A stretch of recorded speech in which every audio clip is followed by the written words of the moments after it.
Hello everyone. Hope you're all doing well. It's 8:32 on a Thursday. There's no trivia or anything like that. I'm just late because I got dinner with a friend. And it was really nice actually. We went to this cool brewery that had a lot of really good like German style beers. And we got dinner there too. And it was really tasty. I got a burger with bacon and fries and all that good kind of stuff. And here, I'll show you. You see fries and a burger with ketchup and mayonnaise for dipping the french fries in or putting on the burger, whatever you want. And look at these beer glasses. Like, they're huge. See how big they are? So it was quite good. Anyway, so I've had 2 beers and a like 4-ounce thing, just because we were talking and I wanted to keep talking for a little bit longer, so I ended up getting another small drink. But they were really good though. Had a Pilsner and a sour, and then a Hefeweiss, or a Weiss beer rather. So it was quite good. But now it is time to continue our courtroom chronicle. Yes, our courtroom chronicle. That sounds good. Ah, Gina, how are you holding up? I'm starting to feel quite warmly towards her frequent cold shoulders now. Ginny, are you alright? Why aren't you saying anything? What's the point, eh? Why go to all this trouble and fight so hard for the likes of me? Huh? Well, you saw it. That picture. What picture? Ah, you mean this? The photograph taken by Hurley's red-handed recorder. Well, I didn't think it would have captured a scene like this, that's for sure. It's hopeless. Anyone sees that it's gonna think I did it, ain't they? Well, I won't pretend it wasn't a bit of a shock when the prosecution first presented it to the court. Surely you've got to have your doubts about me now. Can't still think I'm innocent. Also, one second. I just remembered that I told my friend I would see if I could find him something with the Ace Attorney. Does anyone remember the name of the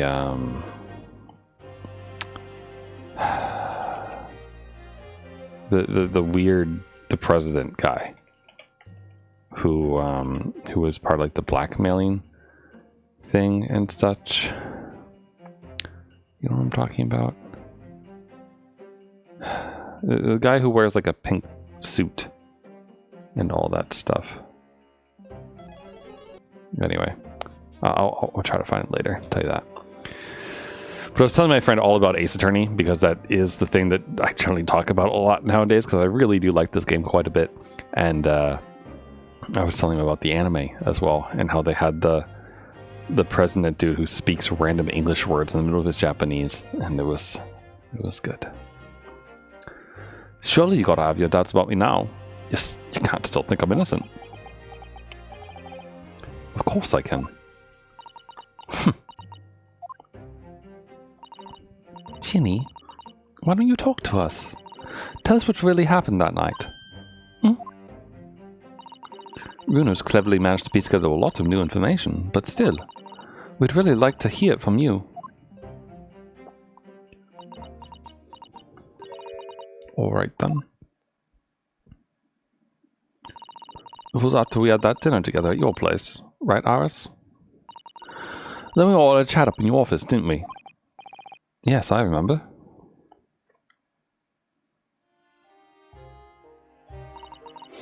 After that, I just couldn't get to sleep. So I slipped out and went down the street to the 2-1, to Winterbank's place. I didn't know if Iris' story was there or not. The Hound of the Baskervilles. I don't know what it's about or nothing, but if you ask me, there's something in it that Sholmes don't like. Something what he don't want people reading. So that's why I lied to Iris about sticking in the lug with Winterbank for safekeeping. At least, that's what I thought at the time. So, you broke into Winterbank's. I just had to know if it was there or not. I mean, I had no idea all that was going to kick off, did I? Struck the lock and snuck inside. Stuck his like in there. So I have the oil lamp that counted a bit of wick. And that's when... What do you think you're doing? Ah! I nearly died, I did. The next thing I knew... I grabbed the gun off the counter and was waving it in the air like... I don't know what.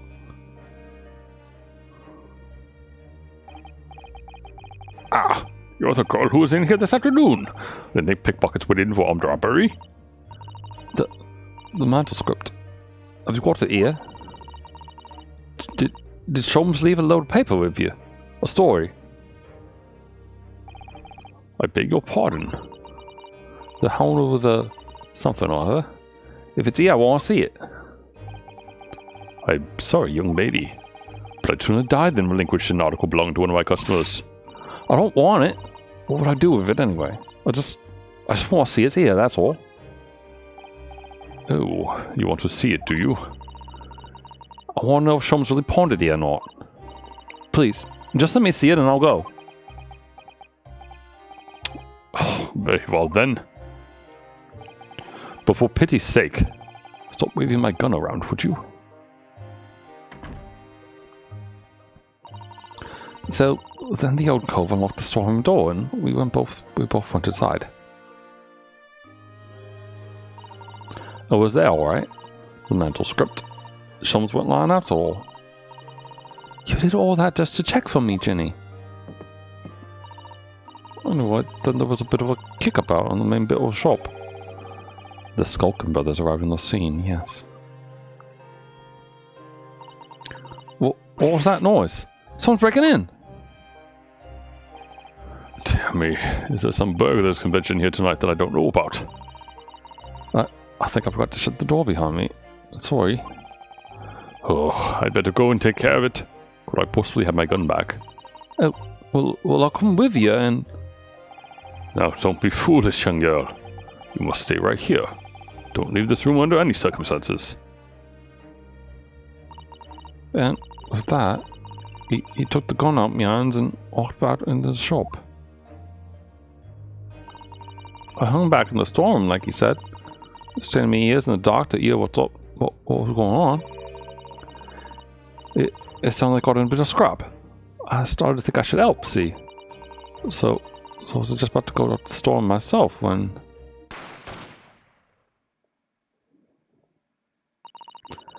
a couple of shots go off. Two, I think. Almost at the same time. And then there he was. Right at my feet. Lying face down on the floor. I was right next to the storeroom door, so I slammed it shut and locked it quick as you like. Because you thought whoever had shot Mr. Winterbanks might come for you. Yeah.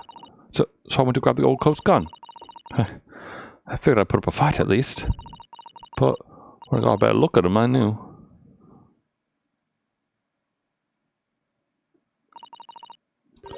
Winterbank was gone.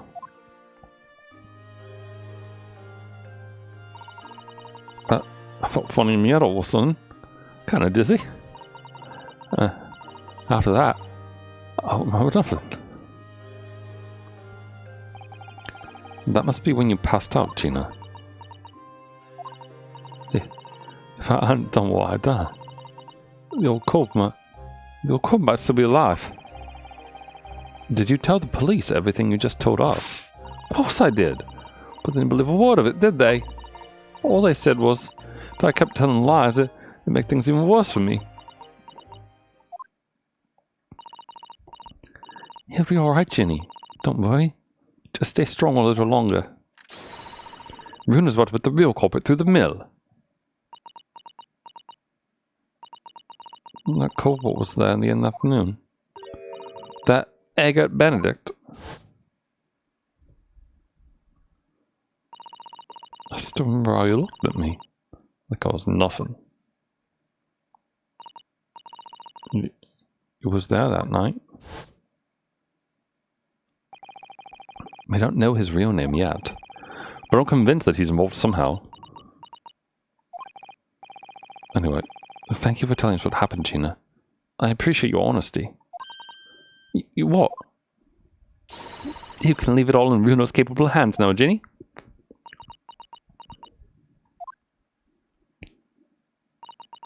Mr. Naruto? Yes. How come you trust me? I don't get it.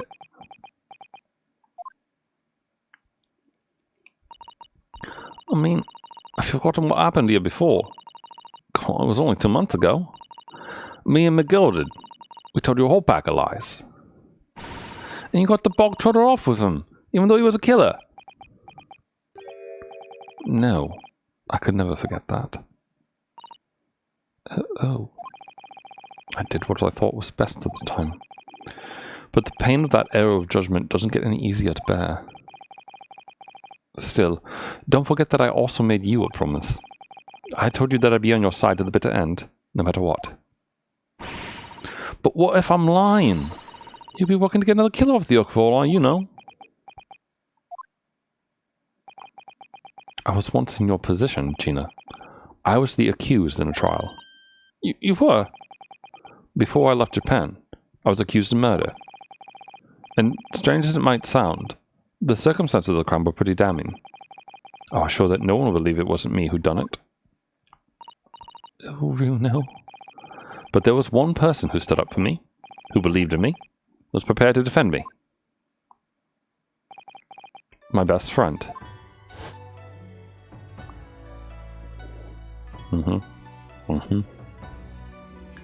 Yunosuke, no one believes in you more than I. Leave this to me. All you need to do is put your faith in me and I'll do the rest. I was so happy I cried. But even then, somewhere inside me, I couldn't help thinking, surely he doesn't really believe in me. Not completely. But I was wrong.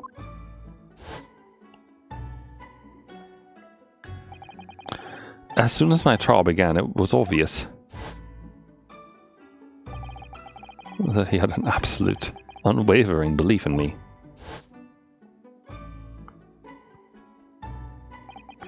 And in turn, I developed an absolute, unwavering belief in him.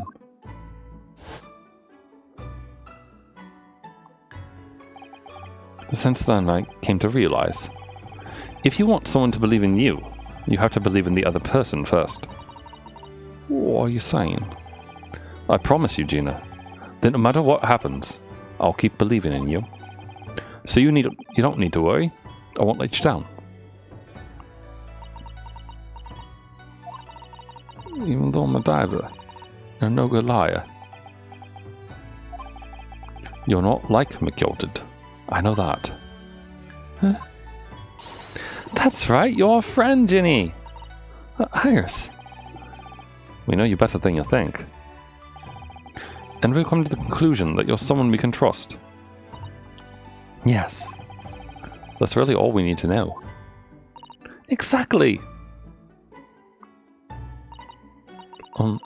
Mr. Naruto, I...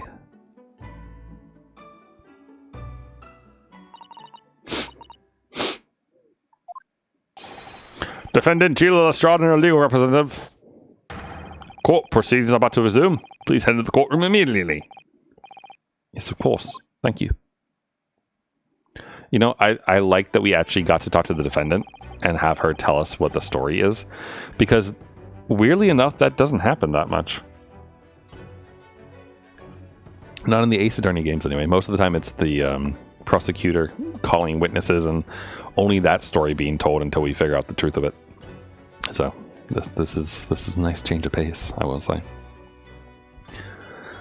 I'd been both a defendant and a defending lawyer in my time, so I knew only too well just how hard it was to put all your faith in another. And I also knew just how hard it was to bear the burden of another putting all their faith in you. This is it at last. The final chapter. The final battle. Wish me luck, Susata-san. And I hope you're watching over me too. Partner. Do you think he said Aibo in the Japanese there? Because I'm going to guess that he said Aibo.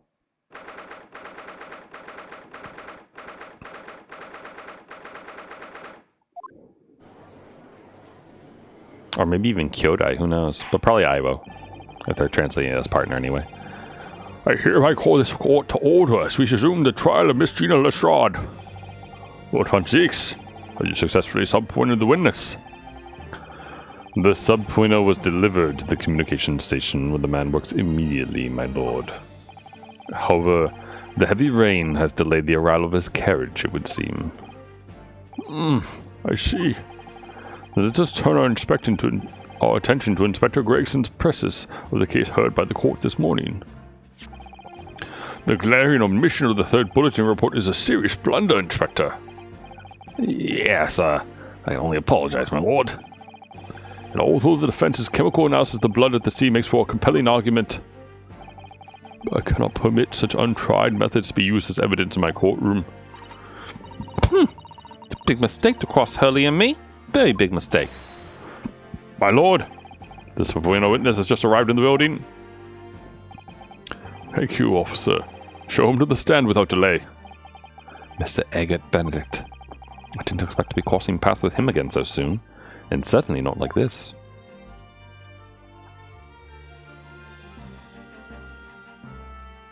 Be sure he's not sulky? Thank you for complying with the court subpoena at such short notice, sir. But of course, my lord. As an upstanding member of London society, it is my pleasure to oblige. Now, kindly state your name and occupation for the record. Ashley Graydson. Graydson? Sorry, that was the wrong thing to say. Ashley Graydon, Communications Officer. Mr. Graydon and I both work at London Central Communication. Now, perhaps someone would kindly explain what all this is about. You were apprised of the situation by the court officer on your way here, I presume. Yes, I was. Something to do with a murder that took place at a pawnbroker's on Baker Street. And some nonsense about me having been there on the night in question. That is the accusation, indeed. This really is beyond a joke, you know. Very well. Without further delay, the court will hear your testimony now, Mr. Graydon. What is this emo you have again? Oh, it's the objection. Sorry. It's, it's so small that it didn't actually look like words. I thought it was like some weird, like, fish spine. If that makes any sense at all. Like, I thought it was like a fish head with bones. You know what I mean? Like that's what I thought it was. Like I thought it was like, you know, something like this. That's what it looked like. But all right, I'm glad to see that you found the objection emote though. I added that a couple weeks ago, I think. You will respond to the accusation made against you under oath. Oh, look at his moves. Gladly, my lord. Gladly. I'm going to try to give him more, like, flamboyance to his voice than we did originally, since we now know that he moves like a swan. Naturally, I have occasion to make use of pawnbrokering services from time to time. But are you seriously suggesting I could collude... Sorry. Are you seriously suggesting I colluded with these thugs to break into the place on the night of the murder? I have no intention of admitting to such an outrageous accusation. Even if certain parties here present claim that my blood was found at the scene.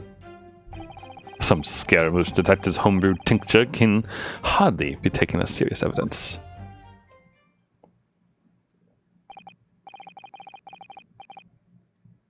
So you deny the accusation completely, do you?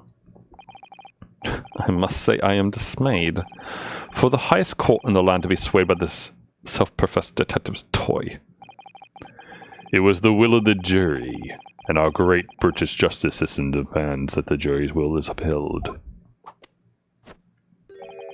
Then it would seem we have the misfortune of a most inept assembly of jurors today.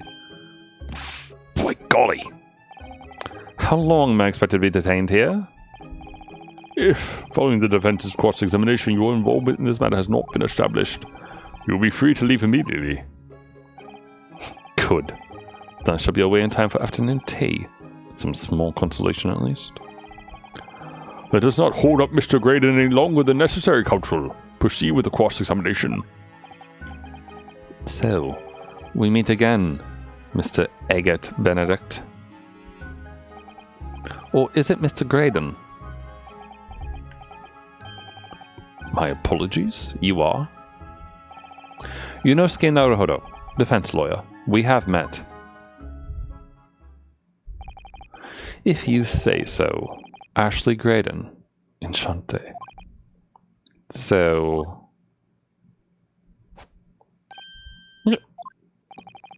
I trust we can conclude this quickly. But I'm not holding your flashy hat while we do. How are we going to prove that he was there? I mean, we could certainly prove that we've met, probably. But how do we prove that he was there, I wonder? Alright, time to get to pressing. Also, burger. Yen and I had a burger for dinner with a giant stack of fries. And massive tasty beer. See? Pilsner. It was quite good. Hold it! Yes. Yeah, they were good. I brought some home actually because like an entire cup of fries like that is way too much. Especially when you're drinking beer along with it. It's a lot. But yeah, they were good. They were like poofy and crunchy and tasty. So overall just some good thick fries. Yes, we even met in the very pawnbroker where the crime took place on the afternoon of the day in question. Though, of course, you introduced yourself by a different name at the time. It was Mr. Eggert Benedict, I believe. Tell me, what made you... The witness is here to testify about... Wow, sorry. As I said, I've had beer tonight, so apologies for stumbling on my words so much. The witness is here to testify about events that took place that night. Here for the wine. Dude, who isn't? I was telling my friend who I was out to dinner with about Van Zeeks and about how he throws the wine, and he got a good kick out of it too. So I hope that I could be as cool as Van Zeeks one day. Although I did, okay, so this was a silly idea that I had, but I have to tell you. So you know how I'd wear a suit for the other Ace Attorney streams and such, and like do very makeshift cosplay of them?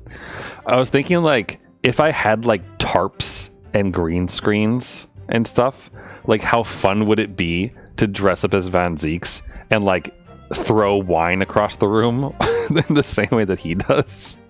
Just like set up tarps and things so you could like toss wine behind you and not like get anything actually damaged, but like green screen it and those kind of things to like put yourself there.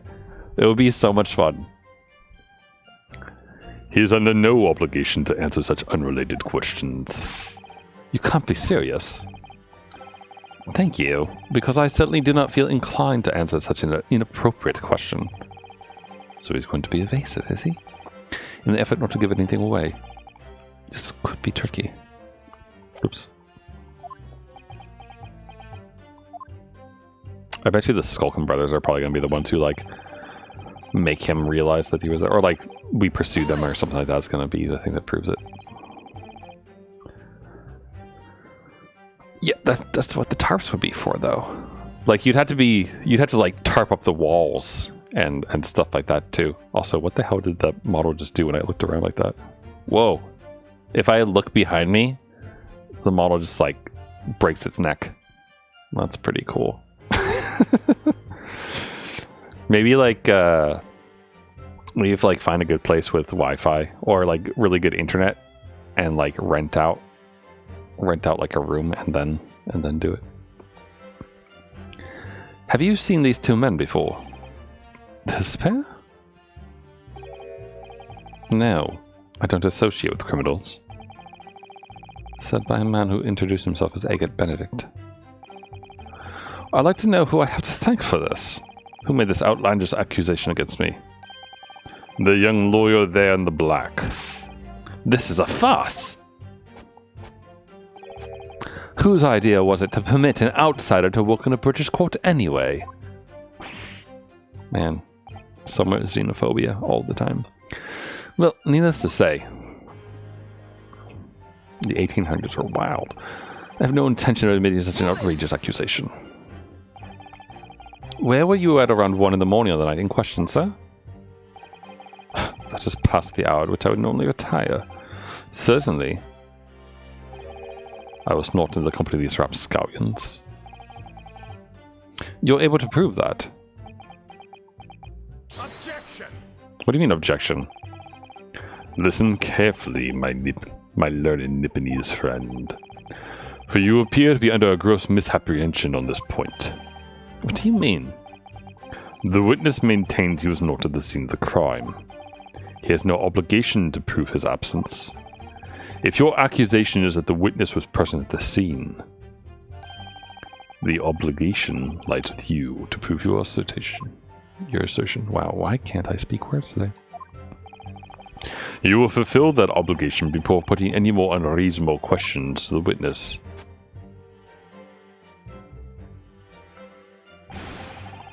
Silent victory, Wiggle. Thanks. But, like, wouldn't that be entertaining, though, to, like, toss a uncorked wine bottle across the room behind you? Like, just for the fun of it, you know? It's, like, the same sort of thing that, like, people go to, like, the smash rooms for. I learned about this recently, actually, that smash rooms are a thing. Like, places that you go to, like, literally just smash things, and, like, they give you a sledgehammer and stuff. Yeah. This girl I've been talking to who lives in Canada, she went and did one of these recently. And for, like, 40 minutes, she smashed shit up. And she said it was extremely therapeutic, but also made her realize that she needs to work on her core strength and upper body strength because she was really sore the next day.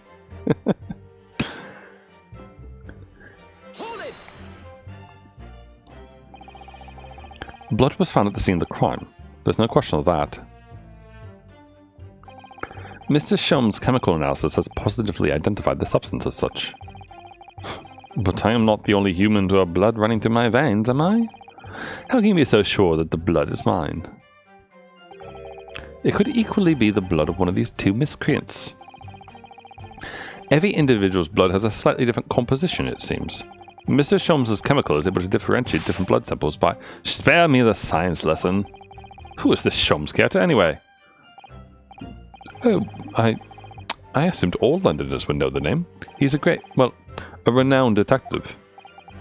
Question, do British people say renowned or renowned?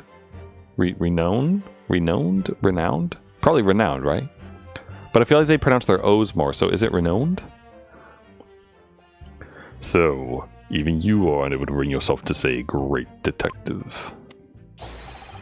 A great detective, you say? Now we're in the realm of fairy tales, are we? Excuse me. Do you have something to say about that, Mr. Skulkin? What, me? No, the Mr. Skulkin next to you.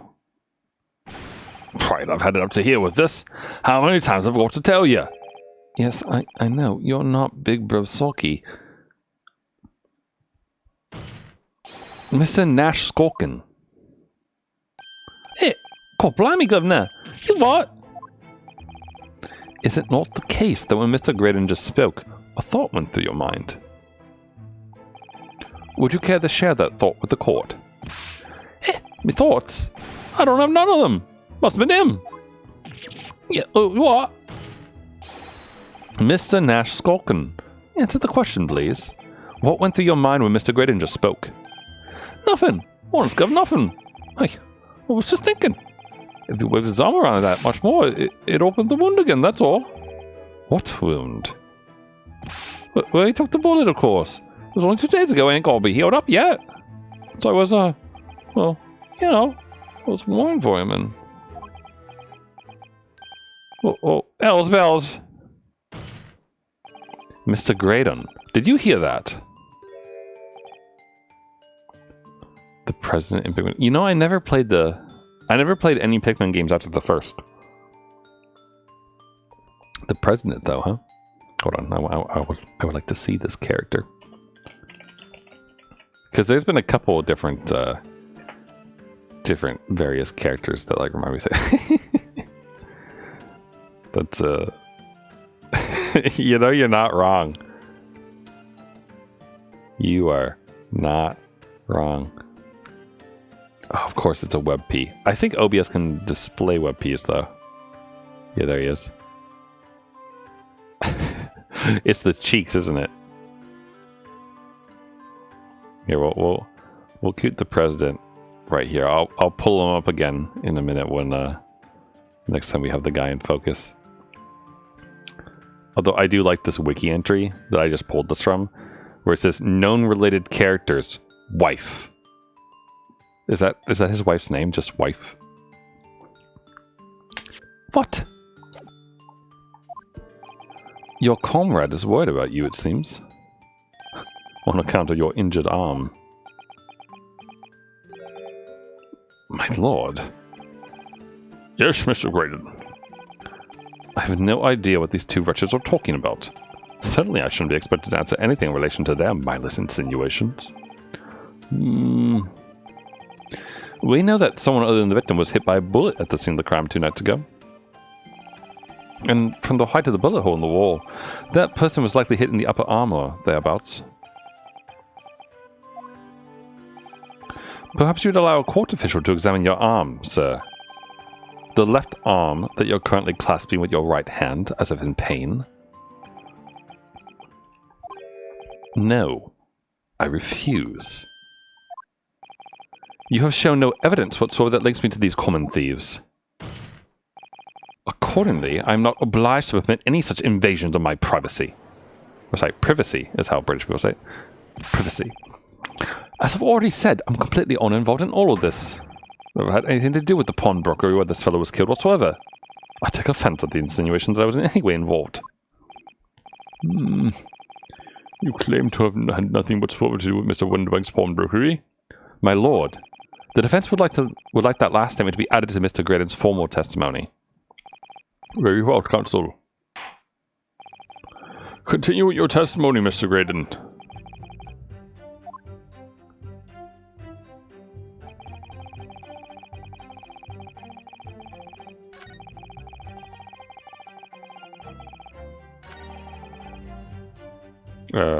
Wait, which one do we press on? Sorry. I think we're on this one. Don't forget, sir, that Mr. Herlock Sholmes is the most famous detective in the world. The most famous detective in the world tells the truth, the whole truth, and nothing but the truth. Yeah, here we go. Yeah. Yeah, see, I was drawn in by the cheeks, but he's got the mustache too. If we could just like give him the hat, actually, like if we line him up just like this, it's almost like he has the hair and the hat. It's perfect.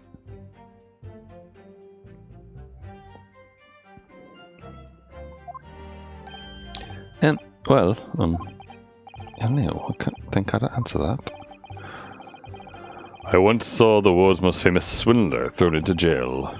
He allegedly told the truth, the whole truth, and nothing but what turned out to be a pack of lies. Ugh. Quite. Now, as you are no doubt aware, the Central Communication Station is the heart of this country's information network.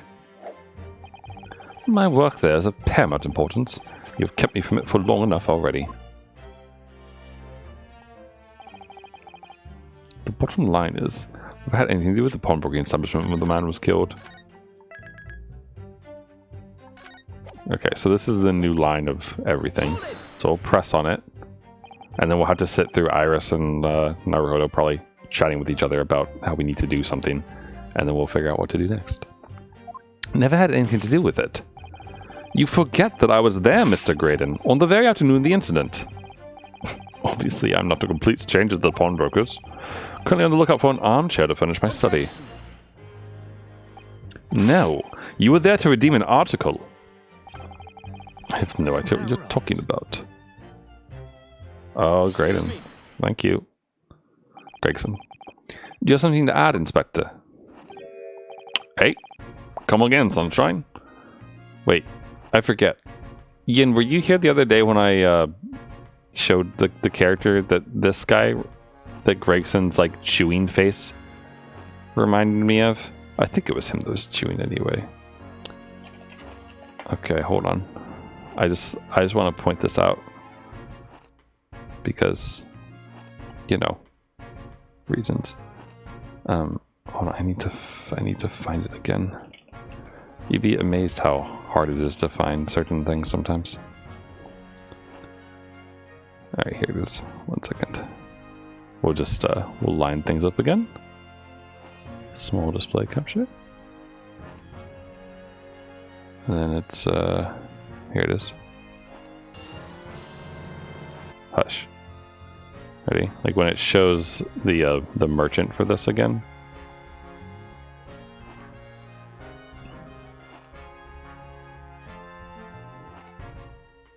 It's the chomp chopping. Come on, show the front of him. Show the front of him, please. Wait, here it is. You can kind of see him in the background. Down at the very bottom here.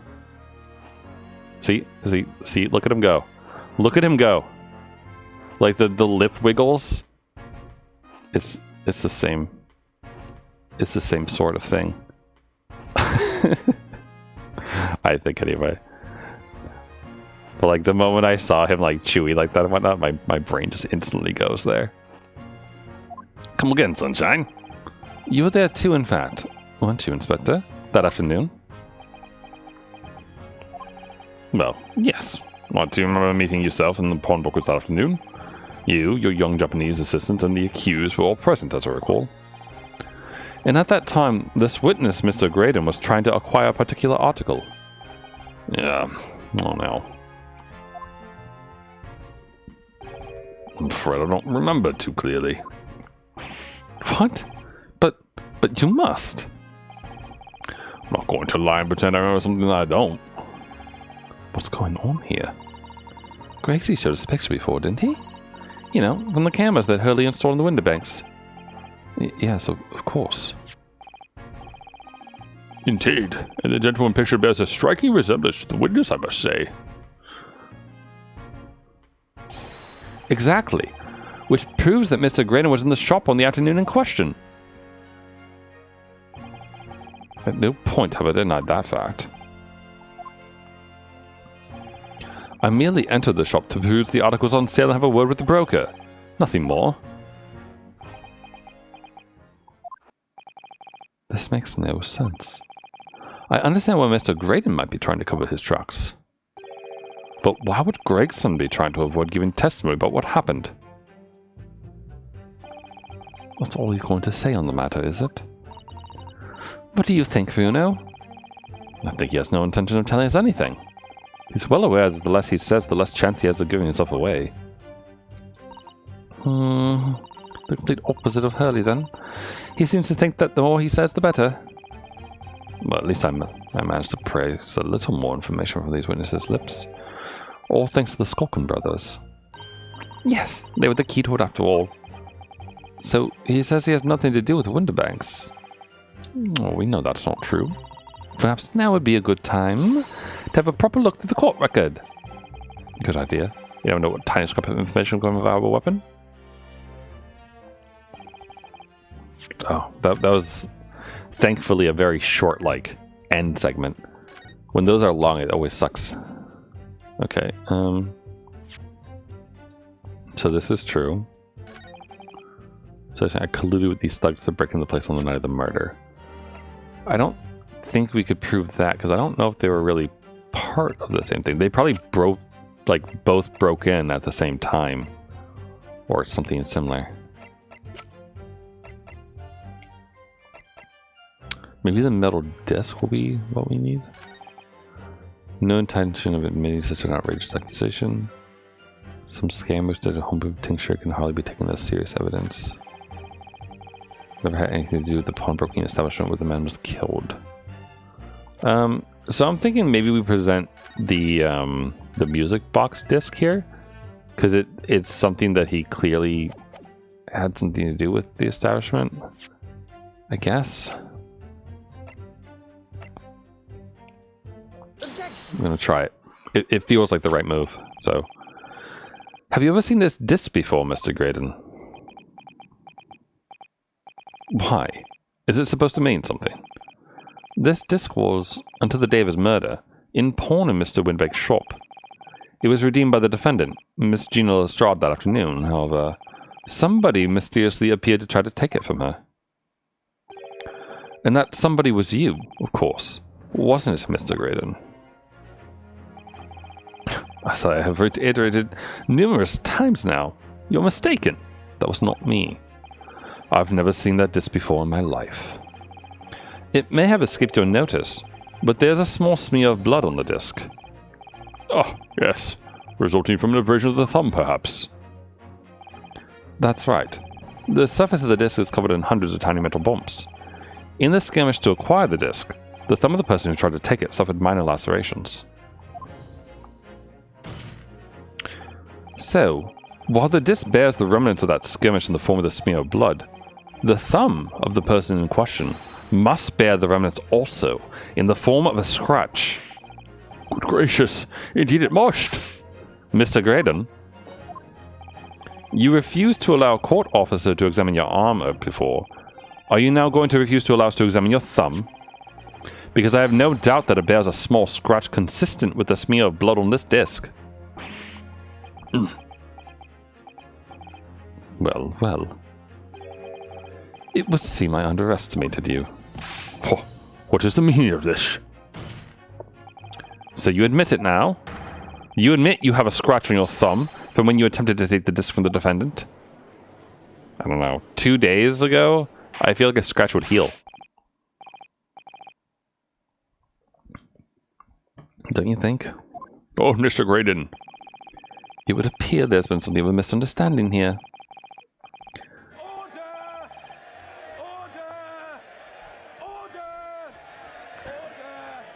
I did not attempt to take the disc, as you put it. No, quite the reverse. What are you trying to say? It's really quite simple, you see.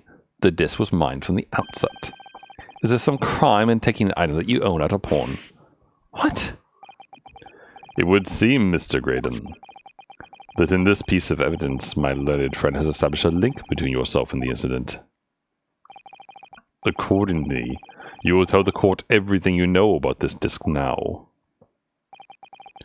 As you wish, though I'm quite sure it has nothing to do whatsoever to do with the pawnbroker's murder. I think I added some words into that sentence that weren't actually there. There's a note on the disc saying for McGilded, but the item belongs to me. The redemption ticket was stolen from me by the accused, that filthy gutterling, on the day in question. I proceeded at once to the shop in order to explain my situation and redeem my article. In the end, of course, the disc was taken by the police. In other words, I had absolutely no reason to break into the shop later that same night.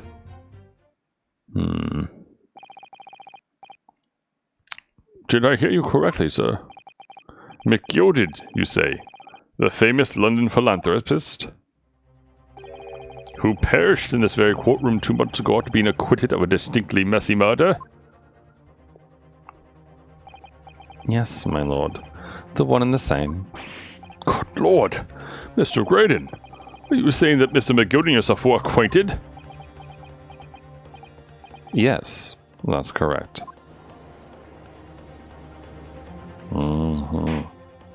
Makes him a baddie, I think. It's like the article I was reading this morning from the Wall Street Journal about all the acquaintances of Mr. Epstein. Which was a 2-part long-form article. I only read the first part, but good lord. That dude had some connections. Well, I certainly didn't expect to hear that name uttered here in my courtroom again. According to what Gina told us, this disc was placed in pawn at that fateful night 2 months ago. McGilded himself gave instructions to deposit at Winterbanks. It's funny that Mr. Graydon here is claiming the disc belonged to him then, isn't it? In all likelihood, he's lying. So he appeared that afternoon at Winterbanks in order to get his hands on McGilded's disc for some reason. Counsel, you commence your cross-examination, please.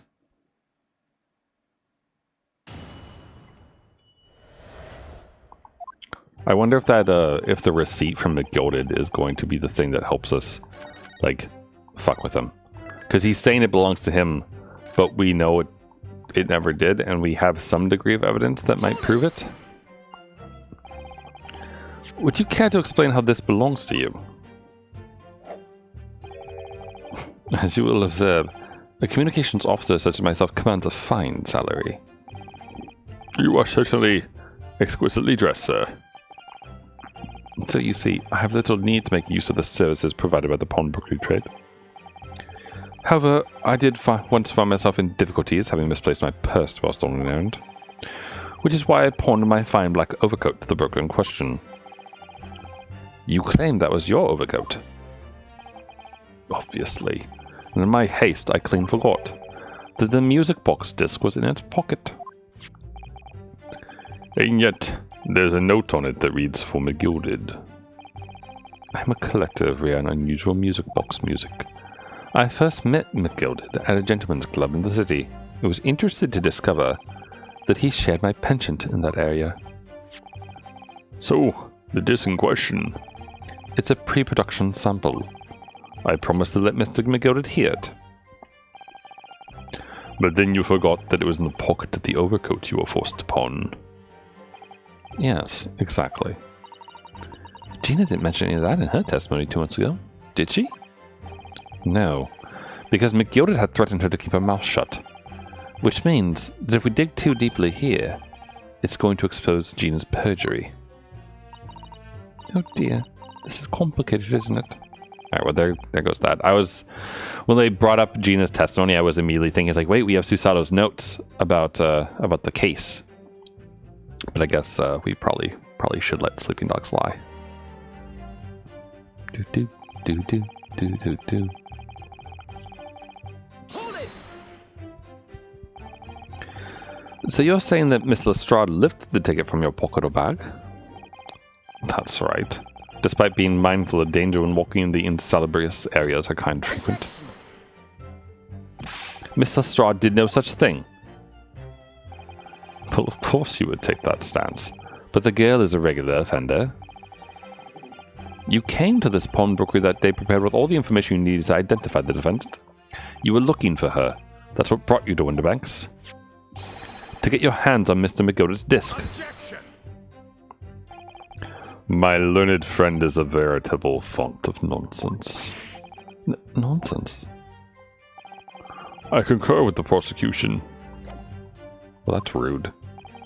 Counsel, you will refrain from conjecturing in this way. Is that clear? Yes, my lord. Then I will continue with my testimony. What possible use can it be?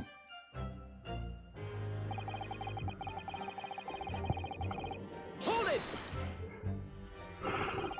Had you ever been to Winterbanks before? Only once, for the purpose of pawning something. But like many, I enjoyed browsing in some establishments. So when you noticed that the pickpocket had taken your ticket, you chased after her, is that correct? Yes, that's right. I didn't notice at first, of course, such as the art of the pick purse. But when I did, I headed to the pawnbrokery at once, in order to reclaim my coat before the thief could. I was merely trying to recover what was rightfully mine in the first place. Can say what he likes, because he knows we have no evidence to contradict him on this. In the end, of course, the disc was taken by the police. Yes, it was taken by Inspector Gregson here, wasn't it? That's right. This was the very man.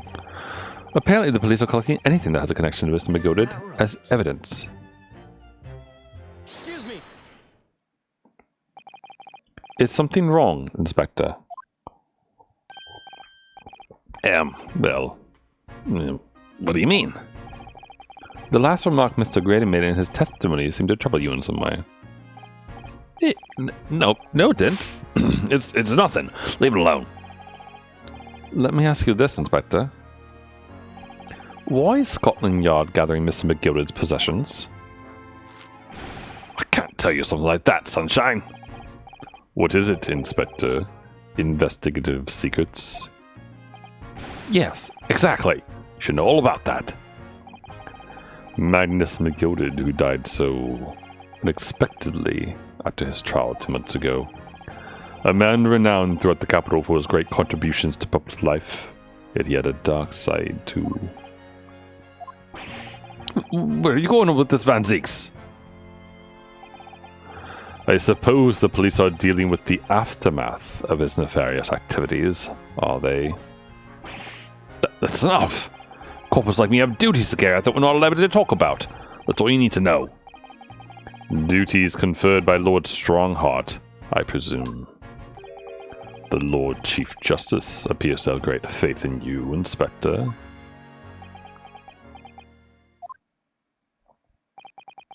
The bottom line is, if you want to get more out of me, you're gonna need Lord Strongheart's paw print first. What's all this about? It's like there's something going on between Gregson and Lord Von Zieks here. I do like the dynamic in this game, where you know, in the previous trilogy, Edgeworth and Gregson, or sorry, Gregson, Edgeworth and Gumshoe, right? Like there was the like he's docking his pay aspect of their relationship and whatnot because Gumshoe's always messing up. I do like that in this case, like Gregson isn't such a screw up, I guess, and that the prosecutor and him have more of a like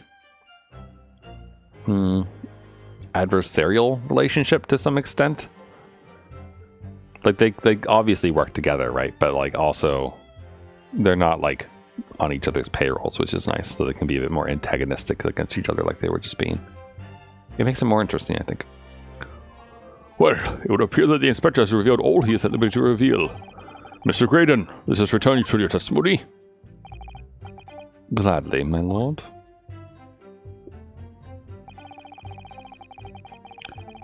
In other words, I had absolutely no reason to break in the shop later that same night. But perhaps you'd seen something of value among the forfeited items? No, not at all. Oh.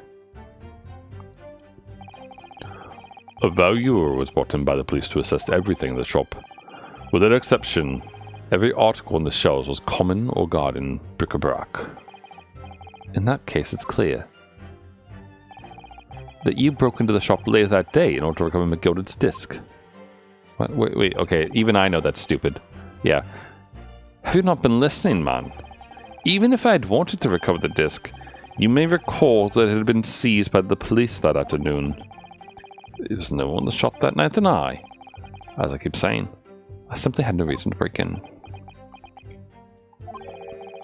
So there was nothing of McGilded's left in the shop that night. Nothing this man might have been after. I wonder if that's really true. Oh, he was after the box. You know, if you have some evidence, then let him have it. I see that irritatingly assured expression of his crumble. McGilded slipped the disc into his coat pocket and had it deposited at Winterbanks. Then, when he realized he was going to be arrested on suspicion of the omnibus murder, he threatened Gina and forced her to take the redemption ticket. There's no doubt about it. That witness is lying through his pearly white teeth. The police were obviously after anything left behind by McGilded as well. That's why Inspector Gregson ended up taking the disc into custody that day. But Gregsy's being very strange about all this. There must be a reason for that, I'm sure. I just don't know what it is. For now, I'll need to focus on exposing the fact that Mr. Graydon is lying in his testimony. Okay. I'm gonna present the box receipt on the last piece, I think. Because that would be something of McGilded's that maybe he wants. Although, we could also fuck with this too, couldn't we? Note on the saying from McGilded, but the item belongs to me. Oh no, that's the disc item. Never mind.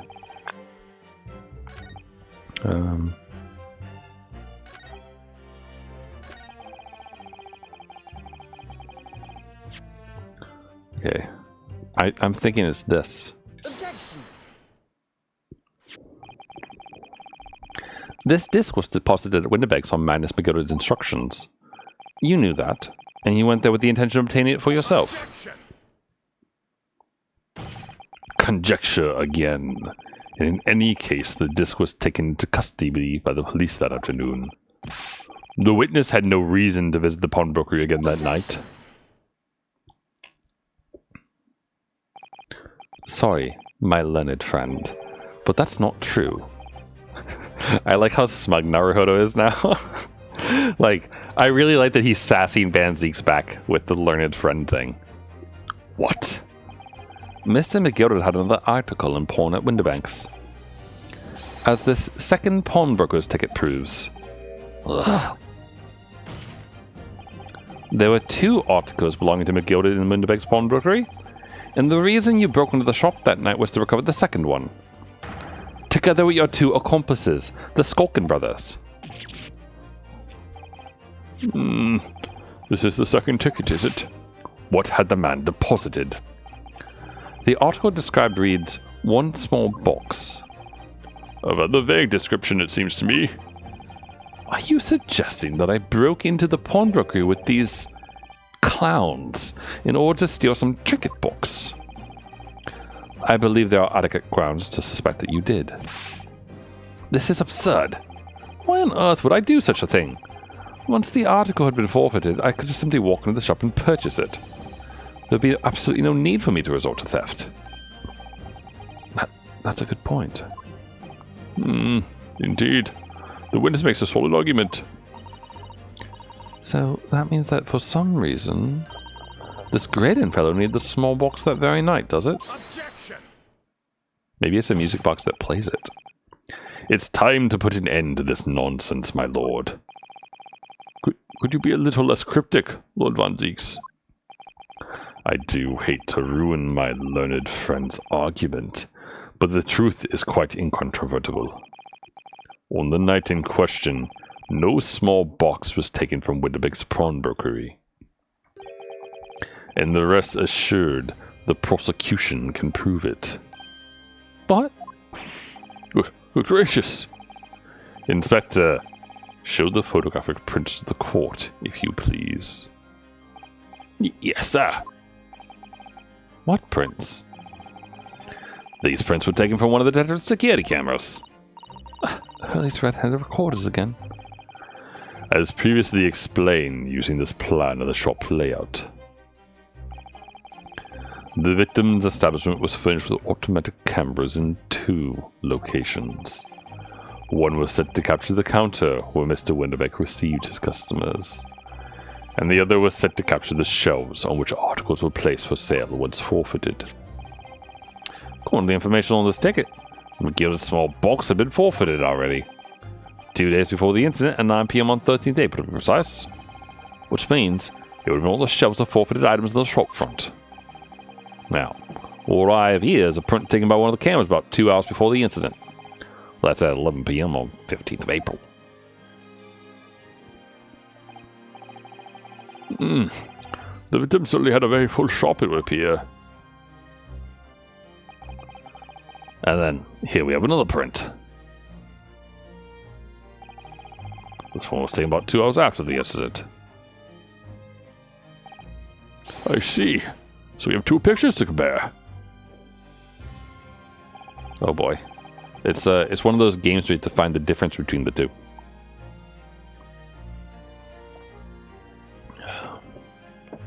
Though I imagine that if we use the stereoscope again, perhaps we can see something. To be honest, I'm not really seeing anything out of place. But then again, it's also kind of hard. Not gonna lie.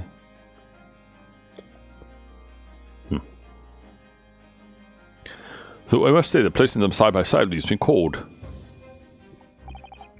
Dear me, that's starting to make my head ache. Obviously, Scotland Yard would consider theft as one possible motive in this case. We explored the possibility that something had been taken in addition to the victim's life.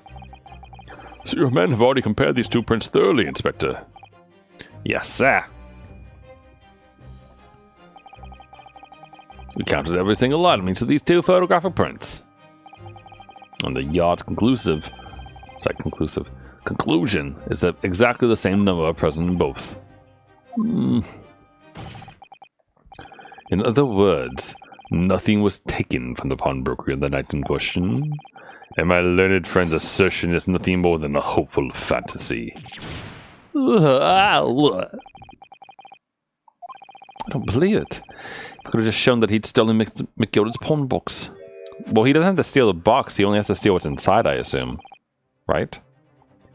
I might have been able to break him down at last. You know what, Bruno? I've been thinking. I wonder if these two photographs really are exactly the same. What? So, counsel, in light of the evidence put forward by the prosecution, what is your position? It seems that in fact on the night in question, nothing was stolen from the victim's establishment. Yeah, something has to have moved. My guess is that they didn't take the box, but they, like, opened the box, perhaps, and took something out. Do you accept the prosecution's assertion? I don't know. Could there be some hidden discrepancy in these two photographic prints somewhere?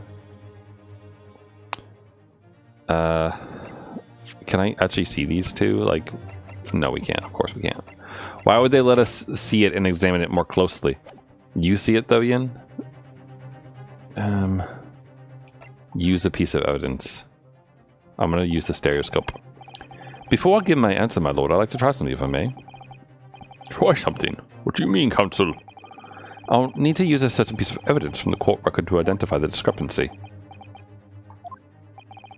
I'm not entirely sure I follow. Which piece of evidence do you intend to use to help you identify a discrepancy between the two prints? Take that! I'd like to use this device, my lord, to view the two prints stereoscopically. Oh, yes, you've caught the bug at last. You can't resist it, can you? You've got the cross-side composition. Sorry, compulsion. Speaking of compulsion, or not compulsion, but speaking of cross-eyed, I'm still laughing at the screenshots that I took last time. Just the, hold on, let me find it. Oh, here's a quality one.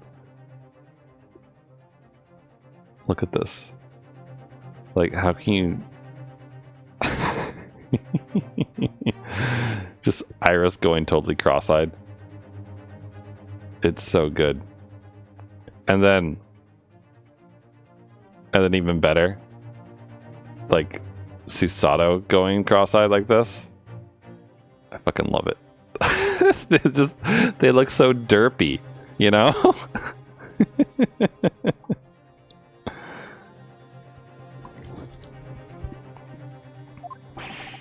Juror number 3. What a surprise. Come on, Bruno.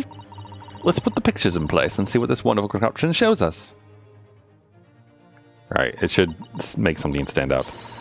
There we go. Now, look through the eyepiece. Oh, there we go.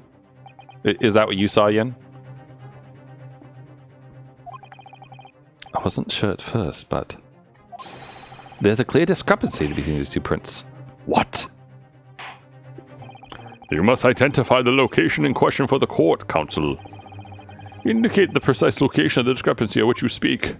Oh wow, they even let us do it on the stereoscopic image to make it like extra easy. That's very kind of them. Take that!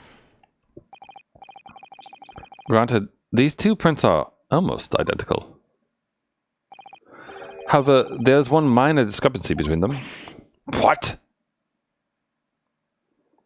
Oh yeah, I see it now. One's to the left and one's to the right of the other box, or the picture frame that they're in front of. When you view the two pictures stereoscopically,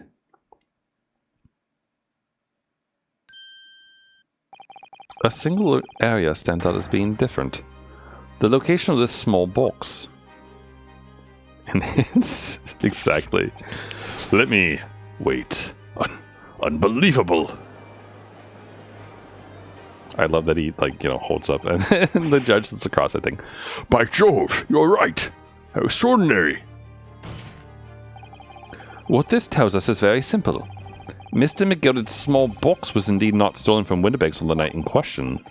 However, there can be no doubt that someone picked up this particular box and then returned it to its place on the shelves. Are you suggesting that the small box originally deposited by Mr. McGill is in fact... Yes! The very small box I just identified in those photographic prints. Mindless guesswork. What if it was?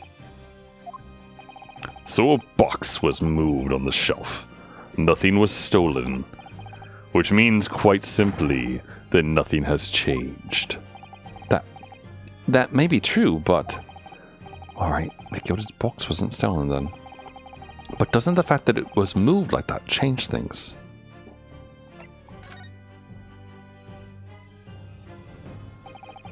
I believe this changes everything about the case. How could that possibly be? The crucial point is the fact that what was moved was a small box. In other words, we have to consider what might have been inside that box. What are you suggesting? I'm suggesting that we need to examine that box as soon as possible. A vital piece of evidence is sitting on the shelves at Winterbeck's as we speak.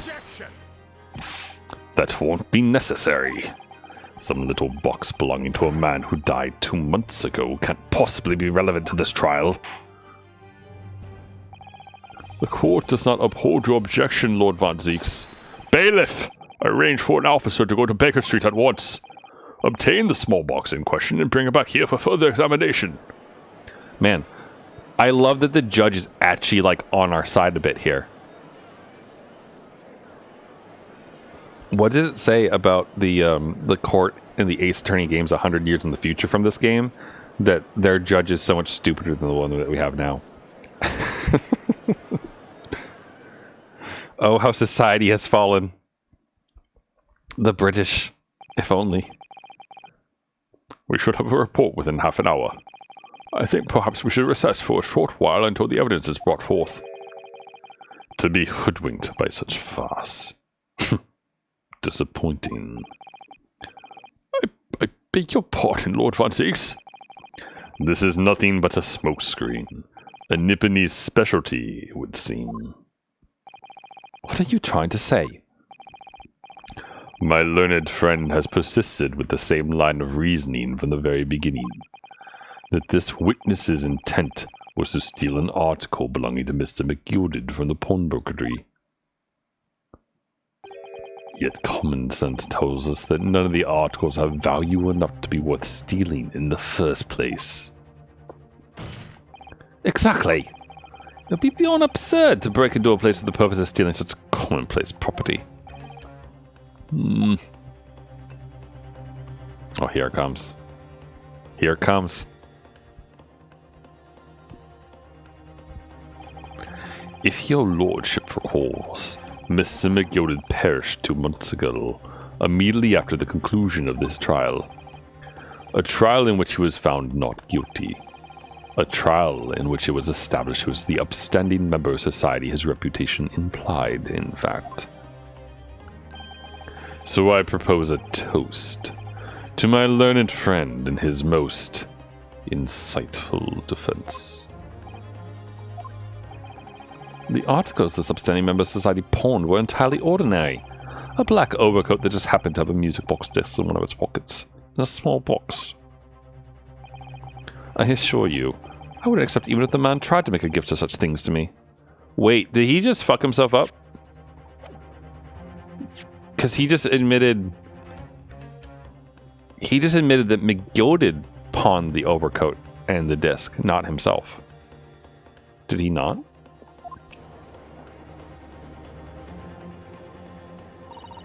You know, that doesn't make a lot of sense. It's not as if we are gold and jewels, is it? Oh, goodness knows, Mr. McGilded's rich enough. But you can't deposit cash at a brokery. I'm quite certain of that. The prosecution's argument is undeniably compelling. It is incumbent on the defense now to bolster its argument. There it is. To explain what possible significance these commonplace articles pawned by this fine citizen could have.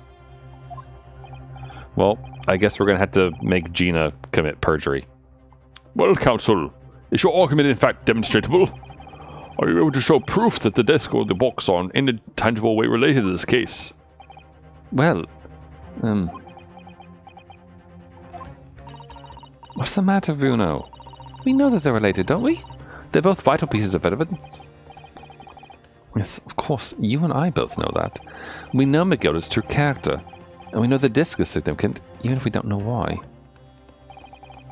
But if we explain all that to the court at this point, we'll have to acknowledge that McGilda's acquittal 2 months ago was a mistake. The defense's argument was flawed, based on false information. Oh no! And that would mean admitting that Gina committed perjury. But Ginny, could it be that Van Zieks knows? Is that why he's doing this now? Because he anticipated everything? Is there... Okay, wait, hold on.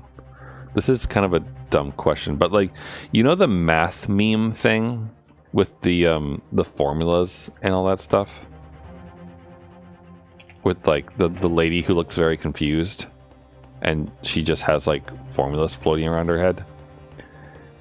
Is there a version of like the formulas floating around that has a transparent background image? Like the thing that's sort of like this? Or is it Psych? I forget. Oh, no. It's, oh god, it's the fucking Hangover, isn't it? It's this thing. Where like, he's like counting cards and they just keep putting up random mathematical series and that kind of thing. Oh, that's so fucking perfect. Alright, thank you. One moment, please. Because the next time they show Van Zieks, I really want to put this around him.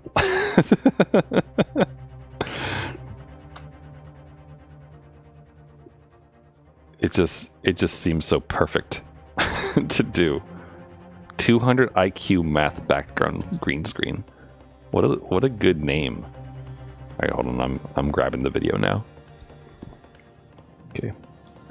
Downloaded. And where did you go? Hold on.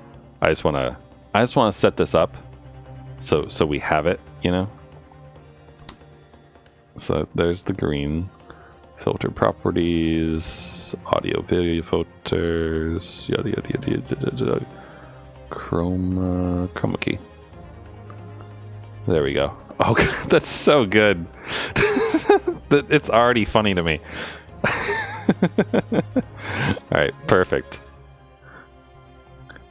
But maybe this could be a great opportunity for us.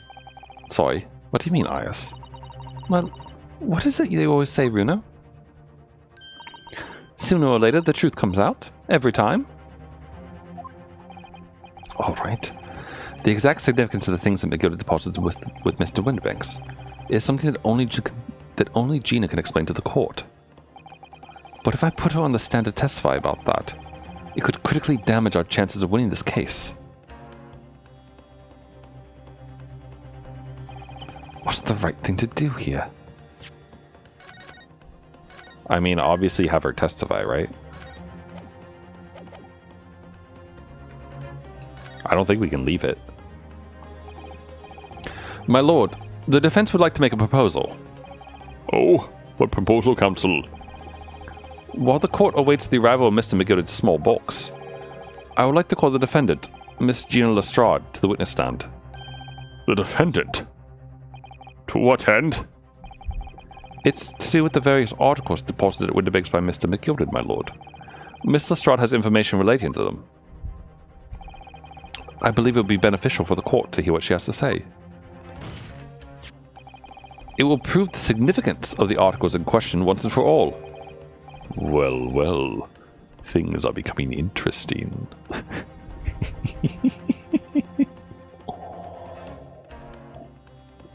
Just his face with this.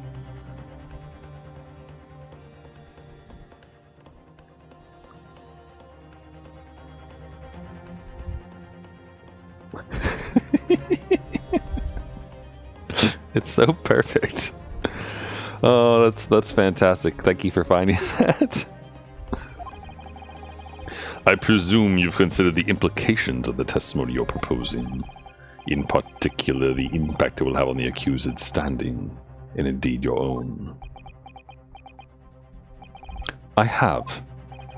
Lord von Zix, what do you care to explain that last remark? The prosecution accepts the defense's proposal. I move to interrupt the cross-examination of the current witness and hear from the accused herself. Very well, if you have no objection. So the court will now hear the testimony of the defendant, Miss Gina Lestrade. Your witnesses currently in the stand may step down until further notice. Then I shall bid you good day. Wait. You, sir, shall remain in the stand while Miss Lestrade testifies. As you wish. Alright then, Gina. It's time. I know this will be hard, but please, put your faith in me here. Good luck, Bruno. Oh look, it's got like the same color hair. The articles that Mr. McGilded had deposited in Winnick's pawnbrokery are intimately related with the omnibus case, the trial of which was heard in this courtroom 2 months ago. Yes, and I remember this young lady being brought before me in that trial as well. That's right, my lord. Her testimony helped to establish the innocence of the defendant, Mr. McGilded. The omnibus case was intriguing, to say the least. Sorry, I shouldn't abuse it. And now here we all again, the same players in that trial facing each other once more. A twist of fate, perhaps, my Nipponese friend.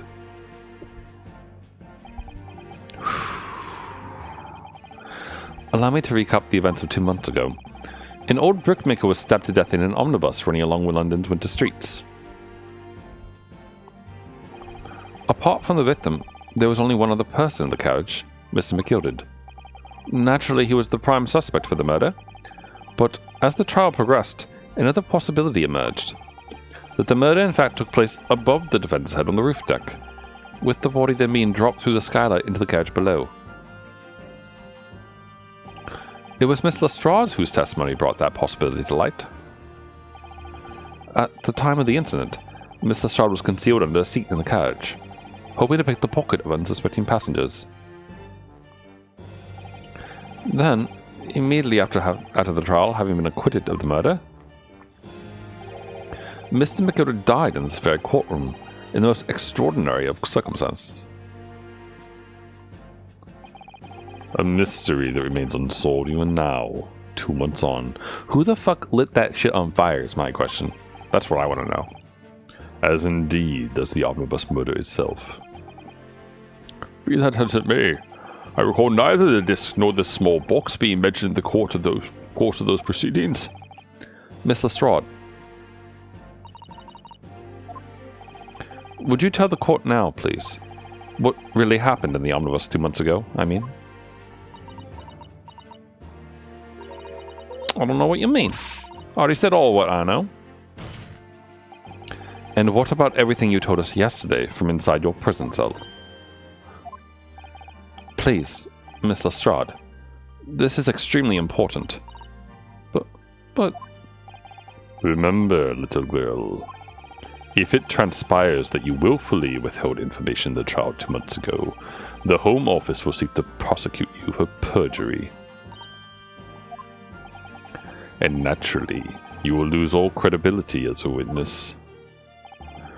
Although, let's face facts, you have little credibility to lose. Ginny, don't listen to him. Please, you have to trust Runo now. Iris, we're on your side. Alright then. I'll talk. It's the right choice, Gina.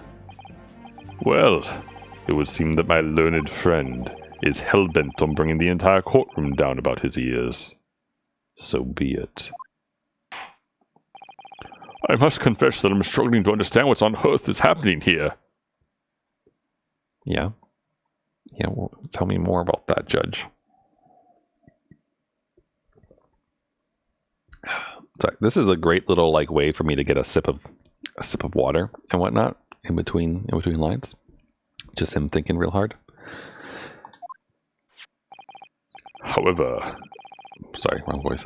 However, it would appear that Mr. McGilda's pawned articles in the extraordinary case of the omnibus harbor secrets of which we have been hitherto unaware. So, Mr. Strahd, you will not give your testimony before the court about the evidence of 2 months ago.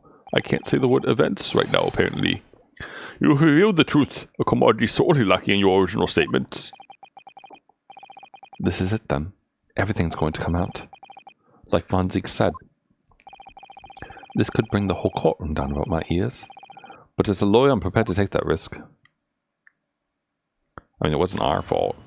We worked on the testimony we had to get the verdict we had, so. Truth is, that brickmaker co was in the cabin with the omnibus the whole time. Well, when the Irishman dragged me out from under the sea, I saw that disc on the floor. All of a sudden, I heard a scream from over my head, and that pair on the roof deck went off to call the slops. That's when McGilda slipped the driver some tin to do over under the pawn shop roundabout.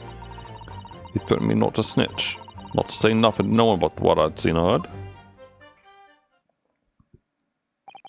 Good grief, this is outrageous. What you just called the court bears almost no resemblance to your testimony 2 months ago. As you say, my lord.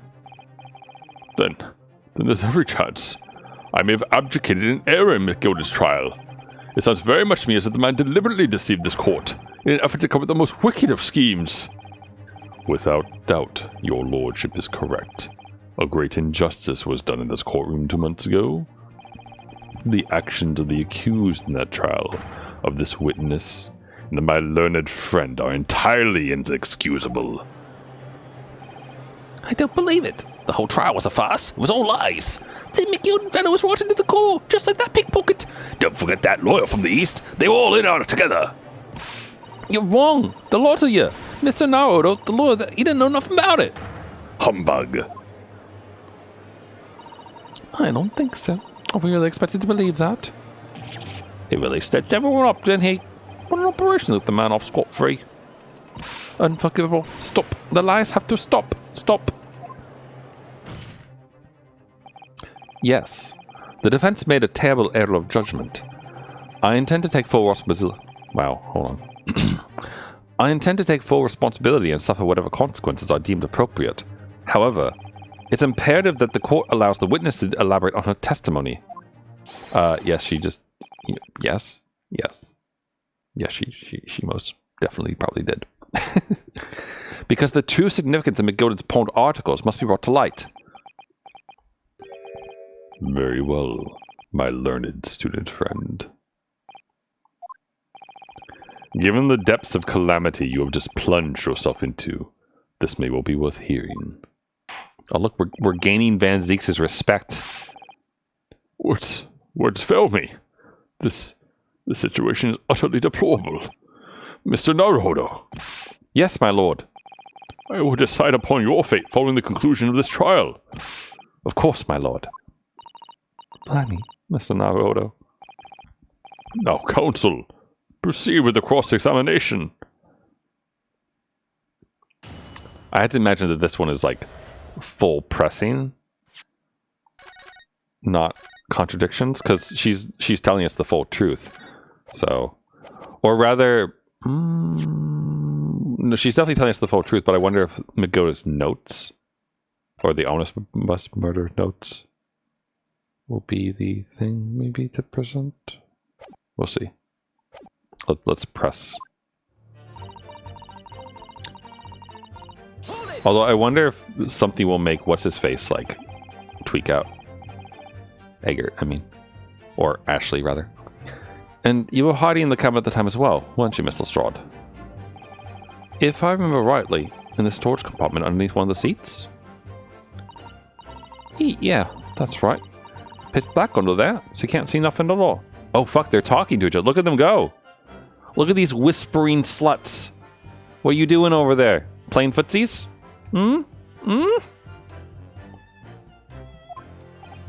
Now, in your testimony 2 months ago, I feel certain that you claimed Mr. McGill was the sole passenger, did you not? False testimony, my lord. That's what he told me I had to say. But it's important that you tell us the truth now. Were Mr. McGilden and the victim's acquaintances? I don't know. But I hear him talking a lot. What were they talking about? Well, I couldn't hear too well. But if I had to say, I think it was about money or something. They kept talking about buying, not buying. Perhaps business dealings of some kind. Anyway, they got louder and louder. It started to sound like a proper fight. But I was pretty scared by then. I hardly dared to breathe. And then all of a sudden, a noise. Like someone keeling over on the floor. It's blooming loud and all. And I believe you let out an involuntary scream. Yeah. That's what gave me away.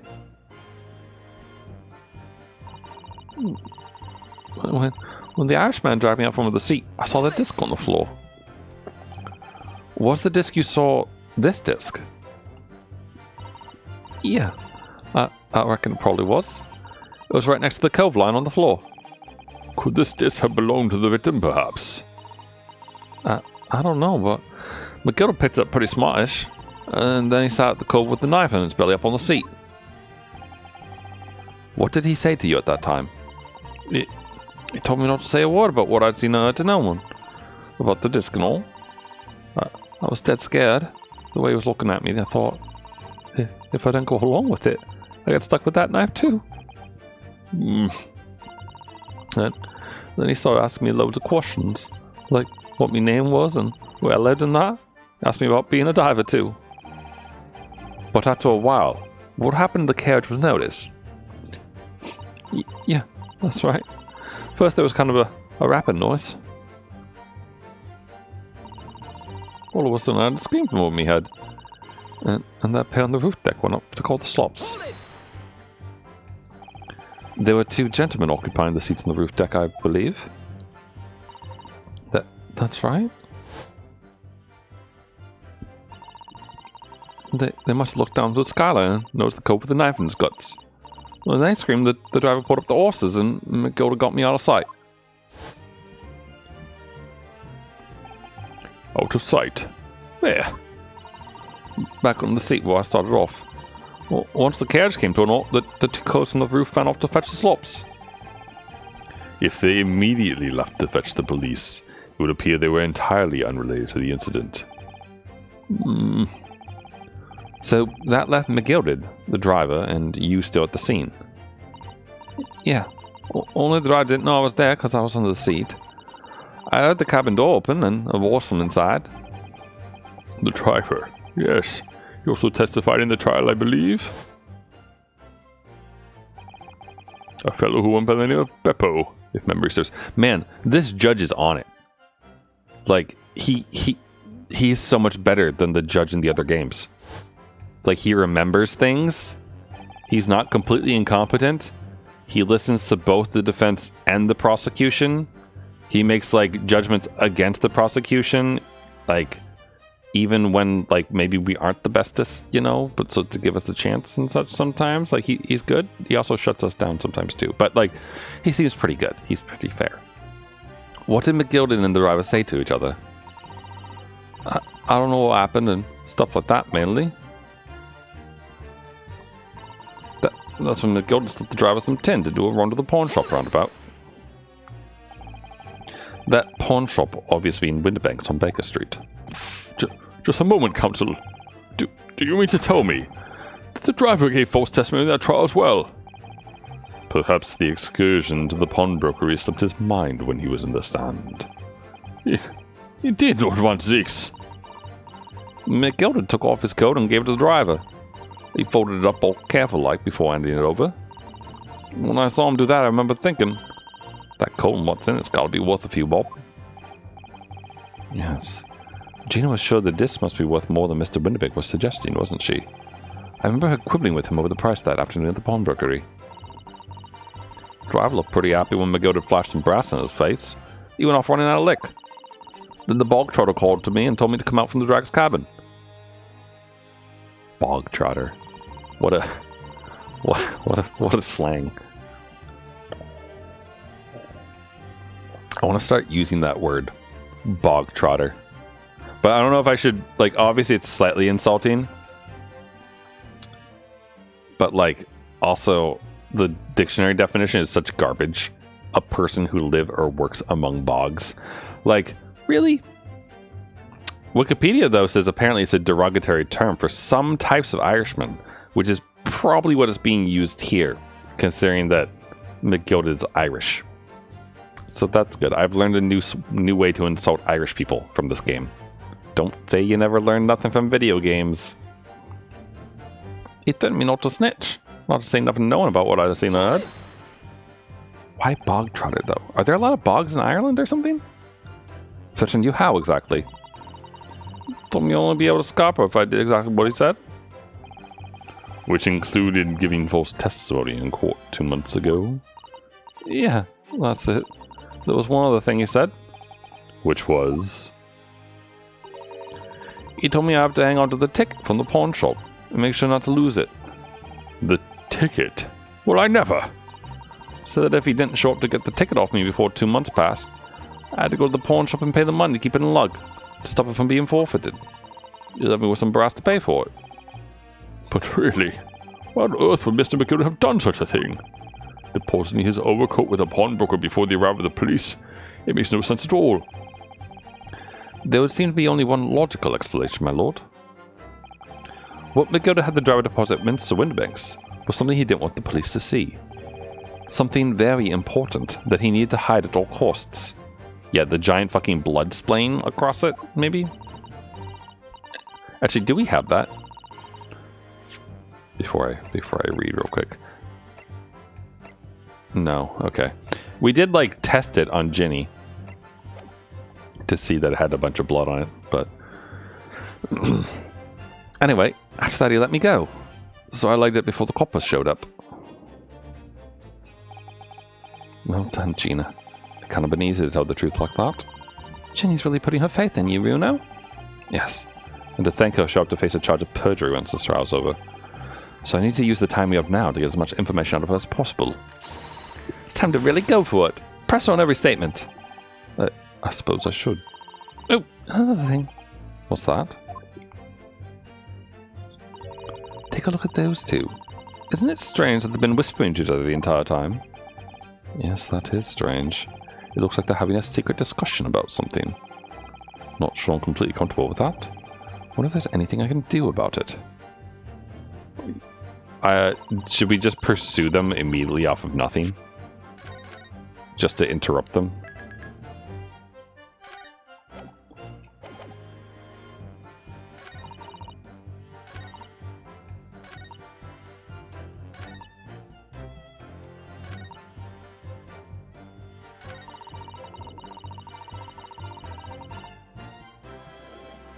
Hold it!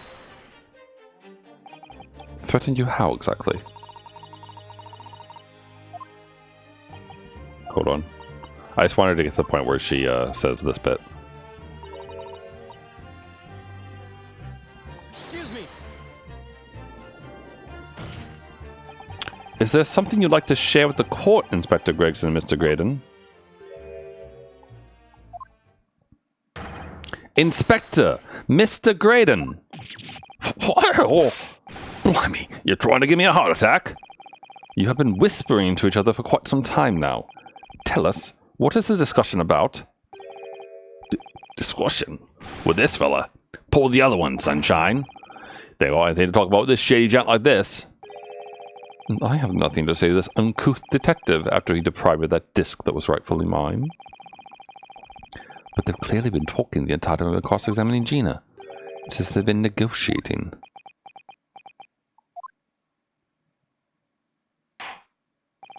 Thank you, Miss Lestrade. Thank you, Counsel. I've heard enough. I believe we now have reasonable understanding of what actually transpired on the omnibus.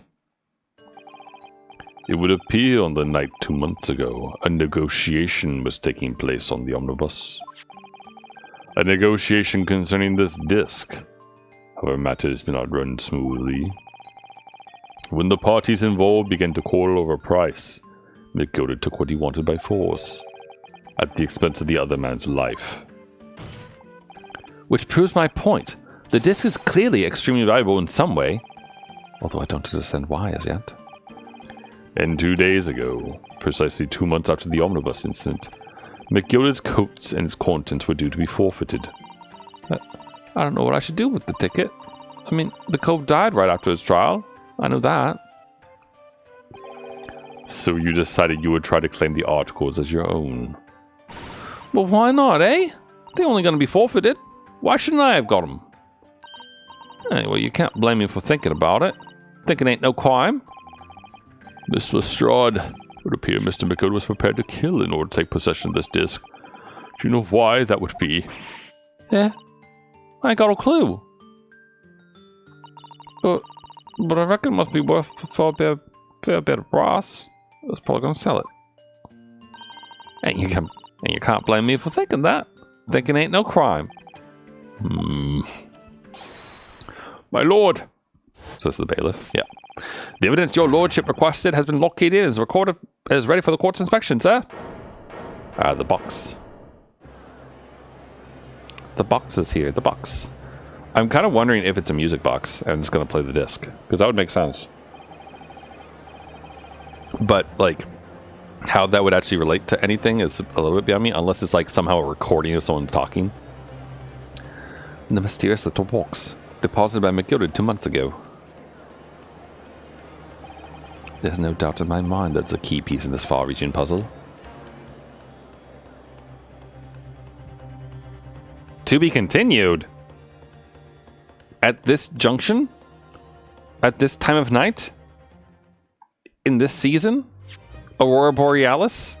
In your kitchen? Okay, well, we should keep going, right? Right? Like, we should continue. We should see this to the end tonight, you think? Oh, come on, that's totally a music box. So this is the article in question, is it? The small box deposited with the pawnbroker by Mr. McGill 2 months ago. And on the night of Mr. Winnebeck's murder, the only item on the shelves that was touched by whoever broke into the shop. Quick, quick, let's open it up and see what's inside. It is. It's a music box player. Good gracious. It's an ordinary box, it seems. Wow. Although, in truth, I had an inkling that might be the case. It would appear that the box houses a miniature music box movement. Then, is it too much to expect? I think it would be reasonable to assume that it is a device for the playback of this disc, my lord.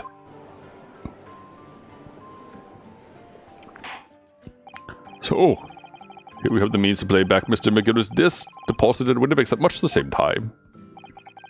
Not strictly correct, my lord. It was not McGilded's disc. It was the disc of his victim in the omnibus. But why, for heaven's sake? Are we to understand that Brickmaster was trying to sell this music box disc to Mr. McGilded?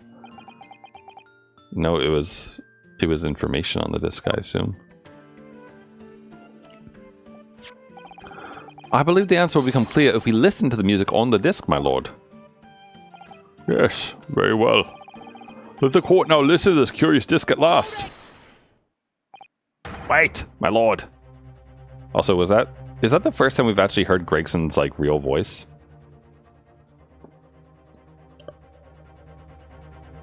It was a bit high-pitched, and also, I might have talked over it slightly. Good grief, what is the meaning of this, Inspector? The music box and the disc are... they're unrelated to the case. No need to spoil the somber atmosphere in the courtroom with some silly bit of music. This disc may very well have motivated the culprit in this case to commit murder. Clearly there's every chance that it's fundamentally important to understand what's happened. The prosecution has no objection.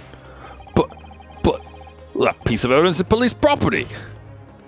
Clearly, Scotland Yard has some vested interest here. But is it the policy? But it is policy of this prosecutor to leave no avenues unexplored. And you, Inspector, have no jurisdiction here to prevent that from happening. Oh. No further delays, please. Play the disc. Oh, is this like the Italian Senate when Tifa was there? Is that what's about to happen?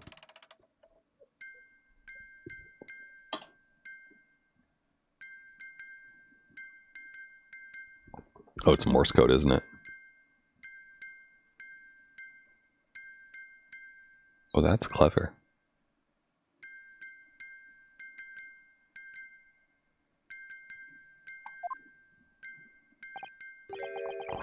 What on earth?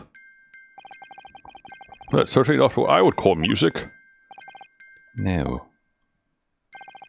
It's just the same note playing over and over again in a regular sequence. Hmm.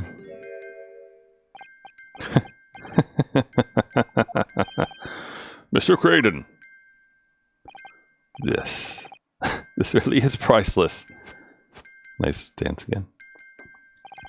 After all that, the music box is broken. Broken. It can't be, can it? Well, obviously. In fact, I wouldn't be surprised if the officer sent to fetch it didn't drop it on the way back to the courtroom. Well, with much regret, I feel the court must accept that this music box offers little in the ways of clues. Clearly fucking not. That's obviously Morse code. Are you ready to move on, Counsel? Come on. Yes, alright. It does sound as though it's completely broken, but is it? Could this music emanating from the music box possibly be a new clue? I believe that it could be relevant, my lord. Good lord, but how can it be? It's an abomination, Counsel, mere noise.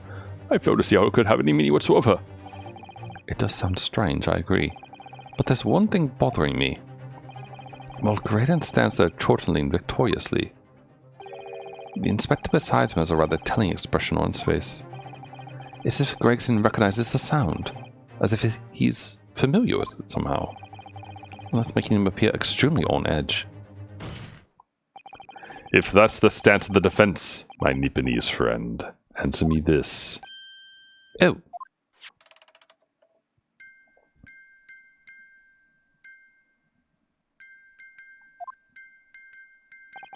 Just what relevance do you propose this woeful chiming has on this case? Obviously.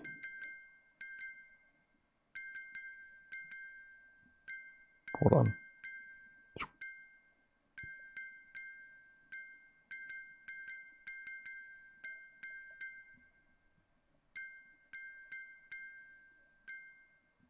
Okay, I'm good now. Sorry, I just really wanted to have like that going off with the chiming with nothing else because it just feels so right. I'm thinking. It's the defense's belief that the sound emanating from this music box is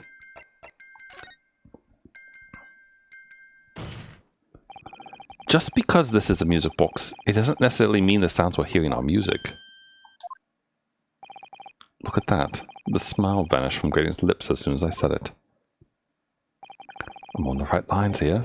I must be. Making deductions based on how people react to what you say. You're acting just like Hurley, Runo. Objection. The sounds we're hearing aren't necessarily music. Well, now that you've told us what they are not. I'm sure the court would like to hear what they are. Do enlighten us, my Nipponese friend. Well, surely you have an idea in mind. Because if not, it will be the death of your ill-formed argument. Exactly. The music box is clearly broken, refusing to accept that fact as pure fearlessness. They've got me. I don't know what the answer is yet. You know. I've just examined the music box very thoroughly, and I'm fairly certain that it's not broken at all. Really? Really? The way it's been made can only produce a single note anyway. Thank you, Iris.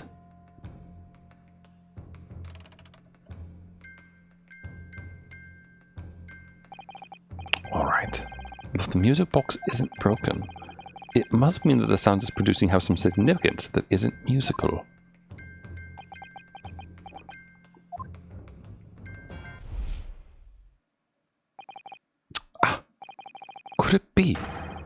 Is that what these sounds are? Something's just struck me, you know. I feel like recently, in the past few hours even, I've heard another sound very much like the one this music box makes. Yes, it's a familiar sound. Actually, Iris, I was just thinking exactly the same thing. I'm going to have to press the defense for an answer. If your assertion is that the sound produced by this music box is not music at all, then what the devil is it, Counsel? All the evidence we've seen so far, all the testimony we've heard, and all the last of 3 minutes could have been avoided by just getting to the point already. It's all pointing to one single answer now. Seriously, we really are like beating the dead horse here about like what it obviously is. The prosecution demands that my learned Nipponese friend presents proof now. Tangible proof of this latest wild speculation. Alright then. This could be the best chance we're going to get to fight back in this trial. And if I'm right, it's going to join all the dots together. And all the dashes too. The evidence that explains the true nature of the sounds on this music box is...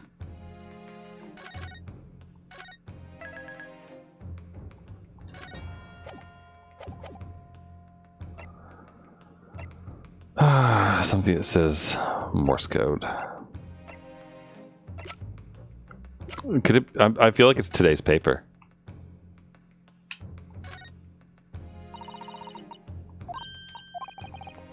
Classified secrets. Secret communications intercepted. So I'm thinking either that bit of evidence, unless we don't have anything that actually like is that, right? Like the evidence that explains the true nature of the sound in this music box is. And Susato's case notes aren't. Yeah, it's got to be the paper because that's literally the only thing that has to do with this. I think. Today's paper, Counsel. The headline is Pawnbroker perishes in pickpocket blunder. Hardly supported for your cause. No, my lord. I was hoping to look a little further down the page. Further down. Ministry Mole. Classified secrets may have been leaked overseas from Ministry of Justice. Yes, this is a very serious matter, being investigated at the highest level, I understand. I have heard that international transmissions along supposedly secure lines are somehow being intercepted and leaked to various other countries. And presumably, those transmissions are in the form of wired telegrams. Of course. Juror number 5, your input, please. Stop. Me, sir. Whatever is the matter? You told the court before that you went to the same communication station as Mr. Graydon, did you not? Yes, that's correct. And the particular station where you work deals with government communications and newspaper reports? Yes, we're not your run-of-the-mill communication station at all. Our work is extremely important. Then tell me, is this not a very familiar sound?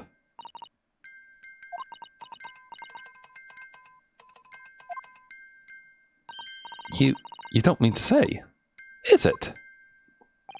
That's right, madame. It bears more than a passing resemblance.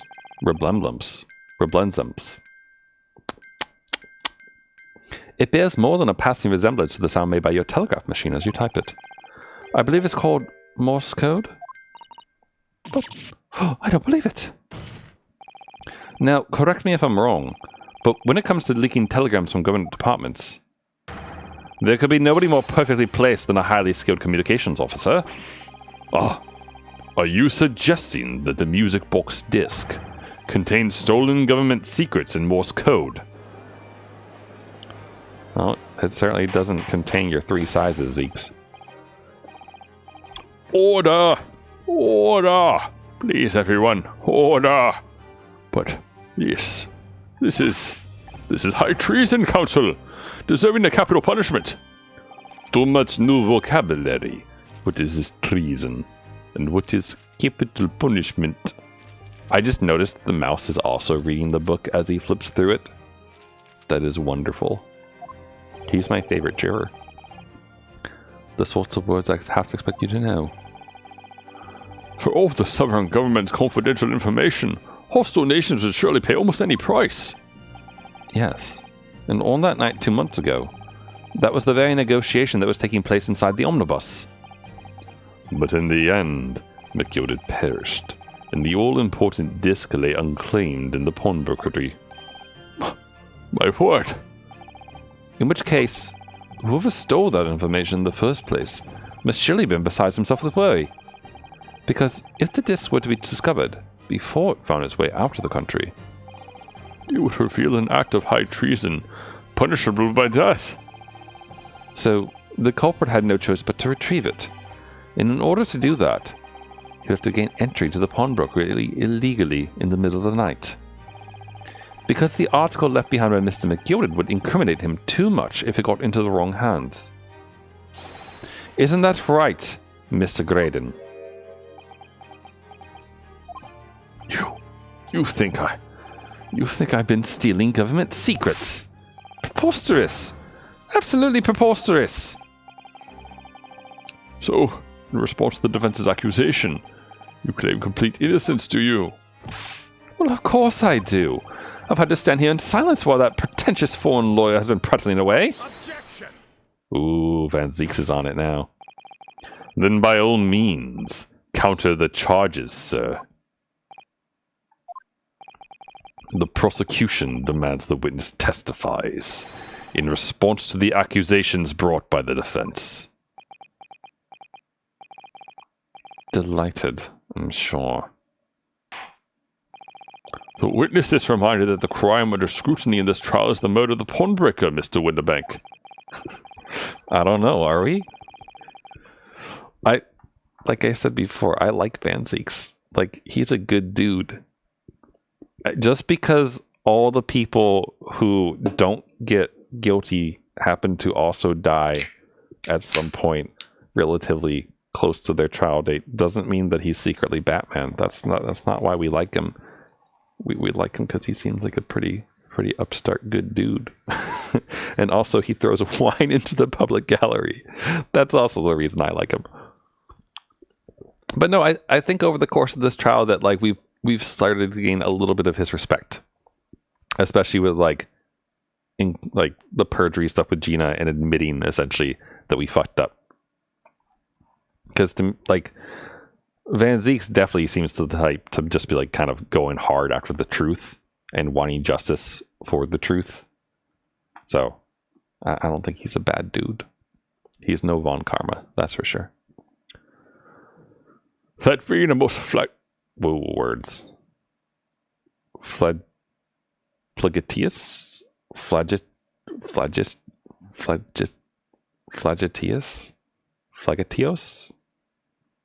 Flagitious? No. How the fuck? Flagitios. From the Oxford Dictionary, of course. Of a person or their actions. Criminal or villainous. Flagitious. Flagitious. Flagitious. Flagitious. Why is the English language like this? Flagitious. It doesn't sound like a G, does it? Flagitious. That being a most flagitious offence, for which the law of this land sanctions a capital punishment. But the heinous act of high treason is no less secret a crime. I urge you to bear that in mind as you testify, Mr. Graydon.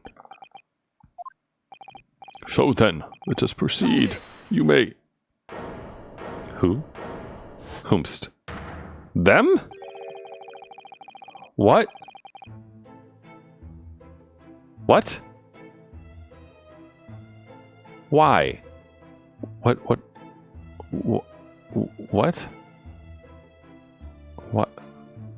Why are Nash and Ringo doing this?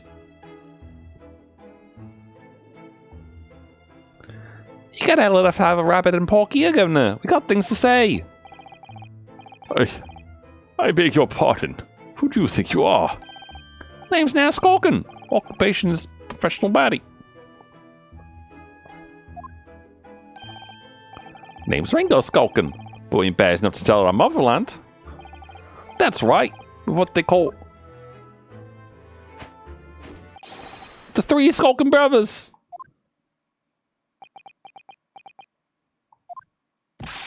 Bad timing, fellas. Very bad timing.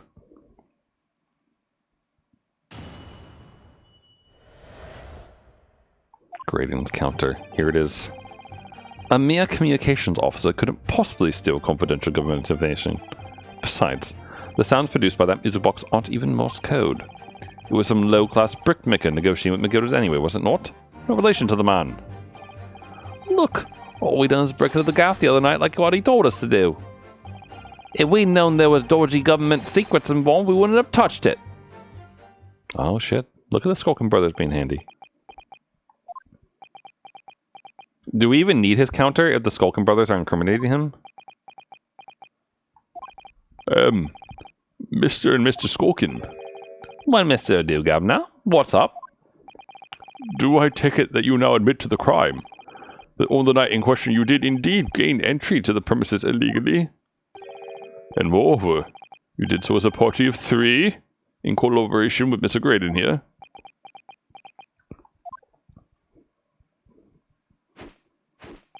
We did, Gov. We did.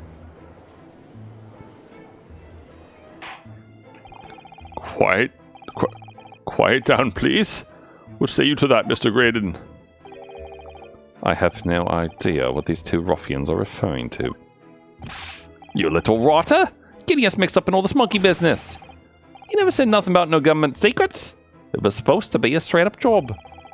What about the geezer whose shop it was, eh? Poor bloke didn't have to die, did he? Ugh. Nice to know who your friends are. Whatever these men say, I deny the accusations. Indeed.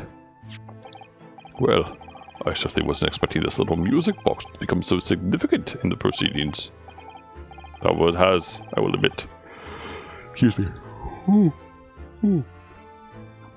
However, as it has, I will admit it in the court record as evidence.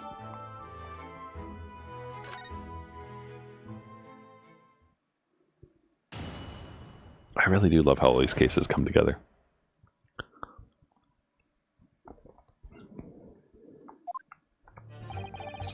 A mere communications officer could possibly steal confidential information.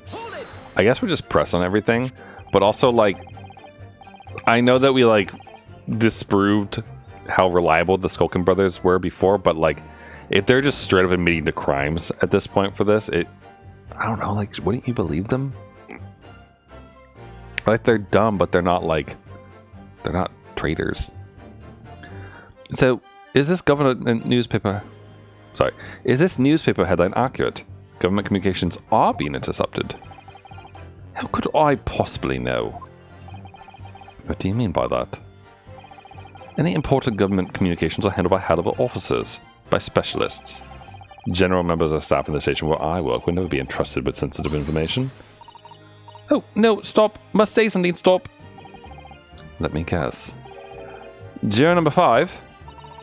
We regular communications officers aren't as lowly as you're being led to believe. A team of us are responsible for setting up and testing the telegraphs used by the ministry. And Mr. Graydon is the team leader. That's fascinating.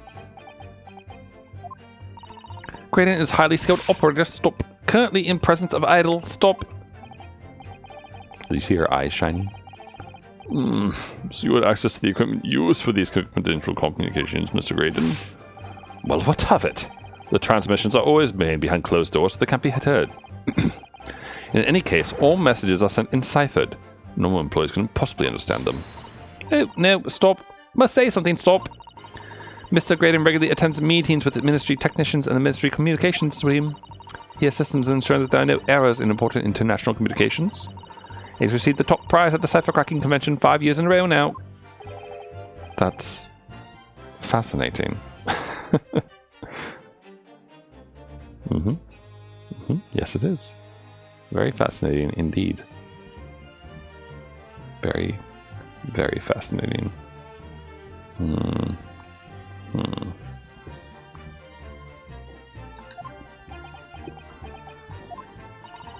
Graydon is highly skilled operator. Stop. Currently in presence of idol. Stop. Well, your idol would appreciate it if you kept your mouth shut. She should really pick her idols more carefully. Oshi no go. I tell you, this lawyer's accusations are completely unfounded. Graydon is her Oshi. Hold it! They're not. To anyone with a brain, they'll be blatantly apparent on listening to that music box for even a few seconds. Of course. Surely it can't be that my learned friend is unfamiliar with Morse code. Ouch. He looks genuinely shocked at my ignorance. He'll be more than happy to demonstrate the basics for you, sir. A lesson? Here in court? Morse code is a continuous series of 2 distinct tones. Tones, you say? Yes, a short dot and a long dash. By combining these in different ways, you construct letters. I see. For example, this is an A. And this is a B. But when you listen to the sound produced by this music box, you only hear one tone, don't you? But it sounds so similar. The rhythm is the same in everything. But there's no discernible meaning to this apparent random sequence of sounds. So your assertion is fundamentally flawed. This is not Morse code. No. Really? You shouldn't be so surprised. What did I tell you? That music box is nothing but a worthless piece of scrap. Perhaps you might consider studying your subject matter before casting aspersions in future. Stop. Nothing to say, but stop. Oh, it's so frustrating, isn't it? Iris. I mean, if the government secrets are somehow being leaked using the music box, and so many other things will slot into place so nicely, could there still be something I haven't considered? Would it really be impossible to use this music box somewhere to play back Morse code? I don't know how we would give it a try, though. Can we examine it? Actually, we haven't actually properly examined it yet, have we? Oh, there's a button. Oh, what is it? You know? I've just noticed something about this music box. It looks like the bottom of it opens up as well. Ah, you're right. Well, come on then. What are you waiting for? Let's open it. All right then. Here goes. Look at that. There's another movement on the other side. So, does that mean you can set another disc to play back? Oh, remember Ginny said there were 2 discs. You can set another disc to play back on this side. Yes, I think so. It looks like the 2 movements are linked together. They're linked. So, if you had 2 discs, they would both play back at the same time. We don't have the other disc though, do we?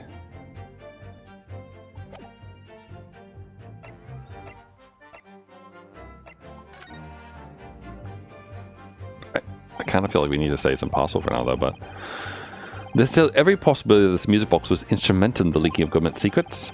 That's the belief of the defense, at least. Does it please you in some way, my Nipponese friend, to repeat the same line of argument ad infinitum? It's already been established that in Morse code 2 tones are required. Dots and dashes. Yes, I'm well aware of that. I'm well aware of that. What am I, Age of Empires? I'm well aware of that. Then what? Speaking of, NoClip put out a documentary earlier today, if you didn't see, if you're not already subscribed to that YouTube channel, on Age of Empires and the definitive editions that they came out with. It was good. Like 25? I don't think it was more than 30 minutes. I think it was like a 25 or 26 minute long documentary that they put out. And it was quite good, informative, as their documentaries tend to be. I think some of you know that I am a fan. Well, it would appear the defense has a hypothesis to put forward. You had better present your idea at once, counsel. How do you propose that this music box, which appears to produce only a single tone, could have been used to cipher secret messages into Morse code? This. And then we'll present the insides.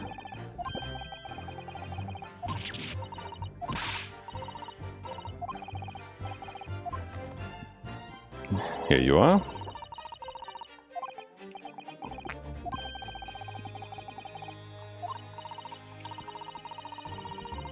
I almost wish that I hadn't already like examined the evidence so that we didn't have to listen to this twice.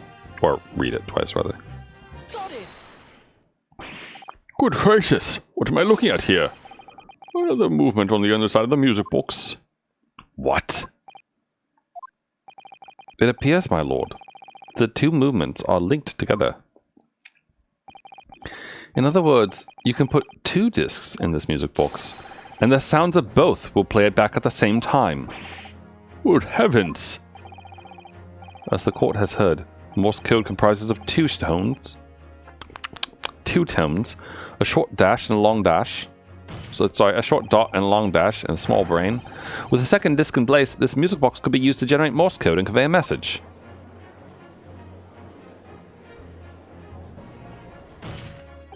This is beyond a joke! I'm sorry. This poor excuse for a lawyer has absolutely no evidence to support his claims. Though, of course, if my learned friend were able to present the court with the second disc, there'll be another matter. Well... I can't at the moment. And may I remind the court that, as the witness has pointed out, he was not the one in the omnibus with McGilded 2 months ago, striking a deal over the discs or discs. Indeed, that was Mr. Mason, the brickmaker. Exactly. I had nothing whatsoever to do with it. Though it has holes, I must admit the argument presented by the defense has much promise. I believe the cross-examination could continue. The link between Greta and the victim of the omnibus case must be there somewhere, but I haven't found it yet. Oh dear. Looks like you need to give your argument more strength, Runo. You reiterate your testimony if you please, Mr. Graydon. If I must. Though I maintain exactly what I did at the start of this pointless cross-examination.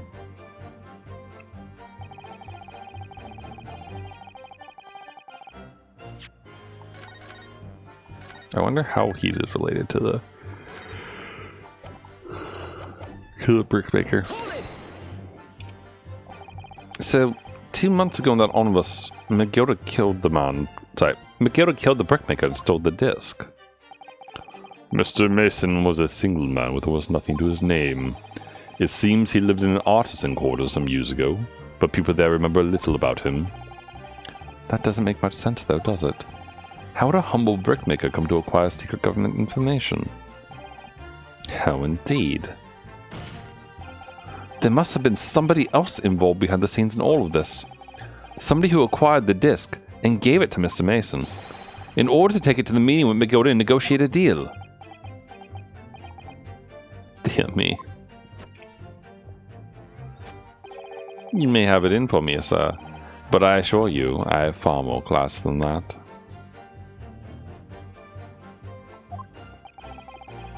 An old brickmaker from an artisan quarter and this well-to-do communications officer. If only I could find some evidence to link the two of them together. If you have nothing more to add on that note, let's return to the western testimony. I wonder what is connecting them. Because I don't think we really have anything at all, right? We have the redemption tickets, Gina's papers, the blood, pawnbrokery stuff, the manuscript, which really isn't useful at all because like there's nothing that actually says anything in here, so it's probably not that. This doesn't help at all, though it must eventually. Autopsy report, no. Post-shooting photograph. About this third bullet. Yeah, no, there really isn't anything yet. So I feel like we just need to press everything. Like Mr. Graydon told you to. Like Mr. Graydon told you to do, you mean? That's it? Yeah, who else, eh? Silly me thought he was popping just over for a natter after all them years, but the water out of dodgy job for us. Hey, Ash.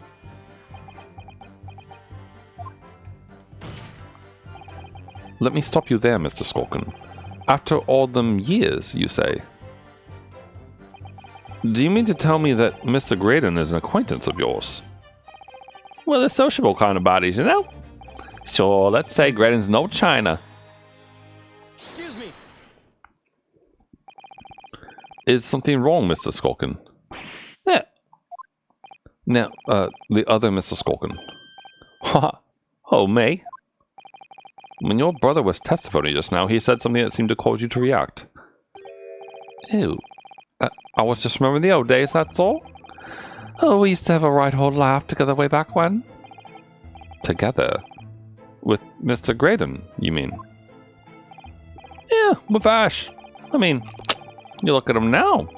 His fancy whistle and flute, and you wouldn't Adam and Eve it. But when he was younger, he was from the poor part of town, just like us. Is that so? But he was always a leery one. He had the brains, he had the savvy. Always come up with smart ideas like what would never have gone through our heads. God blimey, ain't that the truth? Remember Milvington and Skulkin's milk rum? That was a corker, eh? Save it until after the trial. Your reminiscing has no place in this courtroom. And neither does your fruit. Why? The keys asked a question, didn't he? And he was answering. Yeah, we ain't done nothing wrong. Nevertheless, Nevertheless, the court is not prepared to accompany you on your trip down memory lane. Counsel, can we turn our attention back to the testimony, please? I don't know. Could that sentiment story be relevant somehow? Yes.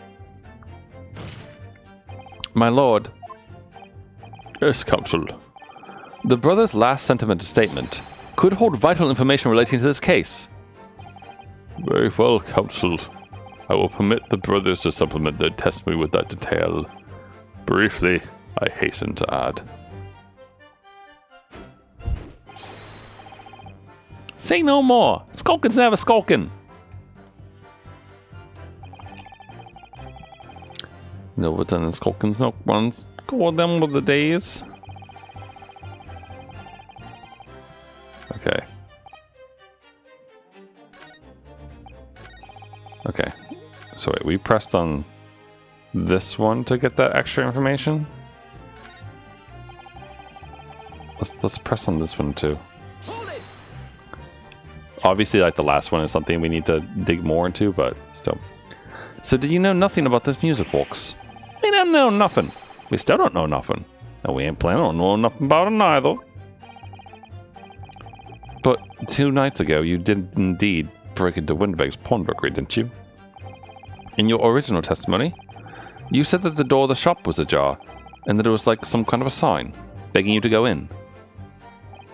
But the truth is, you were planning to break into Windbag's all along, weren't you? We were, Gov, we were. You're right there. Because that's what he told us to do. It was his plan. And why was it Mr. Graydon's plan to break into Winterbanks that night? Do you not ask the reason? Well, he said the place was full of stuff worth nicking. That's what he told us beforehand, anyway. Turned out it was low cobblers, didn't it? Oh, best please, I could tell ya. In any case, if they know the real reason, it doesn't sound like they're going to give it away. Milverton and Skulkin's milk run. Gore them with the days. I'm sure I'm going to regret asking, but what exactly was that? Some kind of business? Just a little scheme we had going back when we was youngsters. A bit of fun, really. Delivering fresh milk to the locals, that's what it was all about. That sounds alarmingly legitimate. There must be a catch. I suppose since we're here, I should ask them to elaborate. But on what? The business model, the business name, and leave it.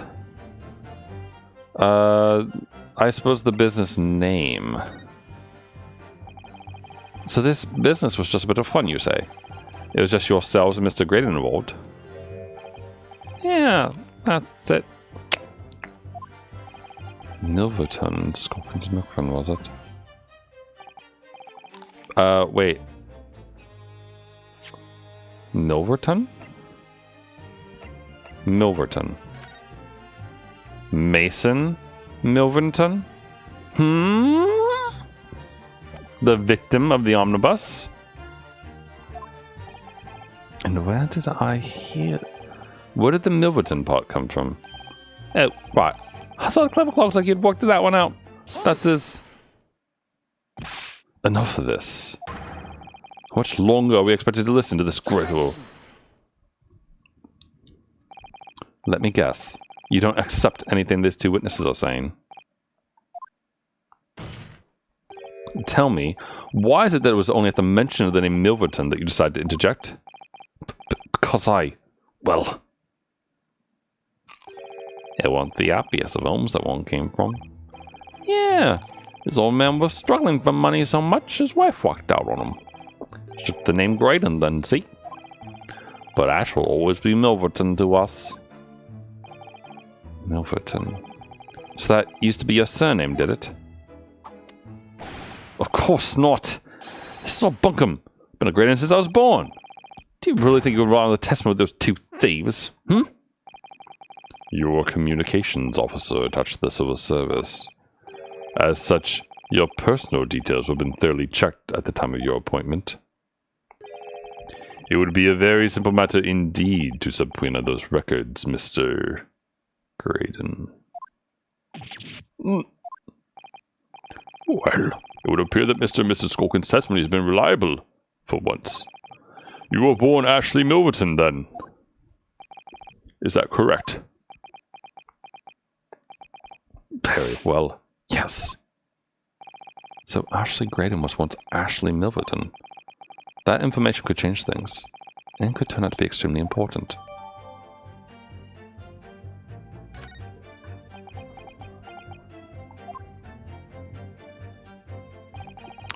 All of a sudden, we seem to be up to our necks in serious matters of national security.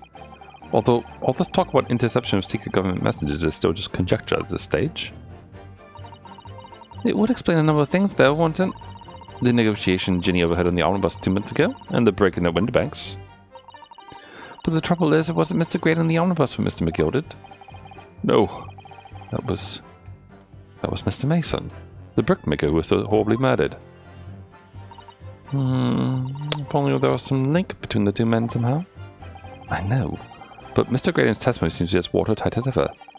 I wonder if the key to us making headway with the cross-examination here could be those two brothers.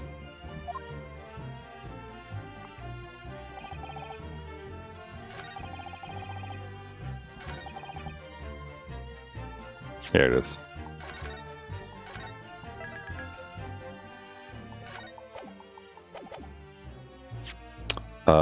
Incorrect, sir.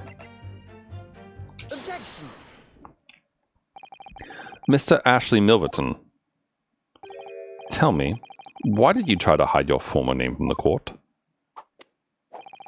Because I haven't gone by that name for years. It means nothing to me. No, I don't think that's the real explanation at all. The truth is, you had a reason to hide that name. Explain yourself, please, counsel. I have here the notes from the omnibus case, my lord. And as we all know, the victim, the man who we now understand to have been negotiating with McGilded. Yes, Mr. Mason, the brickmaker. That's right, only Mason wasn't his surname at all. It was his given name. His full name was Mason Milverton. Milverton? Do you mean to say... Saints alive!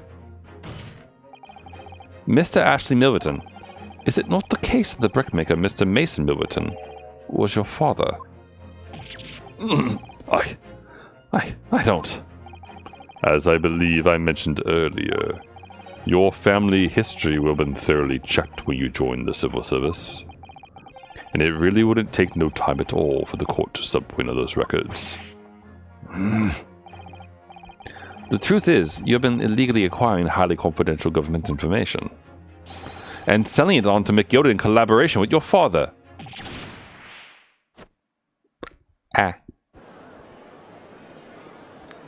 I say.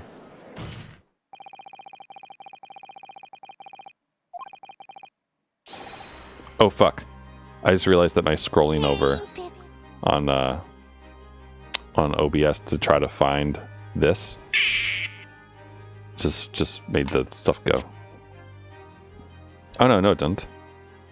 Oh, sorry. I thought it did. Wait, yes, it did. The new facts and evidence unveiled by the cross-examination of this witness all come together to reveal the truth. the truth, you say? That you collaborated with your father, Mr. Mason Milverton, in illegal dealings with Magnus McGilded. Right into this music box, you mean, Counsel? Yes.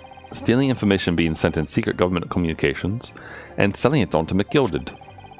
Mr. Graydon concocted this elaborate scheme of using 2 music box discs to encode the information, as presumably a safety measure against the information falling into the wrong hands. A very effective one. I shouldn't have given the scheme any credence whatsoever.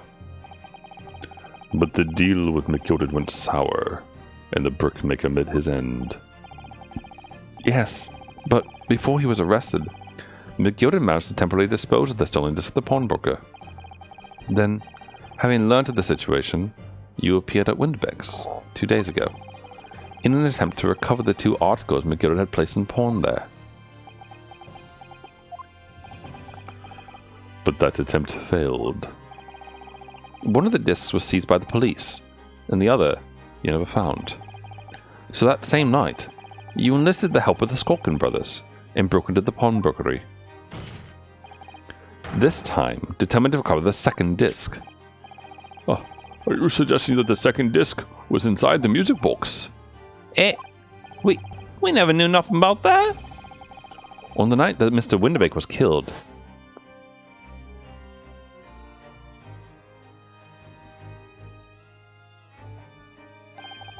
the intruder to the pawnbrokery touched one item, and one item alone, the music box.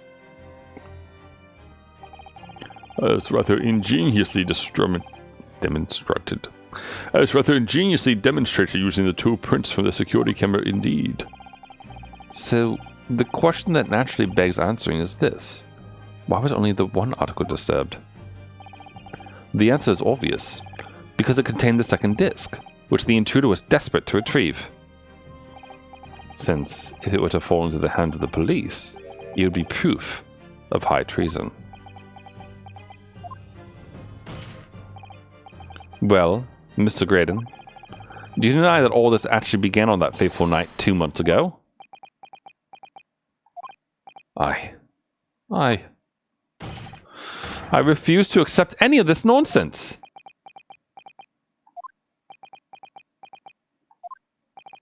Sir, there appears to be blood seeping through the sleeve of your jacket. What? Ugh. 2 nights ago, we know that 3 shots were fired at the scene of the crime in Winterbeck's pawnbrokery. One took the life of the pawnbroker himself.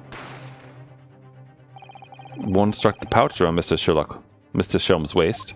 Sorry, it is so hard not to just say Sherlock Holmes. And the final bullet struck the calendar on the wall of the shop, having first pierced the arm of one of the intruders. Mr. Graydon, that wound on your arm that you seem to be trying to hide, it's a bullet wound, isn't it? It's caught you now, me old China. Time to call it quits and croak, I reckon.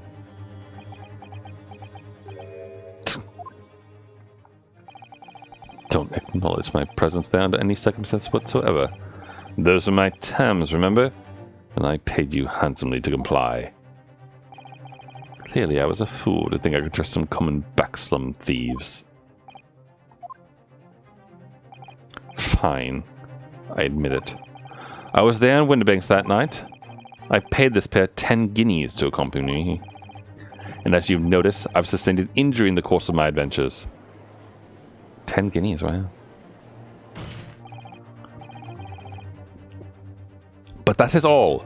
I admit to nothing more. Stealing government secrets. Negotiating with Mr. McGilded. As God is my witness, I'm sure I recall nothing of the sort.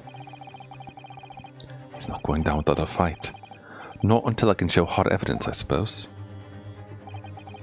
Nevertheless, the defense have now established a crucial fact. Which is...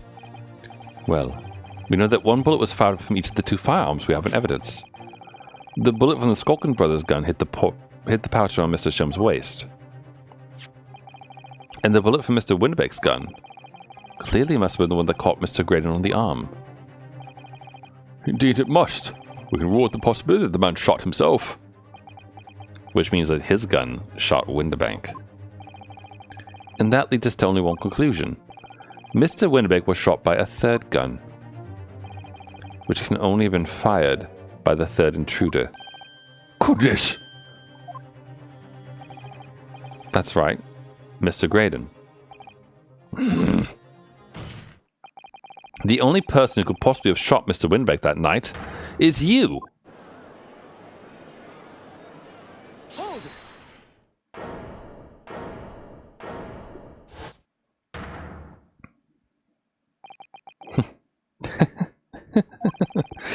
You little upstart. You made a grave mistake when you summoned me here. What? What's that supposed to mean? Yes, as you rightly say. I was there at the pawnbrokers. I did my best to hide the fact, naturally. Had no intention of ruining the distinguished career I'd built for myself at the communication station. But did the thought never cross your mind? Did you never consider the possibility?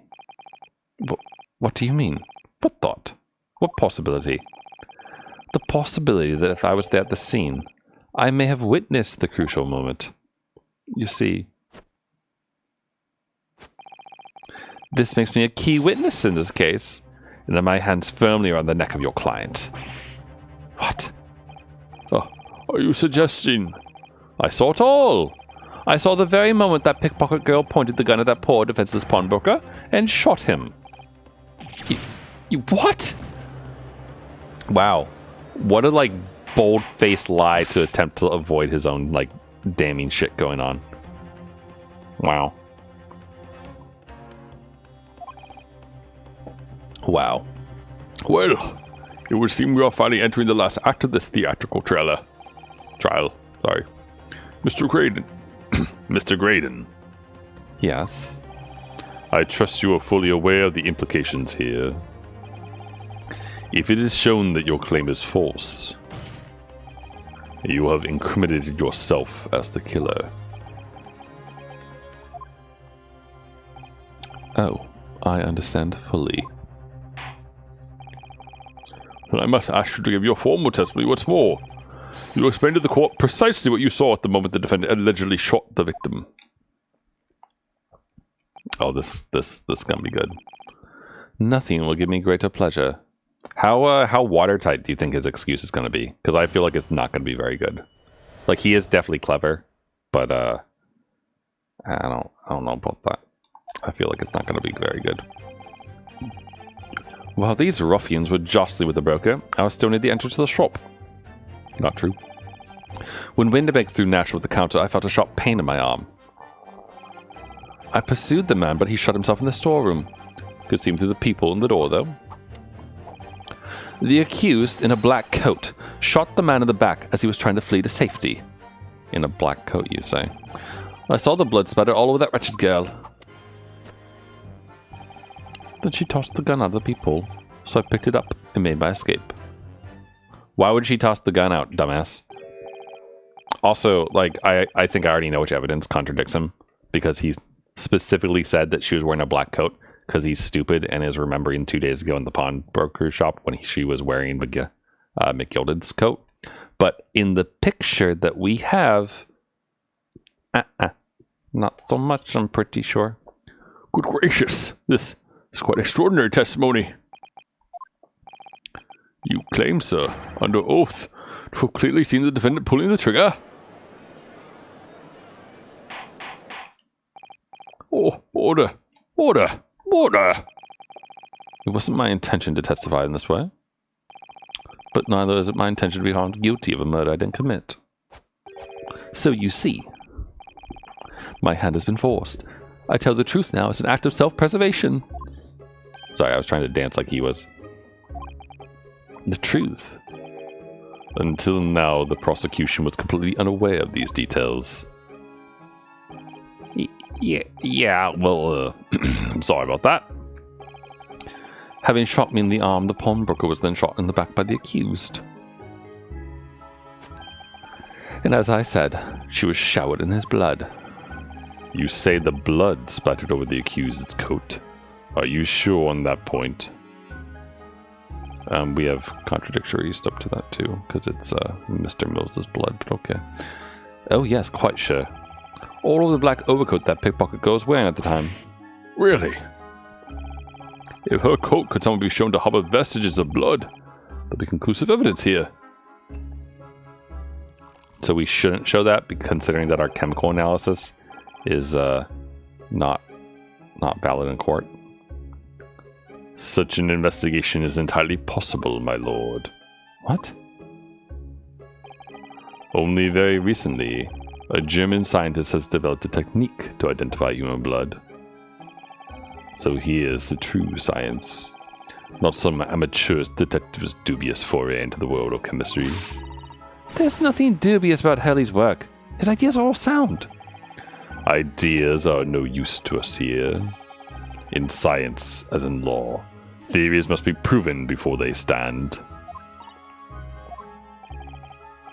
In Germany, the technique has already been employed in the courtroom as the basis of evidence. Scotland Yard has a small quantity of the chemical reagent used.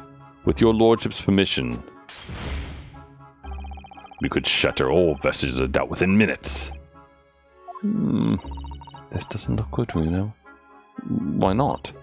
Well, we know, don't we, that there's blood all over the front of Ginny's coat.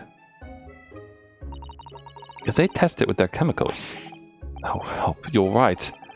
Just forgetting what happened yesterday. Hold on, sorry, is she wearing the coat? Am I misremembering? Where's the picture of her fainted next to him? Oh, I guess we have this picture. Oh, she was wearing the coat. Damn it. Alright, I misremembered. I could have sworn when they showed the scene of him lying down in her like that she wasn't wearing it, that she was just in her normal outfit.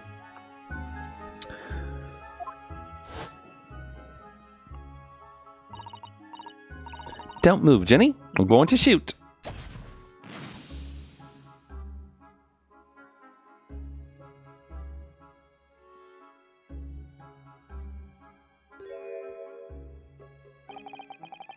But that's not Mr. Windibake's blood. That stains from 2 months ago. That's Mr. Mason's blood. But when he was stabbed by McGilded, who was wearing the coat at the time. My lord, the defense objects to the test proposed by the prosecution. Overruled. Lord Van Zieks, make it so at once.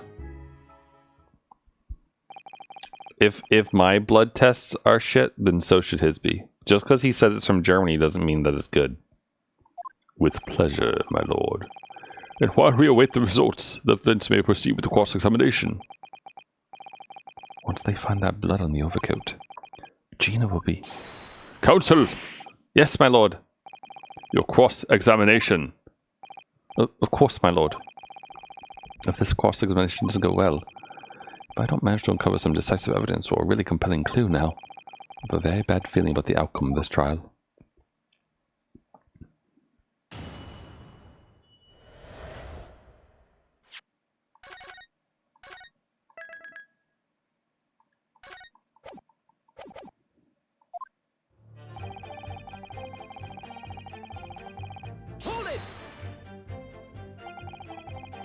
Mr. Windiback emerged from the storeroom, I believe. Bingo and Nash were scouring the counter when he suddenly appeared and flew at them. He already had the revolver in his hand. Fortunately, I wasn't too close. I've been so scared in all my life. Yeah, we're just your regular man of burgers, that's all. We don't like violence. Says the pair who carry a gun. What do you mean when you say you were near the entrance to the shop? I was in the doorway, running my eyes over the shelves of forfeited items. Looking for the music box, of course. The broker went for Nash in the first place. Then Bingo joined in, making it 2 against 1. So I assumed they could handle the situation. But I was wrong. I was trying to help me little bruv, but the old geezer checked me over the blooming counter. Wait, Nash is the younger one? So they really are like Mario and Luigi. So I pulled me gun on the old fella, and that soon made him scamper. The pair of you sitting upon the poor defenseless pawnbroker together. Shame on you. Sorry, Gov.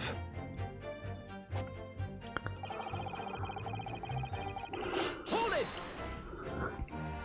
And by the way, in that yawn, with the single eye closing, that was actually true. It wasn't just the model fucking up. I do just close one eye when I yawn. You mean that's the moment you were shot? Yes, but I didn't immediately realize what had happened, of course. Things crashed to the floor from the counter as the three men were brawling. It was exactly that moment that it happened, so I didn't hear the gunshot. And the bullet went on to strike the calendar on the wall behind you. So it would appear. When I looked at my arm, I saw it was bleeding badly. So I wrapped my handkerchief around it. Since I couldn't explain what had happened to a doctor, I had no choice but to wait for it to heal. I didn't imagine it would still be bleeding 2 days later. Did Mr. Windbank intend to shoot you, do you think? What is the blue between the red strands? Are you talking about on Zachan?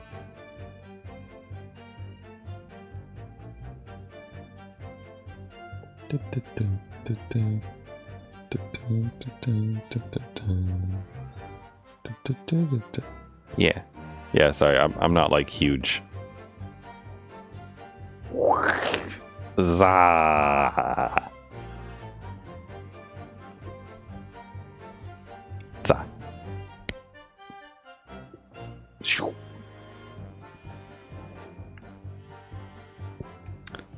Oh no, I don't imagine he even noticed I was there, to be honest. Perhaps the gun went off accidentally. Anyway, it didn't quite strike home. When I pulled my gun on him, he tried to shove me out of the way. And then he scampered through that door out back. At which point, what did you do? What did you do? I pursued the man, but he shut himself in the storeroom. Could see the people in the door, though. Hold it! You mean you chased after him? I don't recall the reason why, but I ran after him to the back of the shop. And what about this peephole in the door you mentioned? Well, unsurprisingly, the storeroom does a solid job. Made of stout wood. But there's a small opening about a head height that lets you see what's in there from the outside. Actually, I should know that, shouldn't I? I looked through it myself that night.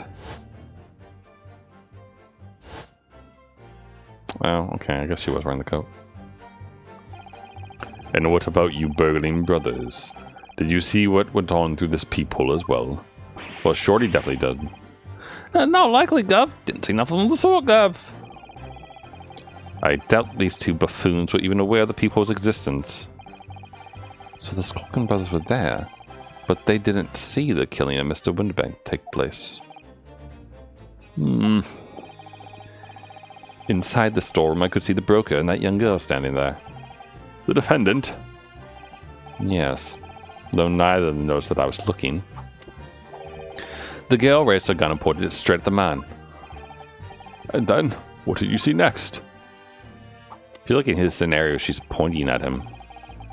Shot the man in the back. Alright, fair enough. Yes, when the crime was discovered, the defendant was found with a gun in her hand. But that was Mr. Winterbeck's gun, for which only a single bullet had been fired. And as we've already established, Mr. Graydon, that bullet was fired at you. Ah, but no.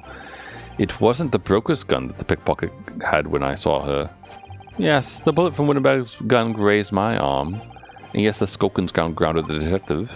But this wasn't the gun entirely. A third gun. The broker's gun was not the murder weapon, so clearly there had to be a third firearm involved. In other words, the accused must have had her own gun with her at the time.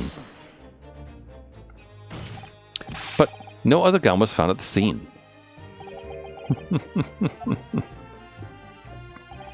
Calm yourself, counsel. Sorry. You must consider the events in order. At first I saw the broker and the girl glaring at each other, but then all of a sudden, The broker turned to run. It was that moment. This little gutter rat shot him in the back. A chilling image, I must say. Where'd you get the gun, dude? She pickpocketed it off of you in the middle of all this somehow? Hold it! I don't know if I should press on this. Well, all over her? Yes. Through the people, I saw it clearly. Of course, the stains are invisible now, but with the coat being such a dark color. But I assure you, that garment is sullied with the victim's blood. Well, it is sullied with blood, that's for sure. But it's not Mr. Winnebeck's blood, is it? No, that's right. It's Mr. Mason Milverton's blood from when McGolded stabbed him 2 months ago. It's so annoying. If they only accepted Hurley's chemical analysis, we could prove that. But they won't. So, unfortunately, we can't use it as evidence to support our case. Bother. Bullshit, more like. Okay, this shit makes no sense. Why would anyone, even a, quote, gutter rat, do that? Did I hear you correctly? She threw the gun out of the room. That's right. After the broker fell to the floor, she started walking over. Over where exactly? In the direction of the storeroom door, to where I was watching. Of course, I quickly retreated, and then the girl dropped the gun through the peephole onto the floor on my side of the door. But why on earth would she do such a thing? I couldn't tell you. Perhaps she was hoping to distance herself from the murder weapon. Without thinking, I went and picked it up. I suppose I was worried about just leaving it there, in case any more tragedies took place. So it was you, in fact, who took the third gun from the scene of the crime. Yes, it was yours truly. Hey, you want to give that gun to the court, dude? I left the clear up to my lackeys and left. Clear up? We'd made a bit of a mess around the counter, so Mr. Whistle and Flutia told us to tidy up. He thinks he's our bloomin' mum sometimes. Well, I was paying you enough, by God. Tell me, Mr. Graydon, when you left the pawnbroker that night, was it by any chance with the second disc in your jacket pocket? You're like a bull at a gate, aren't you? Whoa. Excuse me. What's going on here? Gentlemen!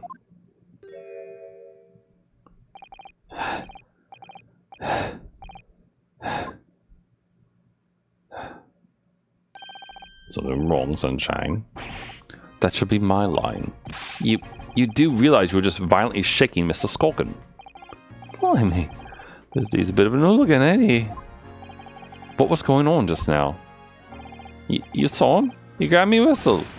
Why the blazes, he said. Didn't you mention the third gun when we got you down the station? And why didn't you? Of course. We didn't know enough about it. Well, that blaming people on the door. Sorry about that. I'm prone to losing my rag sometimes. Not hurt, are you? God, blimey. See the way he's looking at me? I'm telling you, this D's giving me the willies. That was strange. The inspector doesn't normally get quite as worked up as that. He wouldn't normally grab someone. No, that wasn't like Gregsy at all. He's normally all sweetness and light, no matter what I say to him. Yes, well, I think you might be a special case, Iris. Well, anyway, that was definitely out of character.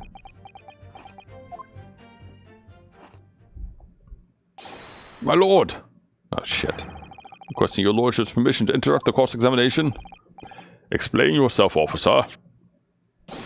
The result of the test that was at it all, my lord, I can't speak for some reason, probably because it's 11:16. Ah, the blood on the accused's overcoat. Thank you, officer. Very well, the cross-examination is hereby temporarily suspended. I presume you have no objection, counsel. No, my lord.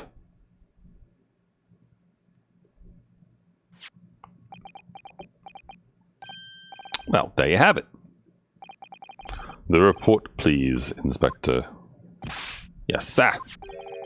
Traces of human blood were found on the overcoat of the defendant, Miss Gina Lestrade.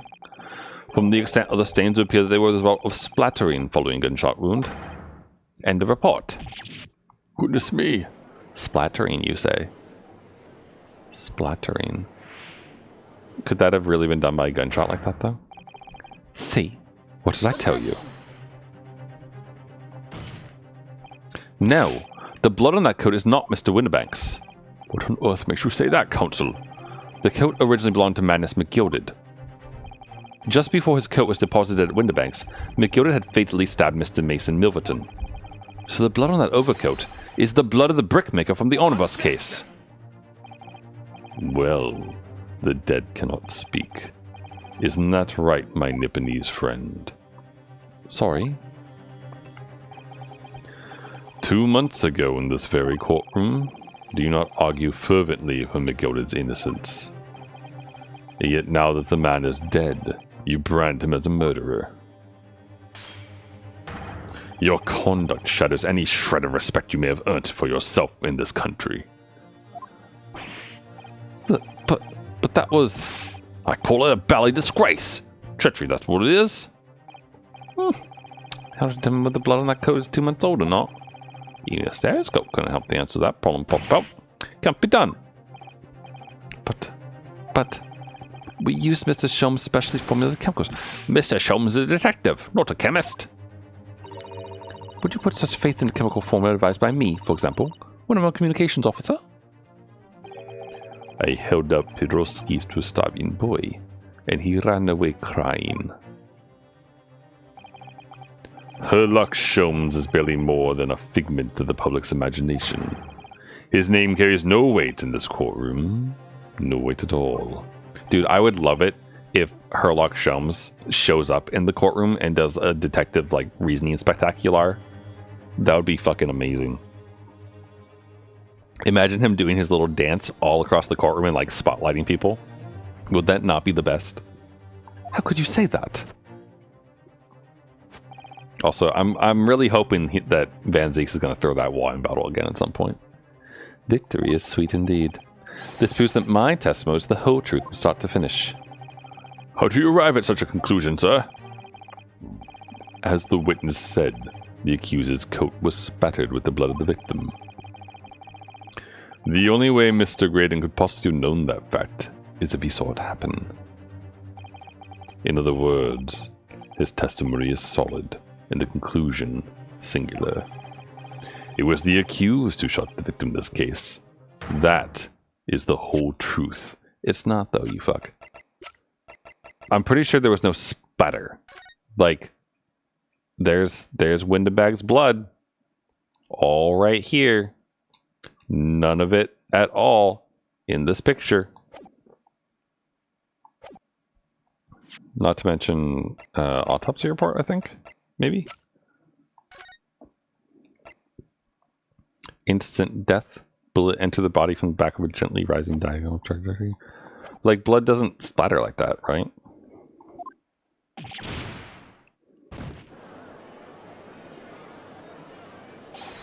My lord! Been a long battle, this one, but this one will have something to say now, if you please. Mr. Foreman, as of this moment, sir, the squadron has reached its final decision. Ready, men. All for one now. Sir! Guilty. Guilty. Guilty. Guilty. Guilty. Guilty.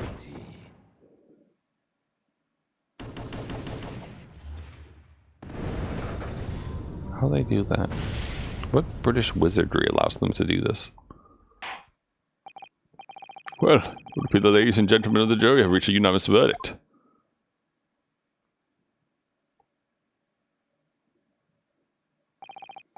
The defense has consistently failed to unpick this witness's testimony. Here's to any attempt you made at unpicking the juror's decision being equally successful. Well, I don't believe it. After I've come so far, how is it all unraveling on me so fast? You can do it, buddy. Summation examination. Let's go. How very distressing. to be held in such low self-esteem. It's him. Wouldn't you agree, Mr. Naruhodo? Officer, you've delivered the report now. That'll be all, thank you. It occurs to me with some regularity, Mr. Naruhodo, that scientific truths are determined not by science, but by none other than the human mind. I know that voice. Please let there be a Herlock. Herlock Spectacular. Am I going mad? Ugh!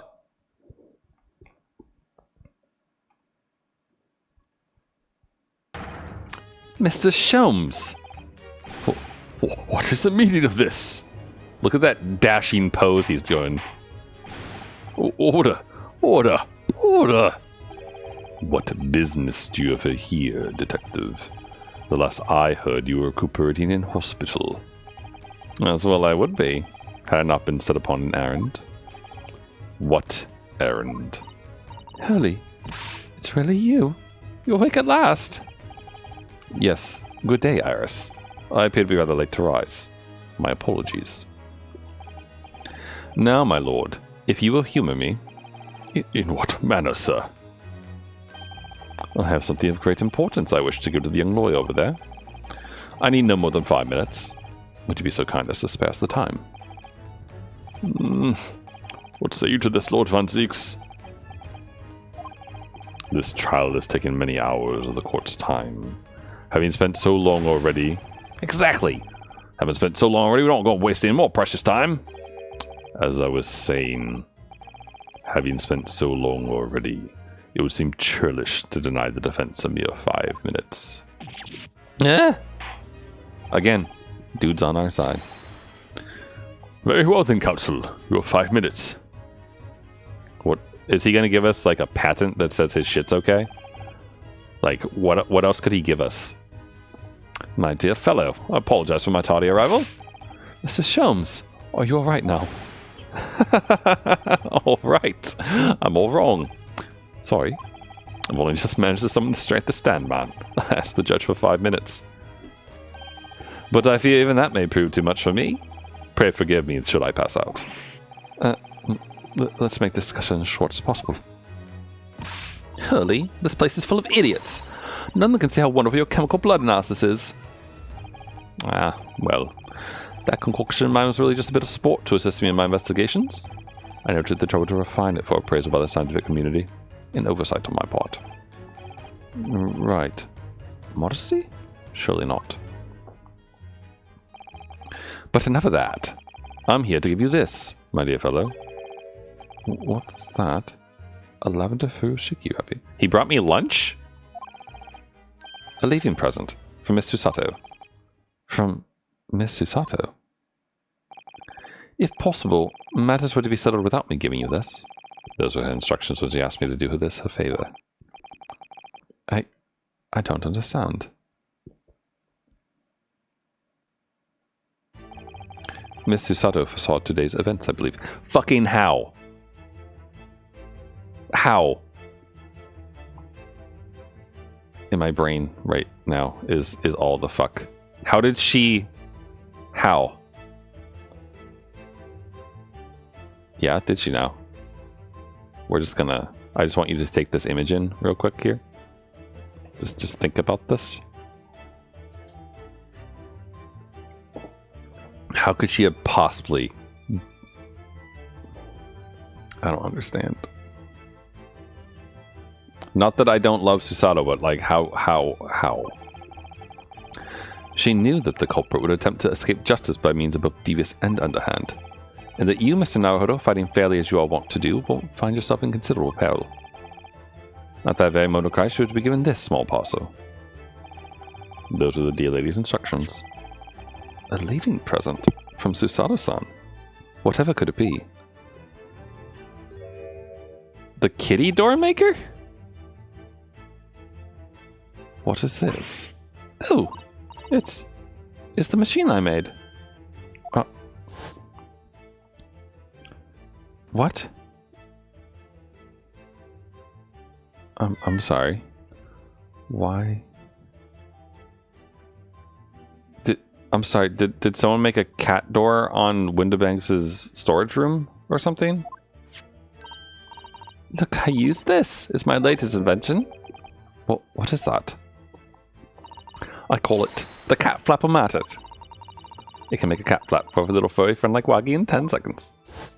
Sorry, in seconds. I don't know where the 10 came from. What's Susie up to? Miss Susato muttered the following words before she left. I'm a failure. I don't deserve to be a judicial assistant. What? Didn't she say something like that? You really are the best judicial assistants in the world. Well, that's extremely flattering. But I'm sorry to say that I've been a complete failure. Explain. Whatever did she mean by that, Mr. Sholmes? Don't collapse on me, Sholmes.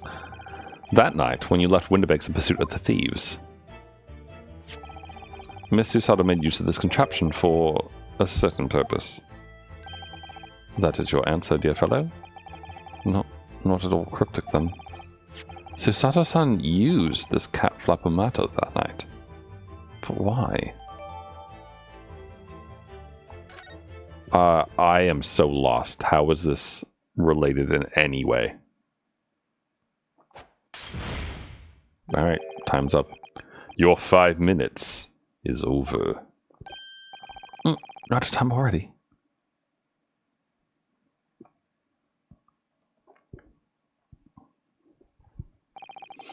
I'm grateful to you for affording us that brief recess, Mr. Reaper. I need no thanks, Detective. After all, the die is cast. Is it really? The jurors are unanimous in their leanings. No doubt my learned friend will consider a summation examination. But any attempt to alter the verdict now would be utterly futile. I wonder... Mr. Naruhodo? Yes. The rest is down to you, dear fellow. What is your plan? The rest is down to me. I need to be careful here. If I make the wrong move, the trial will end badly. My lord, the defense requests... Oh, God. Oh, no, we actually have to do this? Oh, fuck me. How does this relate? How... What? Phew, those vicious teeth that could rip through almost anything. They're good, aren't they? They're made of a special alloy developed just for this job. The cutter rotates 10 times per second, so it can get through any kind of door in no time at all. And what are the two parts at the top there? Ah, those are attaching hinges to the section of the door that gets cut out. Right, of course. Nothing can match this machine for power. It can make mincemeat of even the toughest of doors. It sounds so charming and friendly when you say what it's for, but it feels like the reality of the cat flap is that it's a grim weapon of door destruction. Waga Hai so a door, well, there's nothing I want to do for him, even developing deadly weapons.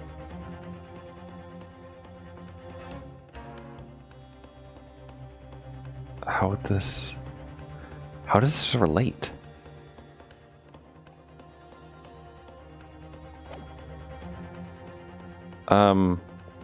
Do we need more cross-examination or a summation examination? I kind of want to say further cross-examination.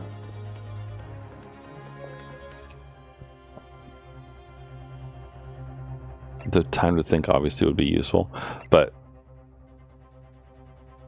like, I don't know how we would fix what the jury is thinking about without having more examination. And we temporarily well, both of these things would temporarily extend. I'm gonna go with the cross-examination because that's my first feeling. Further cross-examination. The jurors have spoken. Protocol dictates that you may not cross-examine a new witness now. The defense is not asking for the cross-examination of a new witness, rather to continue with one of an existing. What? It would appear that a rather important detail has escaped your attention, Mr. Reaper. My lord! Requesting your lordship's permission to interrupt the cross-examination. Thank you, officer. Very well. Cross-examination is hereby temporarily suspended. I presume you have no objection, counsel. No, my lord. So nobody can say anything then. If Runo asks to resume his cross-examination of Mr. Graydon, the court is obliged to allow it. This is absurd. Oh, I hope I'm doing the right thing here. I would remind those present that this is my courtroom. I concur that the defense is entirely within its rights to request the continuation of the cross-examination. However, not permit an unremitting protection of those proceedings. Therefore, I decide to afford the defense one final opportunity concluding the cross-examination. Counsel, you must choose but one statement from the witness testimony and but one piece of evidence to present in support of your arguments against it. A single chance to present evidence. If following that the situation remains unchanged, I shall move to adjudication. Is that clear, counsels? You will not press the witness any further, my lord. Yes, my lord. Single statement and a single piece of evidence. Most generous. Well then, Mr. Naruhodo. It's high time I fell in a dead faint. I leave this in your capable hands. Mr. Sholmes! Mr. Sholmes and me.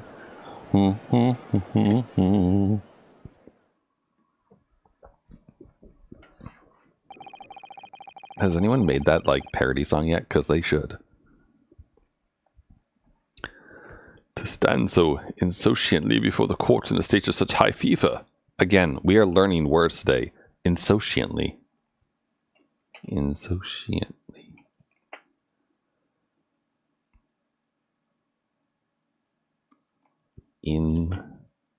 Insouciantly. Sorry, I spelled the wrong thing. Free from concern, worry, or anxiety. Carefree. Nonchalant. Lighthearted, debonair. Jaunty or breezy. Sorry, the synonyms are often weird, I think. Like lighthearted and debonair makes sense, but then jaunty and breezy. Weird. Either the man has extraordinary strength of mind or an extraordinary lack of feeling. I imagine he's feeling very little now. The detective is sleeping soundly in one of the antechambers. Strike a man when he's down, why don't you? Well then, counsel, are you fully prepared? I wonder if you can get away with either. Because this does feel like whichever way you go, you're kind of stuck into one way. So you can figure out both ways. I won't let Mr. Sholmes down. Or Iris. And I won't waste this final chance that Sir Salazar has given me. This is going to decide the entire outcome of the trial. Very well then. Under the terms I've outlined, you may resume the cross-examination.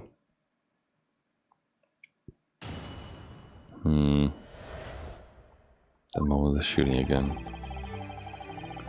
Well, these ruffians were jostling with the broker so near the entrance to the shop. When I mixed through naturally, the county, I felt a sharp pain in my arm. Pursued the man, but he shut himself in the storeroom. I could see him through the peephole in the door, though.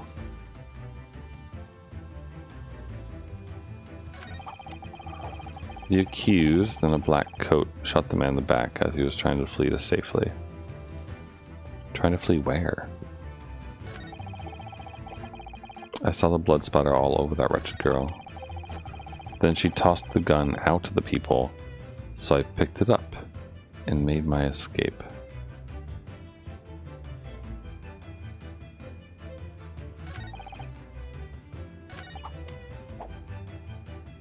Shot the man in the back as he was trying to flee to safety.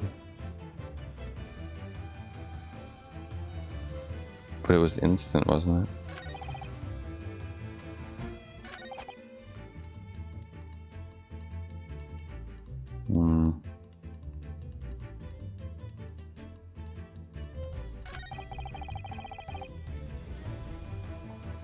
I was still near enters the shop. I don't. So, like, this is the thing that feels the most wrong because we didn't see it and we were the eyewitnesses.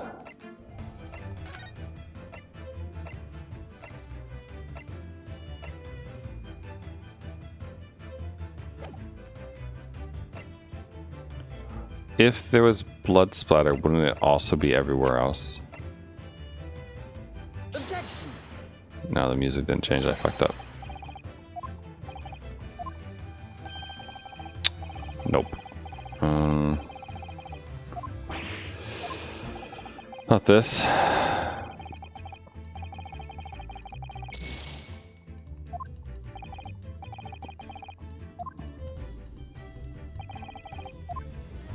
Is it the summation examination that we did?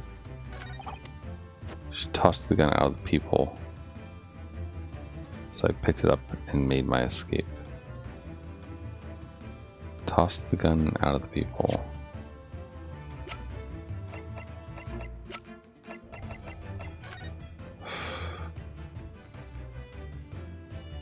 There's also this. Like, the way he's facing doesn't make any sense either.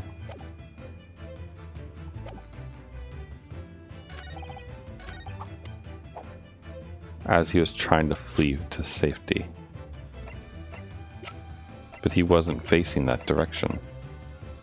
Objection. Nope, not this. Okay.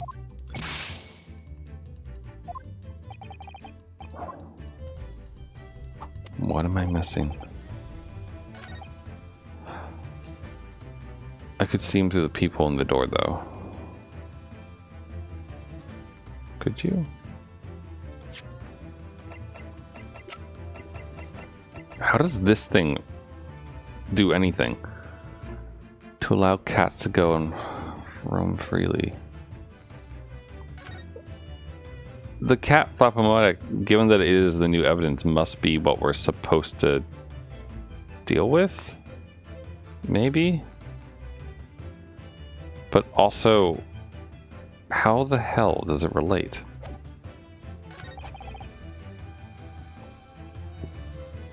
I felt a sharp pain in my arm. When a window bank threw Nash with a counter. Well, who fired what gun?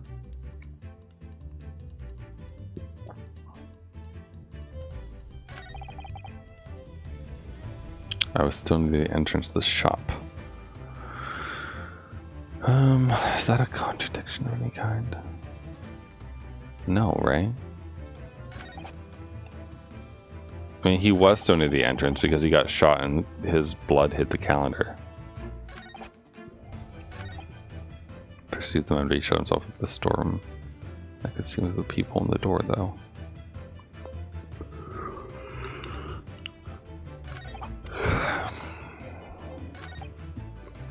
I saw the blood splatter all over that wretched girl. Then she tossed the gun out of the peephole, so I picked it up and made my escape. She tossed the gun out of the peephole. So I picked it up and made my mistake.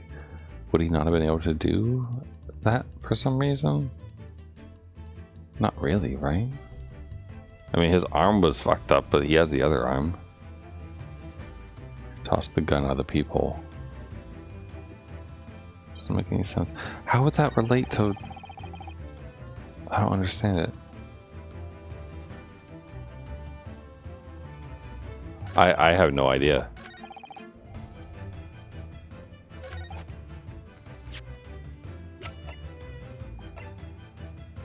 Bullet is about cat flapomatic. Small flaps in larger doors.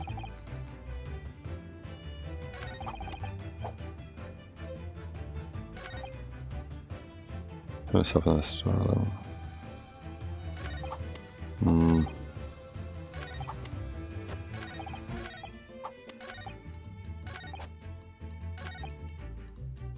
Seen through the people door though. Would you have been able to? Would you have been able to?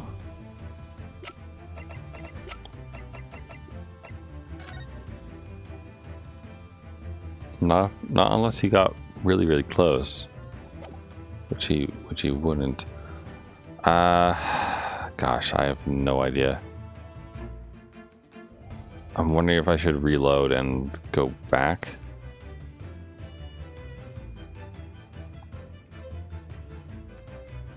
Like it doesn't. It really doesn't make any sense. Oh boy.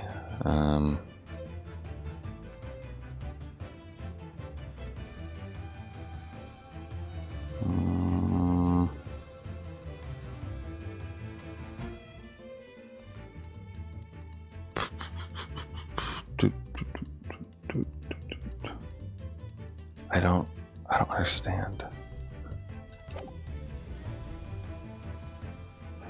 The only thing that has anything to do with the new evidence, like there's this statement, because I'm just thinking about the cat flap-o-matic. It makes peepholes, right? Or could, I guess. Could she have done that? Does it open that way? The cat flap? Which way does the cat flap open? I could see through the peephole in the door. It opened inward. No. It opened outward. I don't understand. How does this relate? Yeah, I'm gonna go for it, like YOLO style, I guess. How does this relate exactly? Because like it makes peepholes. This makes doors that, or holes in the door. But was it used for that purpose though?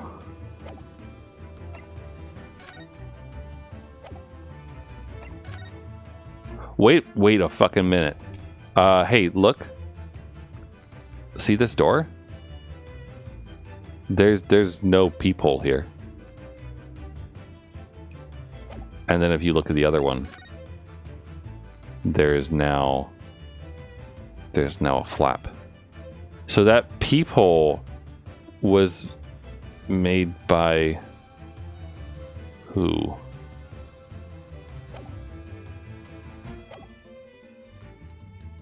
Okay. Well, okay, hold on. Oh, okay. But why though? Why would he make a peephole? Or a flap, rather. What on earth is that eccentric contraption, Counsel? Oh, it's my cat flap-o-matic, my lord. It makes a way for cats to go in and out of a room. It can cut through any door you can think of and make a new little door in the middle of it. That's right, my lord. It's a device for creating so-called cat flaps. Small doors for cats to come and go as they please, without their owners having to open the main door. I'm sure we can all work that out for ourselves. But that cat lover's contrivance has no possible relevance to this case. Oh, really? Of course it doesn't. To start with, there was no cat flap in the pawnbroker's door. Not being a keeper of cats myself, I'm afraid I failed to see what this has to do with the matter at hand. Perhaps it would help if I describe its function another way then. This contraption is able to create a peephole in any door you can imagine in practically no time at all. I beg your pardon? A peephole, you say? 2 nights ago, we were out of the scene only minutes after the murder of Mr. Winbeck had taken place. That's right. According to the paperwork at the yard. It was you, your Japanese assistant, and Sholmes. Yes, the 3 of us were together. And it's recently come to my attention that my assistant made use of this device at the time. Your assistant what? There was a peephole in the storeroom door. I can attest to that. Because I looked through the peephole myself, in order to see inside the locked storeroom. This is ludicrous. What are you trying to say? Of course there was a peephole in the door. I said as much in my testimony. How else could I have witnessed the crime, for pity's sake? Yes. How could you? What? Counsel, kindly say what you mean. Alright, it's time. Time to strike the final blow. What I mean is this, my lord. My assistant made the peephole in the storeroom door, and until such time as she did, the door had no hole in it to look through. Oh, no! Objection! This is a farce. Are you really suggesting that the peephole in the door was... Yes, it was created only after the incident had taken place, by my judicial assistant, using this device. Your assistant tampered with the crime scene, was being fully aware of the gravity of her actions. That is the most serious act of vandalism. For which I humbly apologize, my lord. It was in the few minutes that I had left in the scene in order to pursue the Skulkin brothers and alert the police. Nevertheless, in the light of this new information, it becomes apparent that Mr. Graydon's testimony is riddled with holes. Cat flap-sized holes. Riddled with... Explain yourself, counsel. The majority of Mr. Graydon's testimony that appears to incriminate the defendant is based upon what he witnessed through the peephole in the storeroom door. Yes, that filthy girl shooting the man in the back. However, if at the time of the incident, that peephole did not yet exist in the door, there's no possible way that you could have seen what you claim to have seen. In short, your entire testimony is a pack of lies. Oh, nice little voice squeak there I just had. I guess Naruhodo's is young, so let's pretend that's why I did that. Order! Order! Order! Is there any credence in this revelation? Objection! None whatsoever, as my learned friend must surely realize. Exactly. This is some cheap trick designed to discredit me. I'm afraid not, sir. Of course it is. Do you seriously expect people to believe that plaything could cut through a solid wooden door? Oh yes, I'm designed to be very powerful and cut through even the toughest of doors. That's absurd. I don't believe it for a second. I had a feeling you'd say that. What? Waggy, Gooey, time for dinner.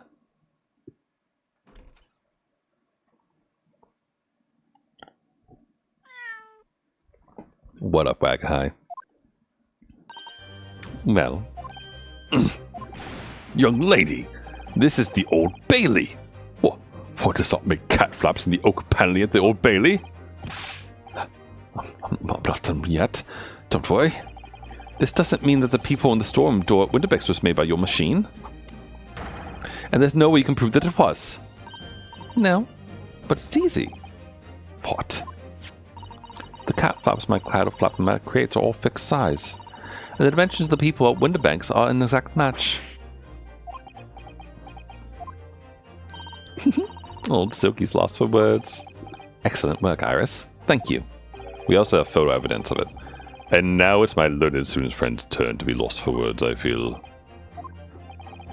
I believe your judicial assistant has already left the country for your Eastern Island home. Well, yes, that's true. Then you may have some difficulty in establishing all the facts. For the sake of argument, let us assume the peephole has dimensions that are a perfect fit for this contraption. In that case, when was the peephole cut?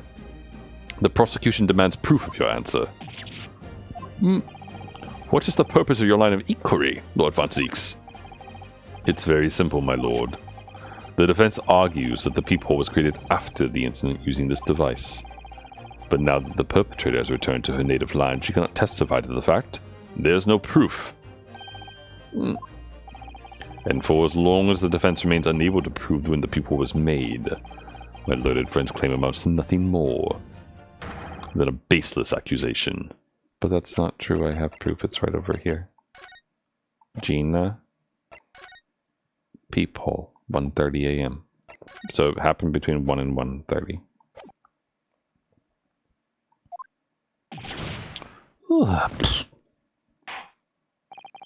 Indeed, that is so, Lord Von Zieks. Well, counsel. Don't give up now, Bruno. This is the time to create your own opening and force your way through. I don't know if I can do this, but I do know one thing. Susato-san is the greatest judicial assistant in the world. Very well. The counsel for the defense will present evidence to support the claim made. Proof that the people in the door Winnipeg storm room was created after the event and not before. This one. Take that! What are you? A print from the detective's infernal cameras. Again. My judicial assistant, Miss Susato Mikotoba, is an extremely intelligent and capable woman, which is why I never had any cause to doubt that she would have considered this scenario and made sure I had the necessary proof. And the necessary proof is this photographic print counsel. This print shows us seeing the shop moments after the defendant entered the premises. Agreed. And it also shows the accused mercilessly wielding a gun in the direction of the defenseless broker. But more to the point, it pictures the storeroom door in the background. Let me see that print again. I don't believe it. This really is quite remarkable. The door to the storeroom is completely devoid of a peephole of any description. Mr. Graydon, you couldn't possibly have witnessed the crime as you claim to have done, because at the time it happened, there was no peephole in the door. In other words, your testimony is a catalogue of lies. Well, it's gone from pack to catalogue. Oh.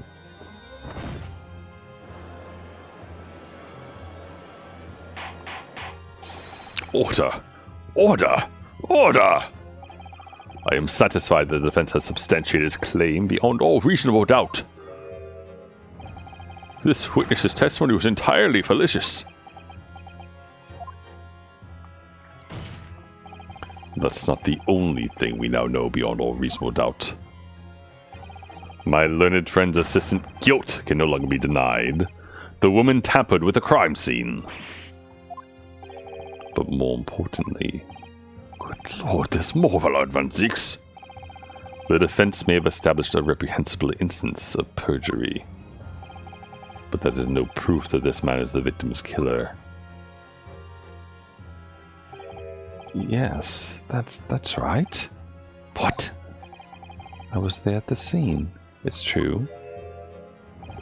And I was shot in the arm. It's true. But that's all? Yes. In fact, if you look at the circumstances, I am the victim here. Oh, please. No! Whoa! I don't believe this. But they're white. No, they're not even close. As it stands, now I don't have any definitive proof that he's the culprit. Still, he can't worm his way out of it now. Harris, you know what they say? There's no point locking the cat's door after the cat has bolted. Isn't that right, Runo? As Haley always says, one lie begets another. No, wait. That might have been a line I wrote in one of my stories. Well, no matter who said it first, you're right. Mr. Graydon, not only did you give false testimony to the court, but the lies you told make no sense. Make no sense? What do you mean by such a remark? What you said in your testimony reveals that you know something you shouldn't have known. In other words, there's a fundamental inconsistency in your statements. What? Objection! This is provocative talk, counsel. Won't you enlighten the court? Explain this alleged inconsistency. I was right. One lie begets another. The inconsistency is revealed by the lies in the witness's statements. They show that Mr. Graydon had knowledge of something he shouldn't have known anything about. Namely, the bloodstains on the coat.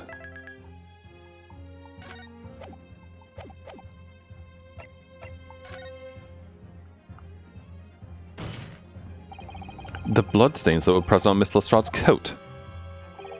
That's right. The victim's blood splattered all over her when she shot him. But how could you possibly have known that?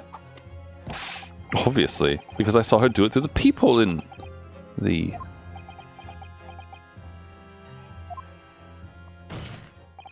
The point is not that you lied in your testimony, Mr. Graydon. It's the nature of the lie you concocted that is so revealing. You're not making any sense. Then let me ask you a simple question. How is it, Mr. Graydon, that you knew of the existence of the people in the storeroom door? What? Well, obviously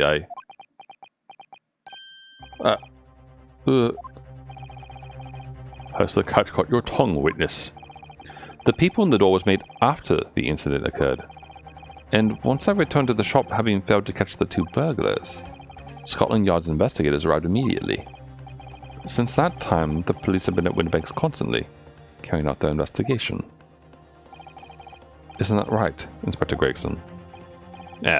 Well, yes, of course. The place is chock full of pawned articles, my lads have thoroughly examined them all. So I get the order to have officers walking around the clock in shifts, so we'll get through it all. And consequently, there's no way that you, Mr. Graydon, could have gained access to the shop. Therefore, you should have known nothing about the people in the storeroom door. So the fact that its existence forms the basis of your testimony is completely inexplicable. Objection! Was he hiding in the storeroom? And yet, the fact remained that Mr. Graydon didn't maintain that he witnessed the crime take place through the people in the door. How on earth is that possible? Could I have a word, please, Lord Von Zeeks? Speak, Inspector. It's just that I really ought to be getting back to the station now to put in my report. There's really nothing more I can add to this testimony. It's all the same to you. Permission denied. Ew. It's not all the same to me, Inspector. Not at all. You will remain exactly where you are until this trial concludes. Of course, sir. Mr. Graydon, you shouldn't have known about the existence of that peephole. Which can only mean that you must have been informed about it by somebody else. Oh. Okay, so we are not establishing him at the scene of the crime. We're establishing that him and Gregson were talking. Objection! Stop there, my learned friend. You realize, I trust, that the words you just uttered have extremely serious implications. Yes. But the defense believes that the details about the case that Mr. Graydon claims to have seen must have been revealed to him by a certain person before his testimony. And in fact, considering a particular clue we have, there's really only one person that could be. Who is the person in question, counsel? Who gave this witness details of the crime scene to facilitate his false testimony? Gregson. Take that! The truth is, it can only have been you, Inspector Gregson. Me? Objection! You had better have some proof to substantiate such a rash claim, my learned friend. Consider the fact that we have only been aware of Mr. Ashley Graydon's identity for the last few hours. We learnt of it during the course of the trial today. Indeed. Preparations for his testimony were made with great urgency during our 1 hour-long recess, where the police executed the subpoena and brought the man here from the communication station. And until that time, Mr. Graydon would have had no idea. No inkling that he would suddenly be required to appear in court. Are you suggesting that until such time as he was summoned? Yes, my lord. Until then, it's reasonable to assume he knew nothing of the people. It was only once Mr. Graydon was in the stand that he realized his position, that he had to defend himself against the accusation that he was the third intruder. You're suggesting to the court that it was while this trial was in progress that he received the information, so that he could commit perjury in order to save his skin? Exactly. And the only person with knowledge of the investigation that he had any contact with is you, Inspector Gregson. This is a blooming outrage. Why ought to be giving away details of our investigations of this fella, eh? I was summoned to his lordship chambers in the recess in any case. Forgotten that? Quite true. I had a number of questions regarding the events that transpired at the pawnbrokery. Which means... the first time these two laid eyes on one another was after proceedings resumed following the recess. Since then, they've been in full view in the stand, where such illicit discussions couldn't possibly have occurred. Oh, I've just remembered something, Reno. What is it, Iris? There was one time before, wasn't there? I think it was when Ginny was testifying. Oh, yes, nothing mentioned it. When the bailiff was dispatched to retrieve McGilda's music box from the scene of the crime. That's it! It was during that testimony. I remember finding it strange at the time. Mr. Graydon and the inspector seemed to be having some kind of secret discussion. It would have been possible for you to give Mr. Graydon the information he needed then. You little tail rag! You're making it all up! Oh, I'm a respectable Scotland Yard inspector, for crying out loud. Why would I do something like this? Why would I be giving away confidential details to the likes of this bloke? Admittedly, you wouldn't have any reason to do something like that for no gain. But perhaps it was part of a deal of some kind. Then it starts to make more sense. What deal, Counsel? I wonder if perchance, in exchange for details about the people at the crime scene, Mr. Graydon agreed to give a certain something to the inspector.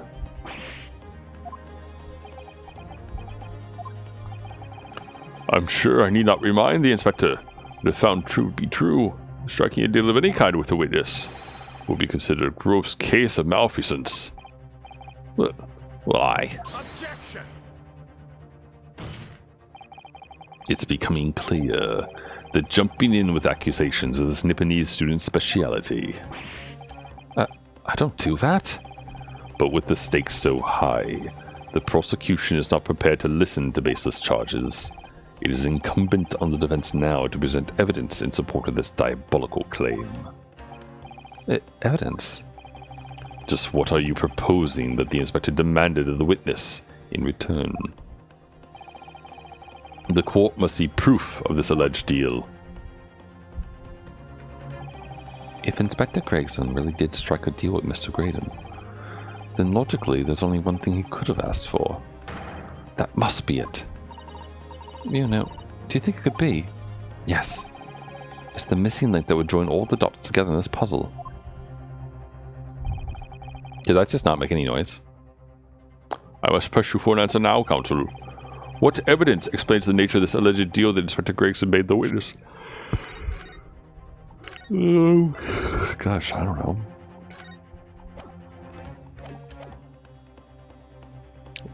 Explains the nature of the deal that Gregson would have made with the witness.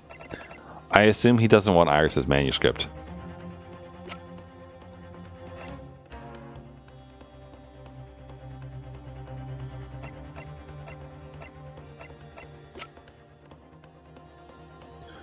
I mean, we said that he'd get the music box disc just now.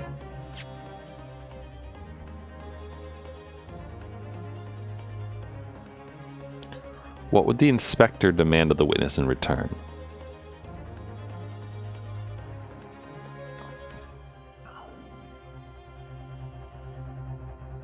In exchange for details about the people at the crime scene, Mr. Graydon agreed to give a certain something to the inspector.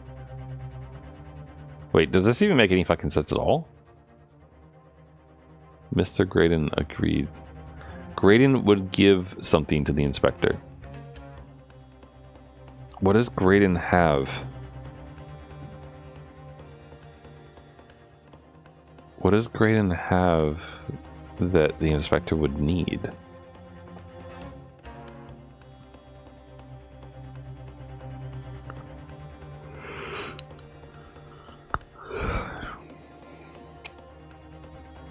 What's something he would have asked for? What does Graydon have that the inspector would want? He doesn't have the box. Or maybe it is the box? No, because we now have the box and evidence, so of course it's going to go to him.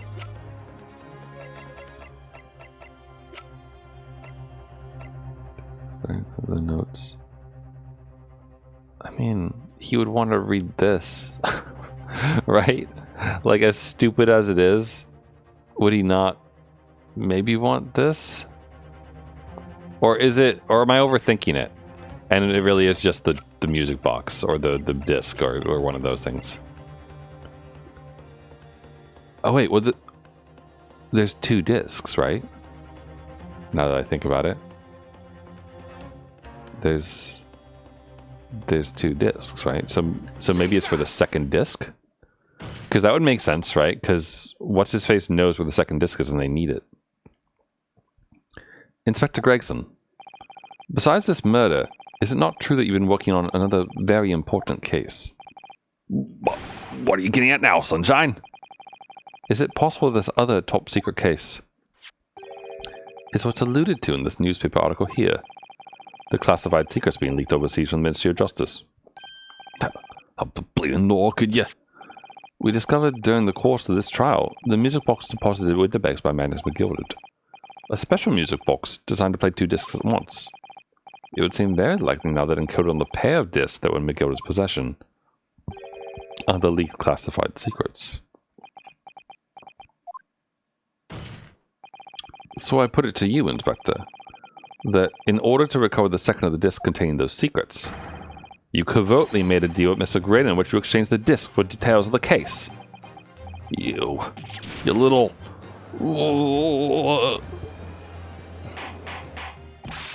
Order. Order. Order. On the day of the incident, when we met you at Winterbanks, you said this. I'll be taking that whatever as Mr. McGill down to the yard, thank you very much. Hand it over. No, don't. Don't give it to him, it's mine, that is. Mine. I'm sorry, miss. But anything belonging to Miss Gilda has to be taken as evidence now. Scotland Yard already knew at that time, is that right? That Magnus McGill was involved in the stealing of the government secrets? My orders were recover the medium used to convey the secrets leaked from the ministry into all a QT, strictly hush-hush. And that explains why, when I presented this disc as evidence to the court, you objected so heavily, I presume. Because you knew that it contained highly confidential information. Blimey. Well, likely, I mean, I wasn't sure of that myself. I realized there was a possibility, that's all. Inspector, surely you're not saying that in order to acquire the second of these music box discs, you did indeed reveal confidential details of the crime scene to the witness. To aid and abet this man in giving false testimony? There's no other way that Mr. Graydon could have known of the existence of the people. It's the only explanation. A deal was struck between these 2 men. No! Blah. Objection!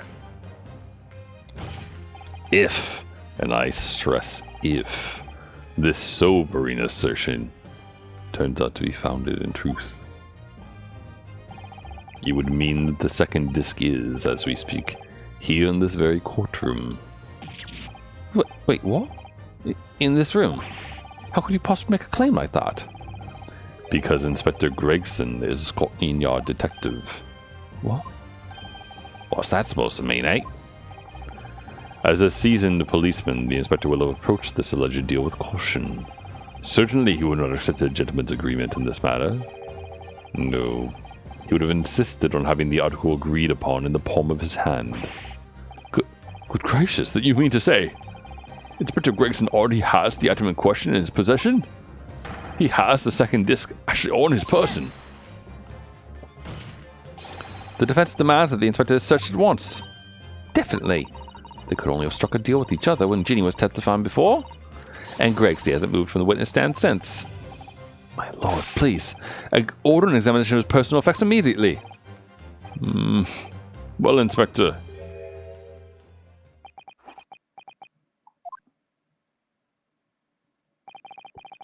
This young lad wants to tone down his imagination. He's insulted me in my profession quite enough. However, If it'll put this matter to bed and dispel any doubts about my involvement, then I'll happily submit to a body search. Oh, he doesn't have it on him. He gave it to someone else, didn't he? Well, he's going to try it. I presume you're aware of the precipice on which you now teeter, my learned student friend. You've made a most serious allegation against Scotland Yard here. If, following the search of the inspector's personal effects, no disc is found, you will be deemed unfit for court service. This trial will end, and my country's government will formally demand of yours that you are severely reprimanded. That sounds serious. Indeed, to have a visiting student make such defamatory remarks about our country's most senior police force is not something Her Majesty's government will be able to overlook. You're just threatening Bruno because you're scared. The accusation is beyond serious.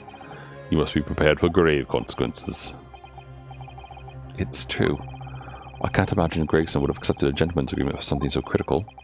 The disc must have physically changed hands, which means the inspector should have it. But somehow, something doesn't feel quite right here. Very well, counsel. You know the implications, so let me ask you one final time. Yes, my lord. Do you still persist in formally Requesting. That's right. Requesting a search of the inspector's personal effects? Yes. The defense formally demands the search can be conducted. Well, don't say you weren't warned. But your typical Nipponese stubbornness may well land you in hot water this time. Perhaps the lesson would do you some good. Wait, did I not just click on search someone else? Fair enough, got nothing to hide. Very well then. Bailiff, conduct a search of the inspector's personal effects, please. Okay, there we go.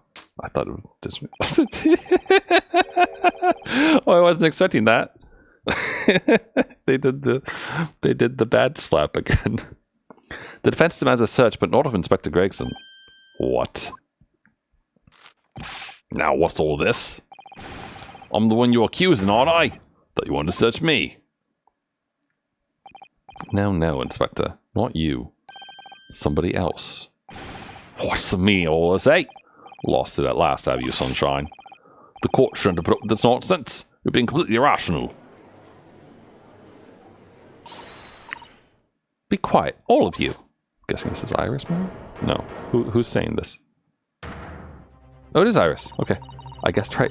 Bruno's doing what you're told him to do, and having the courage of his convictions. You should respect that and listen to what he has to say in good faith. Because that's the British way.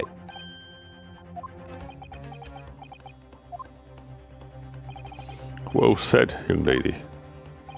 Indeed, this court is in awe of the defense counsel's conviction, and eagerly awaits his next words. You what? Now don't be hasty, my lord. I'm not mistaken about the things I've seen in court today. I'm fairly certain that I know who has that disc at the moment. There's only one person it could be. Counsel, of whom do you recommend this search now?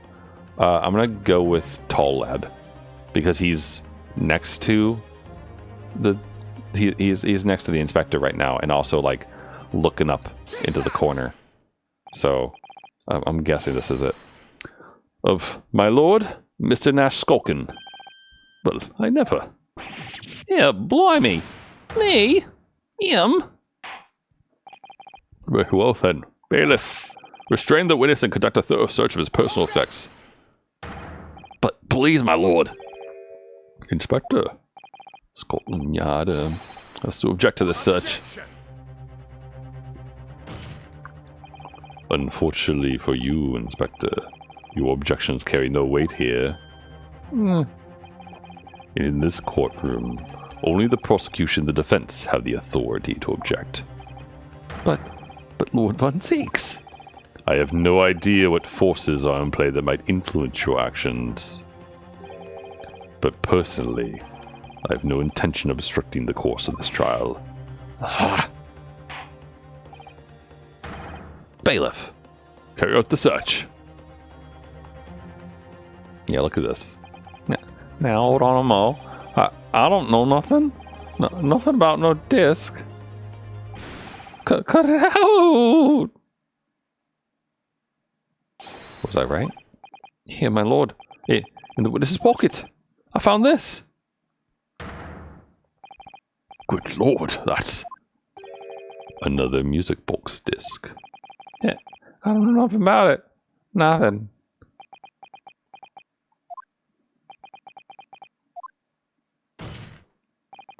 That is the second music box disc left behind by Magnus McGilded.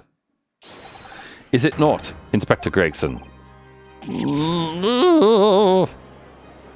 How could you, Gregson? We trusted you. Order! Order! Order! Mr. Skorkin would have you to say for yourself. Gordon Bennett. I mean, just Gordon Fleming Bennett. I swear I didn't know nothing about that disc. On a scored. Counsel, would you please explain what exactly is going on here? The alleged deal that was struck was between this witness and this detective, no? Without question, my lord. Then, for pity's sake, why on earth was this man in possession of the disc that the inspector traded for information? Inspector Gregson is a shrewd, calculating man who rarely loses his composure. But at one particular point in this trial, he exhibited some unusual behavior for a brief moment. I don't recall. What unusual behavior? It was, yes, during my cross-examination of Mr. Graydon. Tell me, Mr. Graydon, when you left the pawnbroker that night, was it by any chance with the second disc in your jacket pocket? I admit to nothing of the sort. Well, Mr. Graydon answered my questions. The inspector appears to have grabbed now Skorkin by his coat and was shaking him violently. Yeah, he did and all. Thought me nugget was gonna fall off, clean off, that did. I was wishing I'd been born to me brother, I was. And what exactly happened to make the detective attack you like that? I ain't got a clue. He just suddenly turned to grab me, whistled like that, and started shaking me. What blazes didn't you mention the third gun when we got down the station? That's what he said. Got it right down my ear, well, my head's been so throbbing now. The way the detective behaved then was extremely out of character. But looking back now, it must have been then that he did it. That was the opportunity Inspector Gregson created for himself in order to hide the disc. Well, plus my wig! He hid it! You... But I'm afraid I fail to comprehend the motive here. If the detective had acquired the disc he was after, why on earth would he then proceed to hide it in another man's pocket? This is a court of law. He could have submitted the item as evidence. It would appear, my lord, that the inspector was not at liberty to do that. Why ever not? As the man himself revealed earlier, his current assignment has some special conditions. My orders were, recover the medium used to convey the secrets leaked from the ministry, and do it on the QT. Strictly hush-hush. Hush-hush. A top-secret assignment, is it? As far as we're aware, the information stolen comes from confidential government communications. It would seem that if that information were to be reviewed in court as evidence, it would be problematic. Does that sum up the situation, Inspector? I'm operating under direct order from the ministry, but I'm not at liberty to answer that question. So, realizing there was a chance that you may be searched here in court, you took steps to hide the disc you had acquired from the witness. What does this mean? He only pretended to attack Mr. Skorkin in order to get close enough to him to slip the second disc into his pocket. It was all a pretense.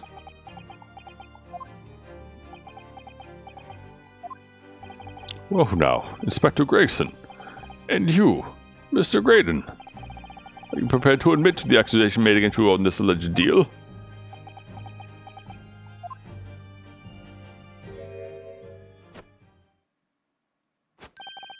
Admit to it. Yours truly, please. Mr. Graydon. Clearly our Eastern visitor has an uncommonly active imagination. However, there's no proof that I passed that disc to the inspector. But then, how do you explain the reason why you knew about the peephole? I'm under no obligation to explain. What? Yes, I lied in my testimony. That I admit. So sentence me accordingly. But that is all I admit. Murder. Leaking government secrets. Striking a deal with the detective. All of it is this young Eastern man's fancy. I have no idea what any of that is all about. You... What? How... Can he actually get away with this? Because I feel like it's bullshit at this point. Well, what about you then, Inspector Gregson? Do you admit to making a deal with Mr. Grade in order to acquire the disc? Ladies and gents of the jury, as a Scotland Yard inspector, I will declare this and nothing more. I am acting in the best interest of the country. Whatever I've done, been in the name of justice. So, as members of the public of this fine country, I like to think that justice will be your guiding light when you're making your decisions. This is quite a quandary indeed. Rarely have I encountered such extraordinary tumultuousness in the conclusion of a trial. Nevertheless, in the absence of any further evidence to be presented, I believe it's time that we put the matter to the jury for their final leanings. Well now, as a fellow serving a queen and country, I must say I sympathize with the old inspector. Yes, he's a deeply dependable man, I'm quite sure. In service, one becomes a good judge of character. Even crossing your eyes doesn't help when it comes to looking at this case. It's all blurred to me. Oh, as a fellow professional, I like to put my faith in the detective, really. Brilliant is highly skilled operator. Stop. Currently in presence of idol. Stop. Detective has really much trust in eyes. More than this I cannot say. I don't believe it. These 6 jurors are... They're going to believe Gregson. If they declare the decision now. Is Ginny going to be found guilty? If I don't manage to produce some definitive evidence right now, then we're going to lose. Either some proof that Graydon killed Mr. Windbank, or stole those government secrets. Or some evidence to force Gregson into admitting that he struck a deal with the witness. Well then, counsel. I guess I may impose on the jurors to declare their final decisions, no? That is, unless you have some compelling evidence you have thus far not presented to the court. If I let the judge call on the jurors to announce their leanings, Gina will be found guilty. So there's no choice then, Bruno. You have to throw some more evidence at them. This is it now? All comes down to this. Who do I present evidence against? Gregson? Or Graydon? Let's save. And let's think about what evidence we have and would present, I guess.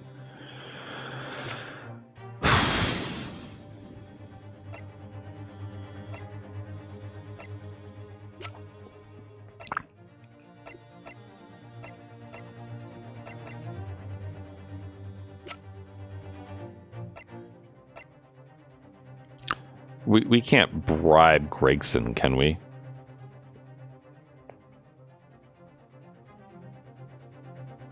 Right? Like we can't bribe him.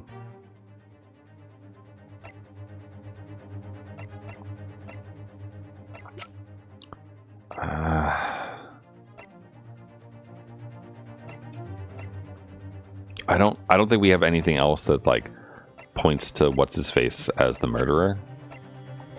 So I'm inclined to go with Gregson, and also like Gregson should crack under pressure from Iris anyway, technically, but that probably won't be what happens here. Inspector Gregson, there is one final piece of evidence I would like you to see. What's that then? If you refuse to acknowledge that you did in fact strike a deal with the witness here today, then you leave us no choice but to examine this piece of evidence thoroughly. Well, go on. So my last chance. It looks like we wanted to force his hand here. One final piece of evidence that this detective to admit to the deal he's clearly struck with Graydon. The only thing I can think of is the music box or the music... Sorry, the music box disc or the small music box. Because I had to imagine that he would start objecting if we wanted to, like, play the two discs at the same time. and like share government secrets with the juror who speaks Morse code. That's really the only thing coming to mind. So I'm going to try the music box first, because that's the thing that takes 2 discs. Is that Mr. McGill has procured a music box and console? Yes, with a disc already placed ready to play. I think perhaps now would be a good time to listen to the sound produced by the music box again. Only this time, with the second disc we've just discovered set in place as well. Goodness, this disc console. No, Wait, I can't let you do that. why not? But because, well, because it's got nothing to do with this case. That's why. Not true, Inspector. The defense has already proposed. The sounds heard by the court earlier from this music box were part of a Morse code message. We know that Morse code comprises of 2 distinct tones. The defense believes that the second disc contains the second tone needed to complete the message. And now we have a chance to confirm that theory. For crying out loud, Sunshine, we're talking about state secrets here. If you go letting the whole courtroom hear confidential information like that, it's treason. Then do you admit the charge? That in order to protect those state secrets, you engaged in unlawful dealings with the witness? You're mad. If you let the secret, if you let that secret information out in the public domain, you're making an enemy of the entire British government, you idiot. Let's not forget, Inspector, that you, a Scotland Yard officer, leaked confidential case details to a witness. That you continue to lie to the court, and all because by fair means or foul, you have determined to do your duty. Well, by fair means or foul, I'm prepared to do mine. Don't you dare. I will stop at nothing to protect my client. I don't care who I make an enemy of.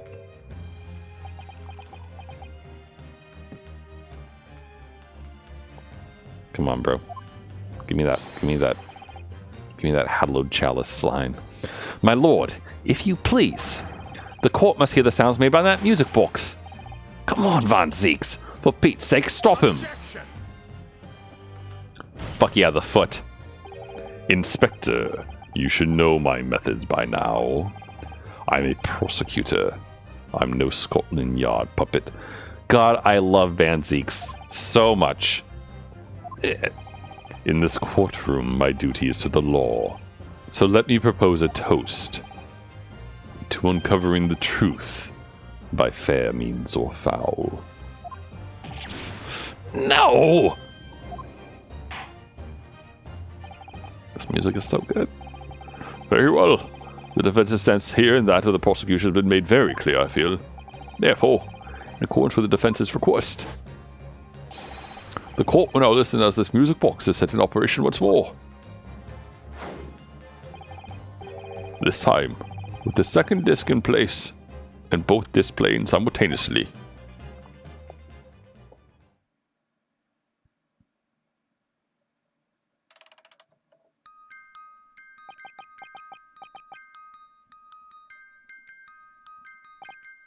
Oh, listen to that.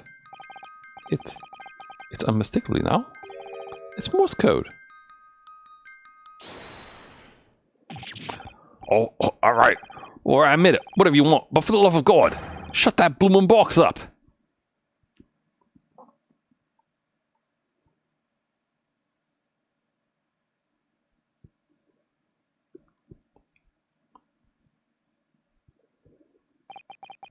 Let me ask you again then, Inspector Gregson. Did you, or did you not, strike a deal with the witness next to you in the stand, Mr. Ashley Graydon? Specifically, did you furnish the witness with confidential case details in exchange for this music box disc? Did you reveal the existence of the peephole in the pawnbroker's storeroom door, Inspector? I did. Stop. What are you doing, man? It's all exactly like a young Eastern lawyer said. When the trial was zoomed out to the recess, we stood here on the stand together. That's when he approached me with the deal. Shut up, you imbecile. Shut up! You there? You're the detective who turned up at the pawnbroker the other day, aren't you? I may have something you're looking for, Inspector, with me at this very moment. So how about a trade? I suggest you accept. Or information that may make certain individuals uncomfortable will soon become very public indeed. I couldn't let that information become public knowledge. Not under any circumstances. So I accepted the man's proposal. Told him details of the case that should have put him in the clear. The peephole in the storeroom door. And the bloodstains on the overcoat. By giving false testimony, this witness intended to have the defendant wrongly accused of murder. Inspector, you knew that. Yet you still revealed those details to facilitate the witness's perjury. I did. But then it turned out the people had only been made that night, after the incident took place. Scotland Yard wasn't aware of that, if I'm perfectly honest. Well, Mr. Graydon, what do you have to say for yourself? There's nothing, and no one left for you to hide behind. You struck a deal with the inspector in order to escape conviction of a very serious crime. Namely this. You are the third intruder who broke into the pawnbroker on the night in question. And you perpetrated the murder of the proprietor, Mr. Pop Winderbank. You... Traitor!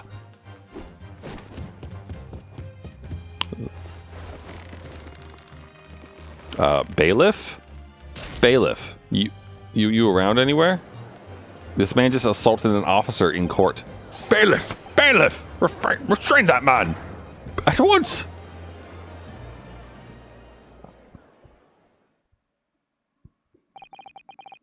That's it then. It's all over.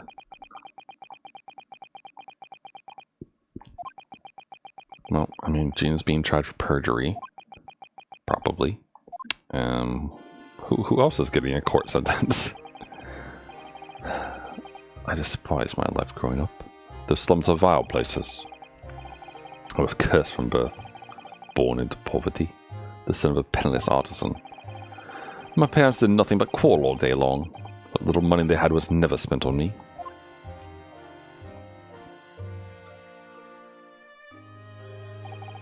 So I set about studying, to better myself, to one day escape from that hellhole. And you eventually became a communications officer. I admire your determination. But then you decided to try to sell government secrets. Why?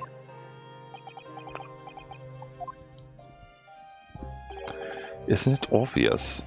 Because I wanted money. Even now, years later, the nightmares of my life in the slums wake me in the small hours. I wanted to drown them out, with more money than anyone who lived in that squalor could ever imagine. And one day I met him. Mr. Magnus McGilded. Yeah, a fiend with a queer talent, yeah.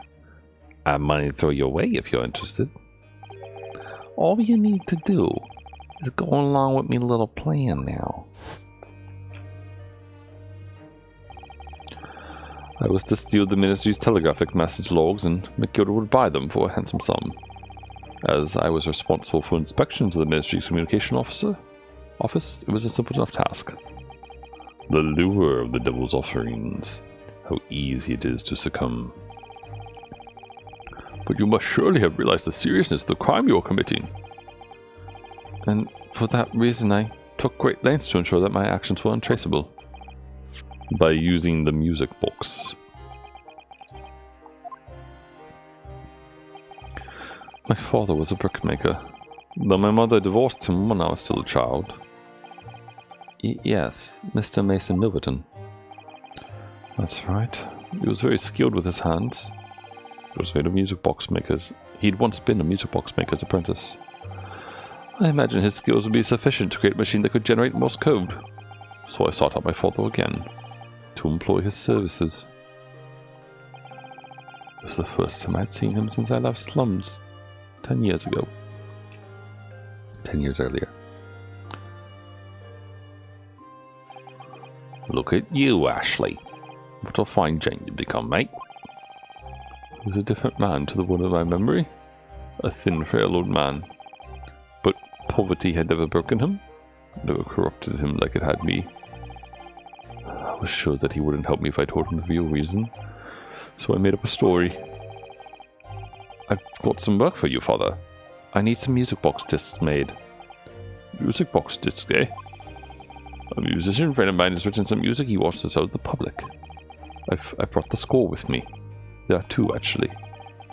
I'd be delighted, son. It's been 20 years since I did any work like this, though. Fetch my tools, would you? In the loft. That's how I had to make the two discs. Thereby splitting the information in two. You were taking considerable precautions indeed. It was to protect myself as much as anything. It meant that I could deal with McGilded in two separate transactions. The first involved the first of the two discs and the music box for playing them. I exchanged them with McGilded for 10 guineas. Then, on receipt of the second disc, you pay 1,000 guineas. So, what happened on the omnibus 2 months ago? Was the second part of a deal? The exchange of the second disc? Yes. I'd sold the man information that way a number of times already. But it seems to become reluctant to part with his money. But that doesn't quite make sense, Mr. Graydon. For why was it that on the omnibus 2 months ago, your father, Mr. Milverton, was the one dealing with Mr. McGilded, not yourself? When I received 1,000 guineas after my first complete dealing with McGilded, I decided to give 200 to my father for his troubles. But my father realized something was amiss. In time, he worked out that I must be involved in something dubious. And when he did, he said to me, "Next time there's an exchange, we'll let your old man do it, understand? Otherwise, I won't take your money anymore."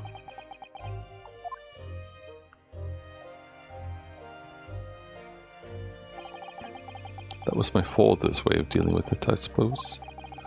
Climb into the omnibus, hand over the second disc, and take the money from McGilded. That's it. He had no idea what was actually on the disc I'd asked him to make. He never knew. Just like I'll never know why everything went so horribly wrong that night. All I know is that the disc was taken from him, and he never returned home.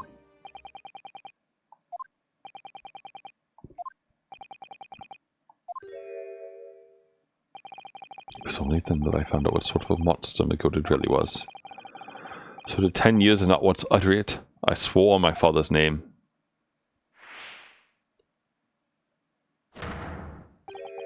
To exact revenge. Did he light the fire? Revenge? As anyone with even the remotest knowledge of the man will no doubt be able to imagine, McGilded brought all his wealth and influence to bear in the most despicable of ways. To crush any semblance of justice in his trial. The crime scene was tampered with, evidence was fixed, and witnesses were bribed. That trial 2 months ago was a farce from start to finish. My feet had barely touched British soil back then. I walked right into that hornet's nest, completely unaware of the sinister background to it all. I'd made plenty of money out of my dealings with McGilded by then, so I spared nothing in my arrangements 2 months ago. I knew exactly who to hire. If you're willing to pay the price, there are people in the city willing to do anything you ask. McGilded himself had shown me that. Are you saying that? I think you have the picture now. After he twisted everything to his favor in this courtroom to ensure that he walked free, I took matters into my own hands and delivered the justice that monster deserved. That tragic accident following the trial he had 2 months ago was planned and executed by yours truly. McGilded's death that day was caused by this man. Everything is ready, sir. Would you like to follow me into the courtroom? Oh, is that him? What's this, officer? It is sooner than I was led to believe. Hope it's not inconvenient, sir. There were some changes to the schedule. Well, I must be making tracks now. 'Tis time for the inspection. They're going to examine the omnibus again, so I'm told. I asked if I could be present for myself. So that policeman who came to tell McGildy he could examine the omnibus again. That's right. An imposter hired by me. McGildy used his wealth to manipulate the trial. He paid people to adulterate the omnibus with all manner of false evidence. He threatened witnesses to lie in their testimony.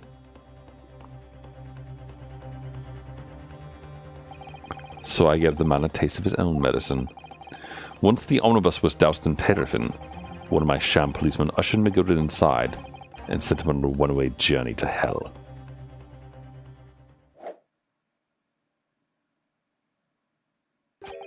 An eye for an eye.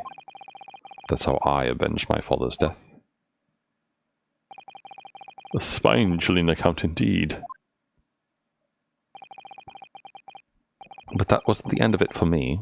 There was a loose end, you see. A loose end? Yes.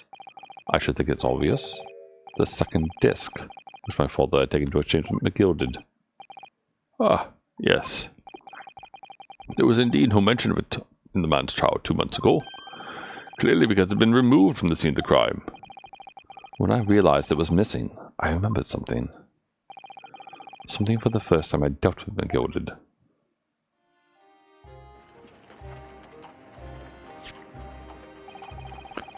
This is the first of the 2 discs, and the music box you need to play them.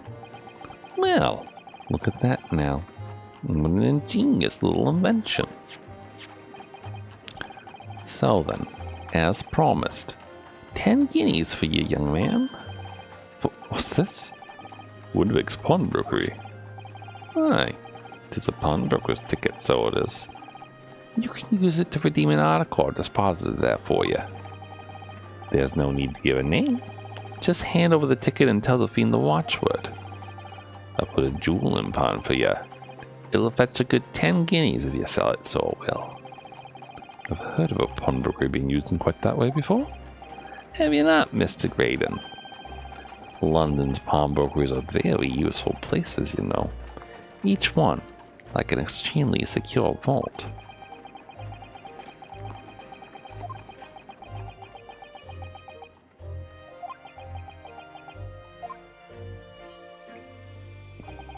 So, I knew that he'd taken steps to hide the disc. It would be in that pawnbrokery somewhere.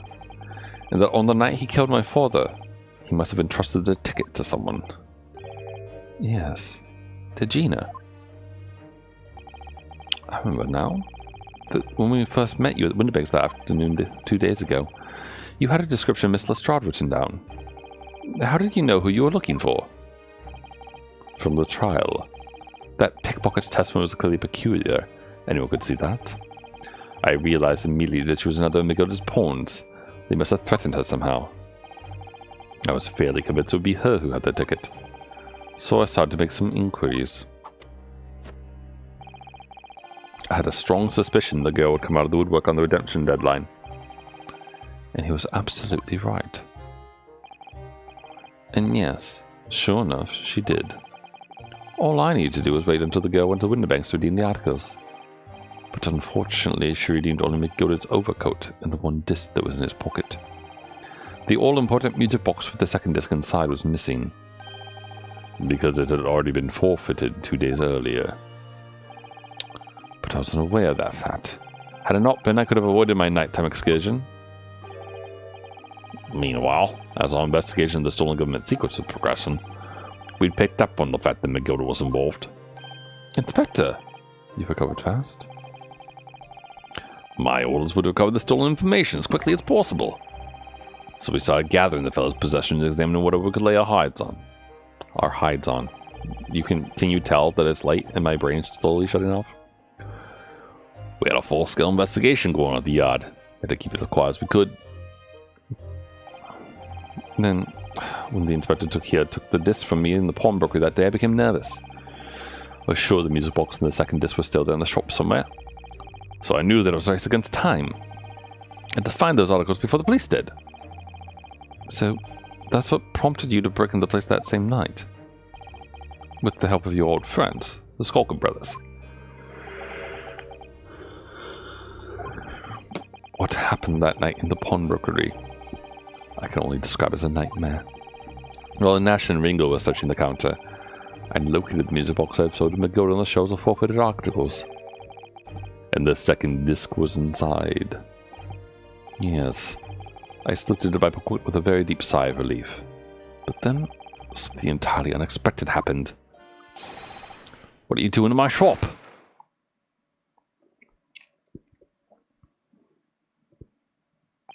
A gunshot rang out in the shop. I felt a sharp pain in my left arm.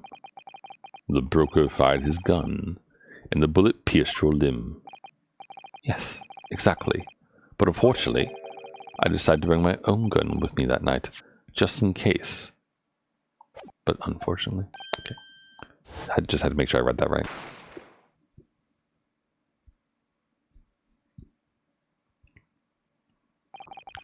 Before I knew what was happening, I'd fired back. The man had already turned to flee. I hadn't intended to fire in his direction, much less kill him. But unfortunately for both of us, the bullet hit home. It struck him in the middle of his back as he fled through the storeroom door for refuge. A sorry, sorry tale. It all took place at the blink of an eye. I don't imagine Nash and Ringo even realized what had happened at first. I was terrified, so I fled. And that's the whole story. That's everything that happened at Winterbanks on that wretched night.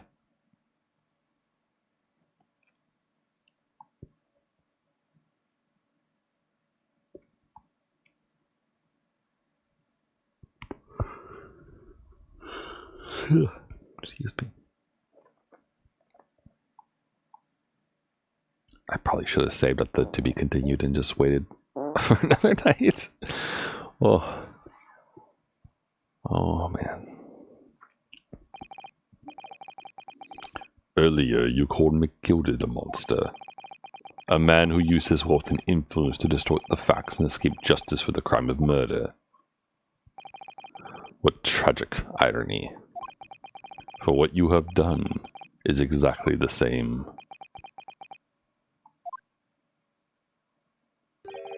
You've become the very monster you saw and despised so deeply in the Gilded. Yes, I think I have.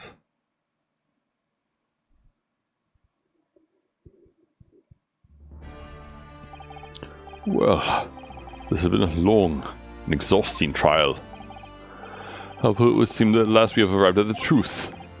Inspector Gregson, what of Mr. Ashley Graydon? He's been restrained, my lord. Has been escorted to the yard. Be charged with the murder of Mr. Winterbank and the stealing of government secrets. Very good. And you, Inspector, regrettably, you will have to face charges yourself. I had to imagine that Strongheart is just gonna like waive those though, because it's like in the service of Her Majesty and everything else and whatnot. That they'll just be like, yeah, you get a pass. It transpires that you were complicit in helping the criminal escape justice. That fact remains, whether or not you were doing so in the line of duty. The crime is a serious one, Inspector, and inexcusable. Now, to the defendant, Miss Gina Lestrade. Yeah. It is time for the final adjudication. Is the jury ready, Mr. Foreman? Yes, sir. Geared up squadron standing by, sir. It's really it now. The last push. Final call. The finishing whistle. My men are ready to deliver the verdicts. Thank you, Mr. Foreman, for that long-winded escapade. Very well, ladies and gentlemen of the jury, you will now declare your final decisions to the court. Not guilty. Not guilty. Not guilty. Not guilty. Not guilty.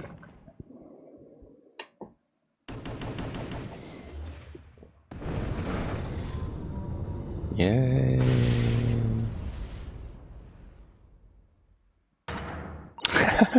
That's the stuff. I'm off the hook. Finally, Runo. You finally managed to do it. Finally is the word. I really wasn't sure if we'd come out on top for a while there. Susie was right. You're the best lawyer in the world. Miss Lestrade, I am not finished with you yet. Yeah. What do you mean like that for? Before you start enjoying your freedom, there are certain other crimes to consider. Huh? 2 months ago, in my courtroom no less, you gave false testimony, did you not? And in relation to the trial today, not only did you unlawfully enter Winnebago's pawnbrokery, you also attempted to abscond with Mr. McGilda's property, it seems. But I never done nothing of the sort. Of course not. It's not like you were gleefully wearing McGilda's coat in your cell yesterday or anything. Oh, and just when I was getting excited about throwing a party for Ginny this evening. And turning our attention to the defense, determining that, when played together, the music box disc contains a message in Morse code was... well, it was certainly a most unexpected revelation, counsel. Quite so, my lord. The prosecution was caught entirely off guard. In fact, I think we should applaud my learned friend's courage here today. I propose a toast. But Van Zeeks, my bro, to demanding that government secrets be disseminated before the entire court. Okay. Okay.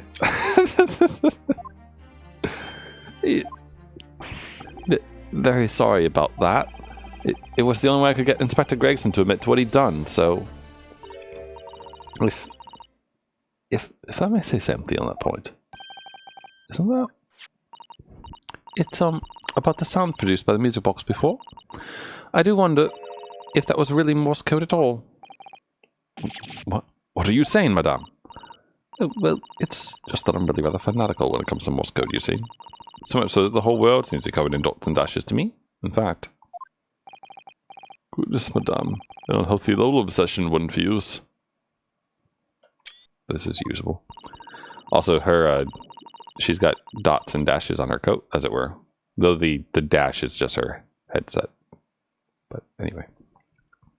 But I must say that in my opinion, the sound produced by those two discs were nothing more than that. A meanly series of two different tones. What? Can that really be? It wasn't Morse code after all. My lord, the defense would like to listen to the music box again. Are you off your nut? How many times do I have to tell you? Those discs contain ministerial secrets, sunshine. This courtroom is not an appropriate forum to discuss the nature of the government communications. We know McGilden conspired to trade national secrets with our enemies, secrets acquired from Mr. Graydon. Now that the man has admitted to his crimes, we have no need to pursue the matter further. But it's really going to bother me. Miss Lestrade. Yeah, my lord? That which you have seen today here in this courtroom has been extremely disturbing. Falsified evidence, intimidation, perjury, a grim catalogue of depravity. An appalling experience to befall any child. Come on, ain't nothing I don't see most days in back slums. I beg your pardon. If you're weak, you pay for it. That's just how life goes. Gina. But look, I reckon I'll work something out today. The one ain't fair. But if you want to change, you gotta start at home. Gotta change how you are yourself.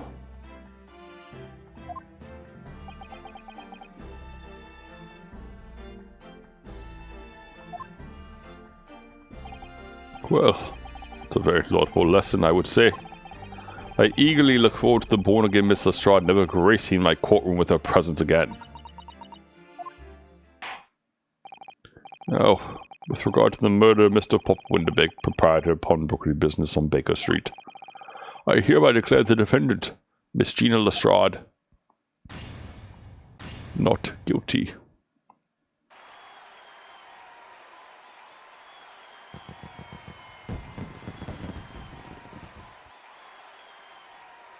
Oh, she's fine. Very nice.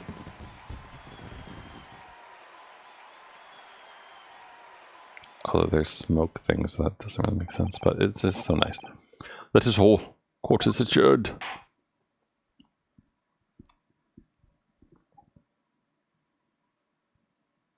Oh. We're just hanging out, huh? You gonna pour me a drink, Van Zeeks? Please.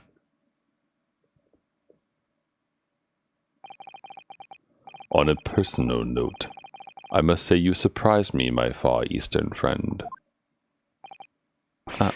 Oh. Despite being a Nipponese, you saw through the pretense to the malice that festered within that Englishman. And at the same time, saw through the grime to the surprising heart of your English client. You have a curious talent for judging character, especially considering our very different cultures. I don't think there's anything curious about it. Whether we're from the Empire of Great Britain or the Empire of Japan, we're all human beings. We're not so very different on the inside. You know, I took this case for one very simple reason. To lock swords with you once again here in the courtroom. You did? When I encountered you for the first time 2 months ago, it reminded me of toasting friendship and trust with another Nipponese, only to find my trust betrayed. Through you, I hope to look into the eyes of the man I once knew and try to understand. You mentioned something similar earlier today. About total betrayal at the hands of the Japanese. What happened exactly?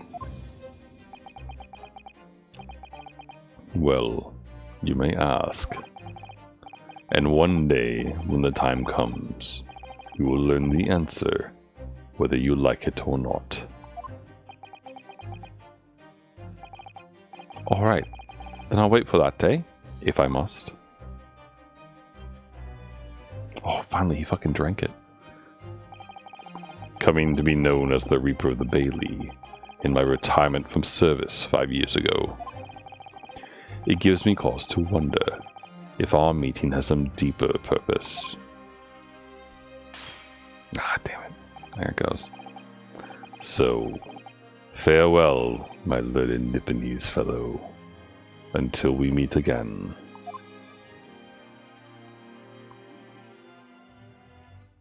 I love his theme so much. Okay, so Van Zeeks had a Japanese friend who betrayed him, huh?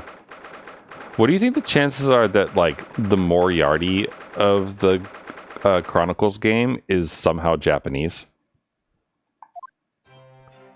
Because, like, they have Herlock Sholmes, so there's got to be Moriarty somewhere, right? It's done. Over at last. But where's Iris disappeared to? Oh. Congratulations, Gina. I knew it all along. I knew that you were innocent.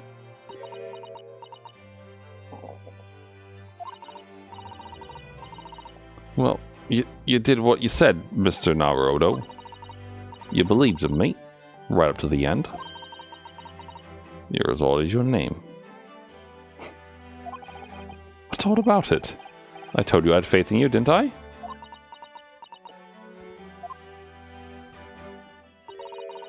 No one ever has before, see? Get to promise. I mean, properly. That's awful. I figured something out today. All me life growing up in the slums. Never trusted no one. But that's just 'cause I've been scared of being stabbed in the back. I mean, the more you trust someone, the more it hurts when they let you down. Oh, poor Gina. Yes, I think I can understand that. After all, I had a taste of it in that trial 2 months ago. I chose to trust someone and paid for it. That betrayal left a big scar. You know, though, Gina, I worked something out quite recently, too. Trusting in someone else is really an exercise in learning to trust yourself. And when your gut tells you it's the right thing to do, and your trust is rewarded, there's no better feeling in the world. Sorry, words. I think I have to thank you for reminding me of that valuable lesson. Well, if you say so. Don't make a fat lot of sense to me, though. I'm trying to say that putting my faith in you, Gina, has been a real pleasure. For crying out loud, pack it in! But I suppose I sort of feel the same way. I mean, sometimes trusting someone else is, alright. Thanks.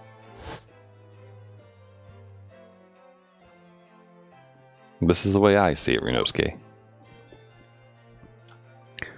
A defense lawyer is only as good as faith in his client. And that comes down to how much faith he has in himself. After this experience, I'm starting to feel like I understand what you mean, Cosmo. Am I living up to your expectations? Am I turning out to be the lawyer you believed I could be? Pardon the interruption. Sherlock? But what the deuce does matter to be noticed around here, my dear fellow? That voice! It's too late for that voice now, Mr. Naruhodo. Been standing here patiently in the corner of the room for an eternity. Yes, it was me all along, I would have said when you finally noticed me. Oh, was it actually his, guard model this entire time, I wonder? But you people, with your incessant babbling. Look, Mr. Sholmes. Yes, it was me all along. You see.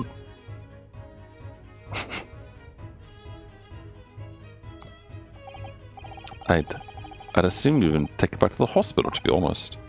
Indeed I was, but I managed to escape again. Oh. I happened to be aware of one or two foibles of the doctor who was tending to me. I merely made my knowledge of them known to the man, and he happily issued me with a leave of absence. How very above board. But enough of my adventures. That was a fine victory, Mr. Naruhodo. Your tireless Estefar. Estefar? What even was that, Brain? Estefar. Efforts plus justly? F justly bar? F justly, F justly bar? Your tireless efforts justly rewarded, I feel. Congratulations are in order. As a close friend, I tip my hat at you. Oh. Thank you. Some great detective you are. Great at being cold as ice, maybe? Have I irked you in some way, Miss Lestrade? Well, even having to snooze in your nice soft bed, some of us have been fighting for our lives. Ah, well, that bullet did cause me to lose a substantial amount of blood, it's true. So I've indeed been feeling somewhat cold. Not perhaps as cold as ice, but, well, what if we'll have a feel? Could you take your hands off my neck, please, Mr. Sholmes? And, in some way, I suppose, congratulations all for you too, Miss Lestrade. What's that supposed to mean? Why so half-hearted? Well, naturally it isn't my intention to alarm you, but an acquittal in trial with that particular prosecutor is perhaps a little precarious. Well done, Mr. Sholmes. Not alarm me in the slightest. Oh, the Reaper, you mean? Because anyone who's found not guilty in a trial was working on winds up dead anyway, is that it? The very point I was trying to make. Exemplified by the fate of Mr. McGilded, in fact. But of course, I pay no attention to such irrational drivel myself. Yeah, well, it don't bother me. Oh, really? Of course not. The way I see it, you're a bit like I'm upstairs. Like I'm upstairs? I'm upstairs, you mean like God? Yeah, him upstairs knows what's what, right? He knows what people are like on the inside. He won't have got the wrong end of the stick. There's some copes like that bog trotter, but are rotten to the core. At the end of the day, I'm upstairs, make sure they get what they deserve. I suppose that's one way of looking at it. Divine justice is one thing, though. The Reaper taking matters in his own hand and claiming lives is another. Well, I ain't like the McGilders of this world, so I got scared. I got principles, see.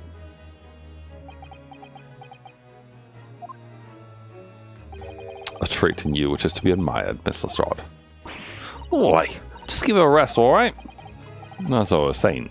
Congratulations on order. The news of your acquittal was very welcome news to me indeed. Let me express my heartfelt congratulations, Gina. Well, there you are! Hurley! How long have you been here? Honestly, I went to the main entrance especially to meet you there. Iris, my dear, I do apologize. But wait until I tell you what happened. This pair made utter fools of themselves. What happened? As you know, I have a penchant for disguise. I was hiding in this room, dressed as a bailiff. But these dolts didn't know my presence at all. They had no idea. Can you imagine, Iris, what you credited? I'm not sure, really. I beg your pardon? I'm sorry, Holly, but you just don't have the weighty presence you seem to think you have. In fact, you really ought to be careful about that. It's going to land you in trouble one day. Oh, be careful. Ouch. Anyway, it's such a shame. I was so hoping to throw a party for Ginny tonight. But you won't be able to come, will you? Don't look like I'm going to be going nowhere for a while. You had the judge's paddock. I got stuff to make amends for, apparently. All them offences. What was it again? Breaking and entering, taking the bulk of stuff what was lying lug, blah blah blah. Yeah, I think you'll find that basically being a pickpocket is the main offense. But diving ain't no offense. It's a job, innit? I don't think so. Still, now it's got me thinking all this. Maybe I should start looking for another line of work. I mean, you didn't start off as a lawyer, did you, Odo? No, but I was never a pickpocket. No, anyway, I reckon I can make a change. I'm going to do something for them like me from the slums. Something that makes a difference for them. That's a wonderful idea, Ginny. I'm sure you could do it.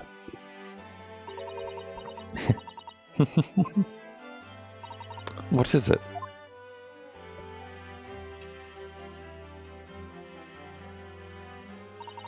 Nothing. Miss Gina Lestrade, the prison carriage has arrived, ma'am. Come with me to the rear gate at once. Right. Well, looks like I'm off then. Yes. Goodbye, Gina. And good luck.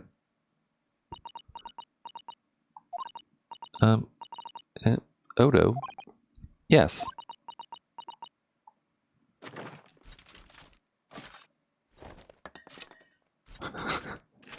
It really does take too long to load.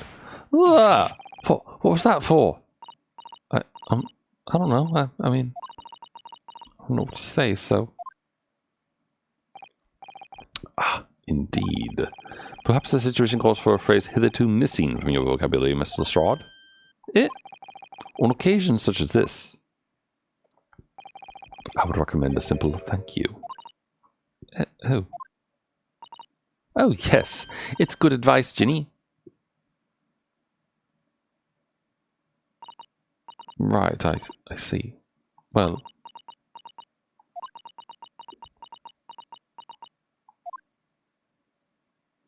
Oh. She's gonna, like, book it, isn't she? Thanks, Odo. Aww. Look at that happy little smile. Thank you for everything what you've done. For believing in me. Not at all. In fact, that should be my line. Thank you, Gina.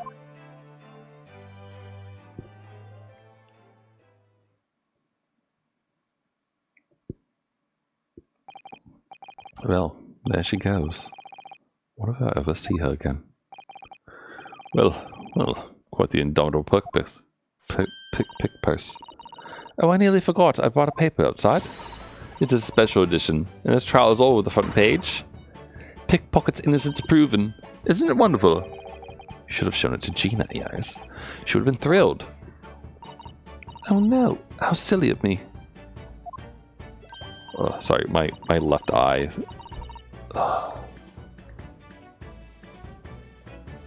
You know when like you blink and whatever the nonsense is that like your eyeballs produce at night and like it slides in and then your vision goes cloudy because you just got something in your eye?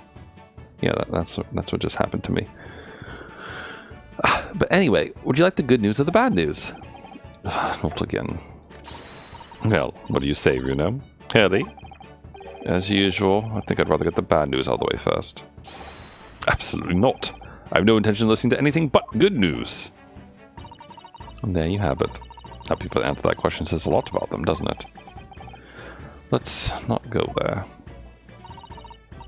Alright then, let's start with the good news this time. The rain has finally stopped. It was a record level of rainfall, apparently. Well, that is good news indeed. We can journey back in greater comfort. Alright then, what's the bad news?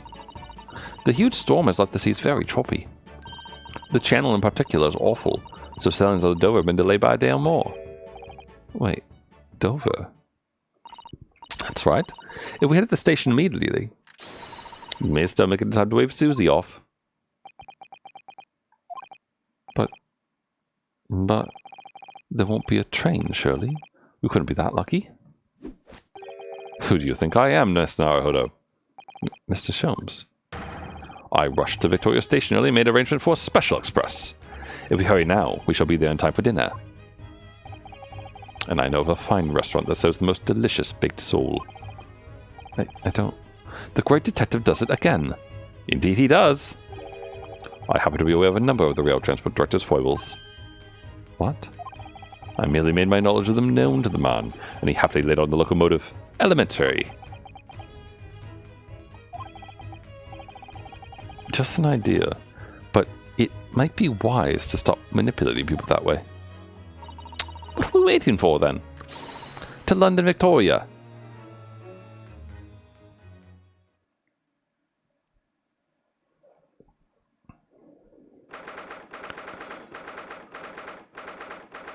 I'm not gonna lie, this game keeps going. I know we're gonna get the credits soon. We must get them soon, because this, I think, was the last case of this part of the game. But like, it is past 1 a.m. in the morning for me, and I have work tomorrow.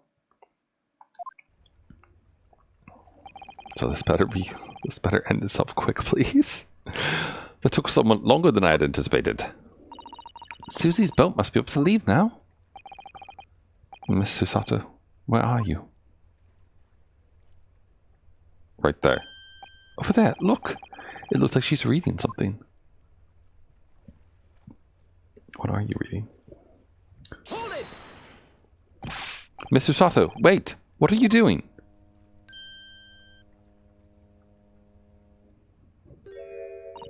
Miss Naruhodo, what are you doing here? We came as soon as we could after the trial. I mean, we heard that sailings were being delayed due to the bad weather, you see. Oh, I see.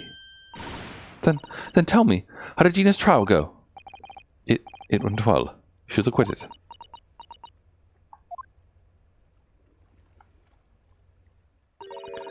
That's wonderful. Really wonderful news.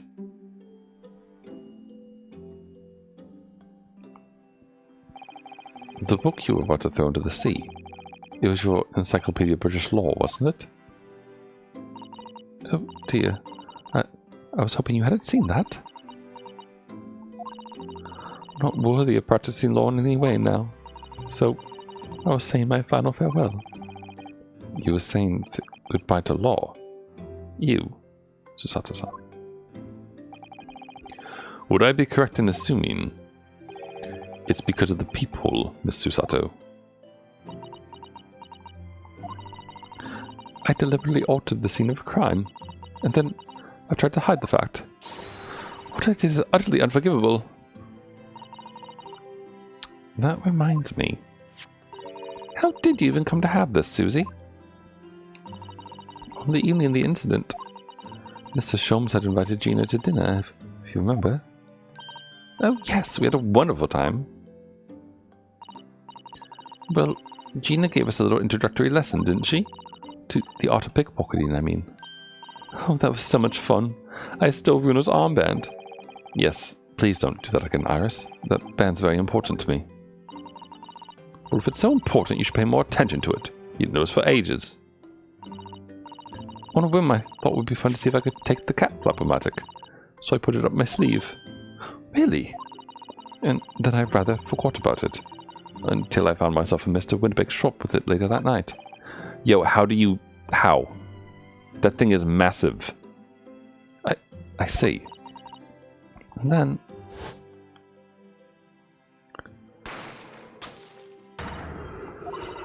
Mr. Sholmes! Mr. Sholmes! Leave me, Mr. Naruhodo. Right.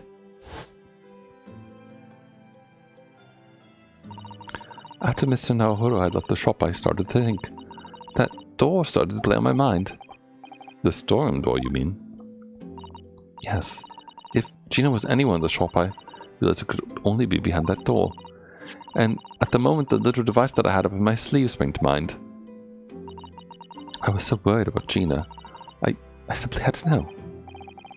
So, used the cat flap-o-matic to make the people in the door. As captured in a photograph and printed at the shop. By one of Hurley's red-handed recorders.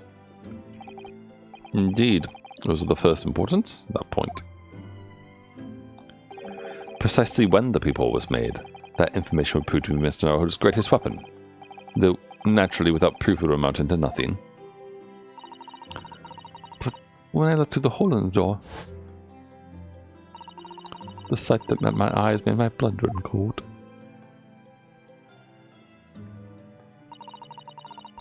Thoughts started to run through my mind. I remembered that trial 2 months earlier, the trial of Magnus McGilded. I thought about how he had manipulated the evidence and arranged false testimony to secure his freedom. It made the British justice system feel very dark and sinister to me. And then a terrible thought occurred to me. What if some wicked criminal was planning to do the same thing now? Because from the appearance of the crime scene, it looked exactly as though Gina had shot Mr. Winterbank. Even though I was sure she would never have done such a thing. You were worried that the true culprit would try to frame her for the crime. That's right. But then I realized it would be very difficult for anyone to give false testimony in this case. What do you mean?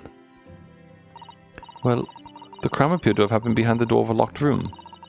For someone to claim falsely to have witnessed it, there would have to be a way to see beyond the door.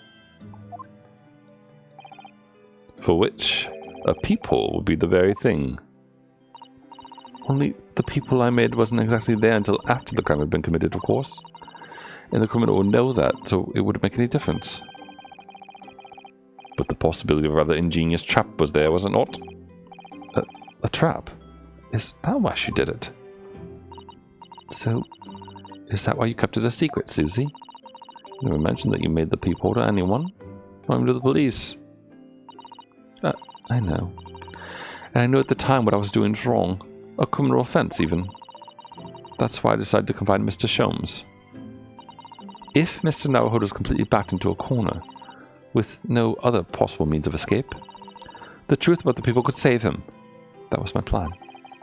She really does think of everything. But then, why didn't you just tell me everything before the trial began? My dear fellow, you're not thinking straight. If she had done that, it would have rendered you complicit in the whole escapade. You could have been disbarred if you had been seen to have knowingly tampered with the crime scene. So, Miss Susato decided to shoulder the burden of responsibility alone, for your sake, and Miss Lestrade's. Miss Susato.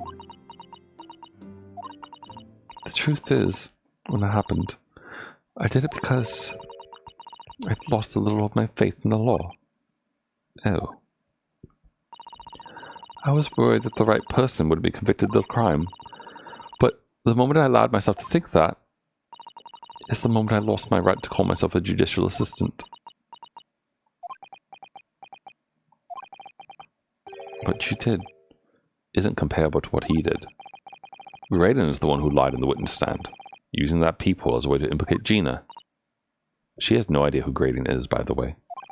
And besides, if the people inconsistency hadn't existed, I'm not all sure that she would have been acquitted in the end. Mrs. Sato, what you did saved Gina's life. And with your kind words, Mr. Naruhodo, you've saved me too, from my regrets.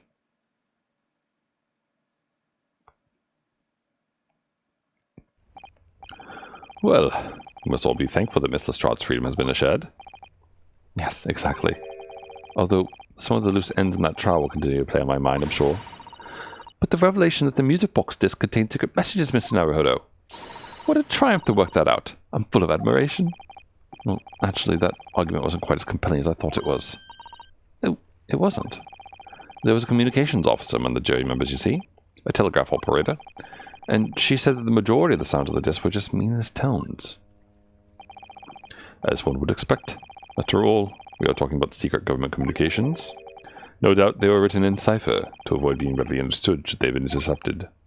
In cipher, I see. So then, we could never have hoped to understand the message anyway. Nonsense, my dear fellow. It's quite a zero-pipe problem, I assure you. Is that an elementary reference? Or Sherlock reference? About, like, 3-patch problem and stuff? A. Asogi? What? Well, that can't be a real word, can it? Funny. Wait, Iris, what did you just say? Oh, I just said Asogi. Does that word mean something to you? Mean something? Asogi was the name of my best friend. What? But how? How do you know that name, Iris? I wrote it down during the trial before, when the message was playing on the music box. She transcribed it on the fly. She really is a genius.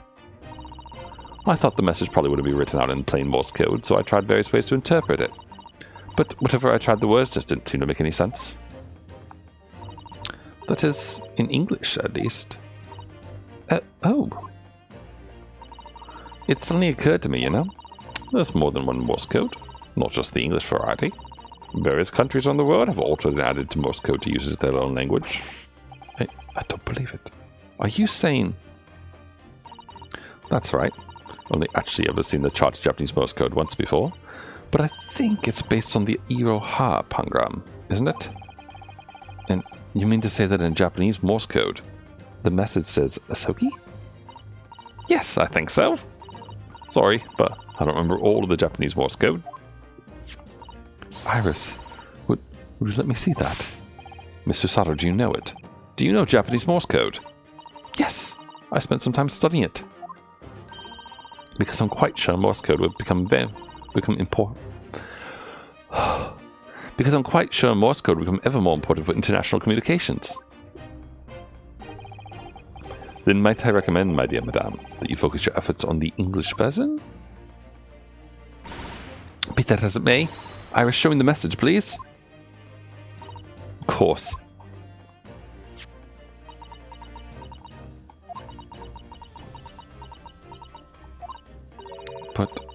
But what can this possibly mean?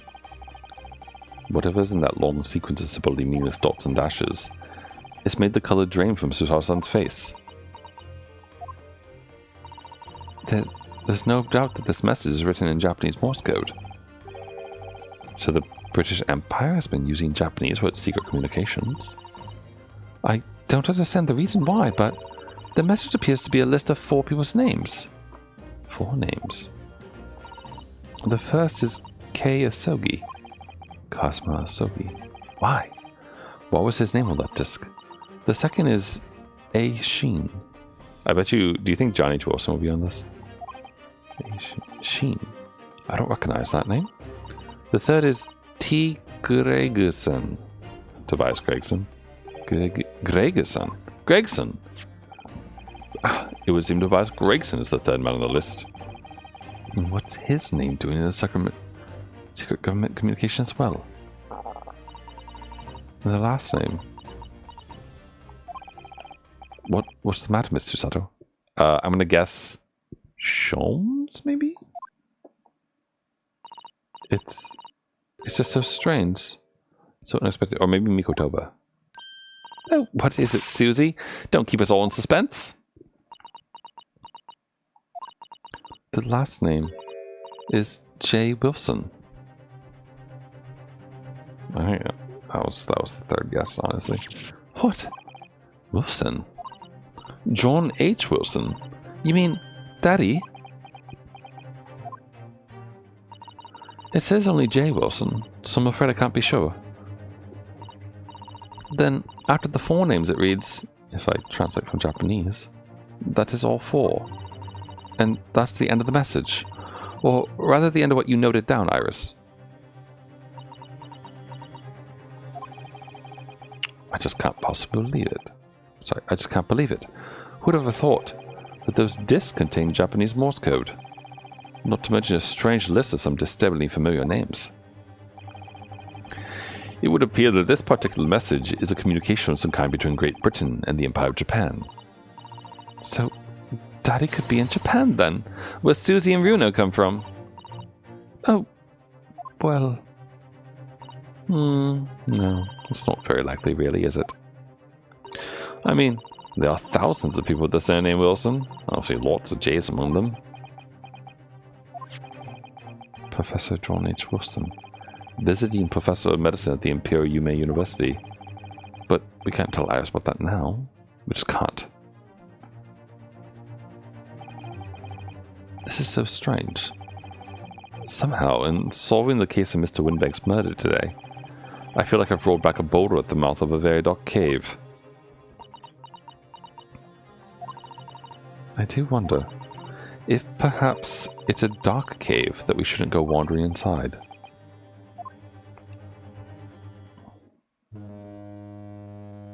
Honk. Oh dear. The ship is going to set sail soon. Yes, it seems so. I'll sail on that steamship first to the port of Dunkirk in France. Then I'll change onto a larger passenger vessel bound for Japan. You're really going then, Susie? We wish you a safe passage, Mr. Sato. Thank you so much. I wish all of you the very best. Mr. Sato, I'd hoped to have you always at my side, to guide me and support me. Mr. Naruhodo, please, come back soon. As far as I'm concerned, you really are the very best judicial assistant in the world. Oh. I'm quite sure I'll be back before you know it. Really, Susie? Oh, don't forget, Iris, I made you a promise I've yet to fulfill. A promise? About your manuscript. Oh yes, the Hound of the Baskervilles. Well, I'll be waiting for you then, Susie. A promise is a promise. Definitely, Iris.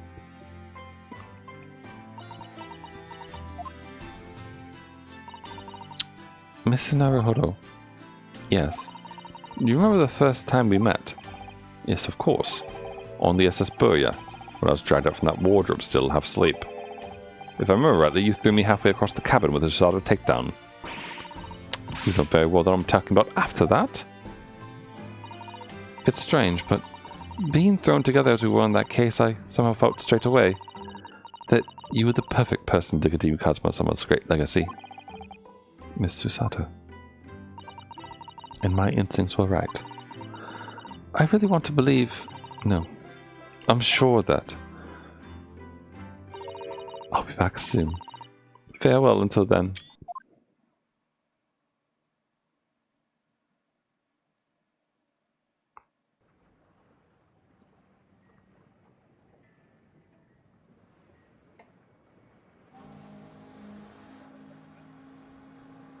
Somehow we seem to have come to the end of the adventures of Ryunosuke Naruhodo. Or the first volume, at least. Looking back now, it feels as though fate has led me on this journey.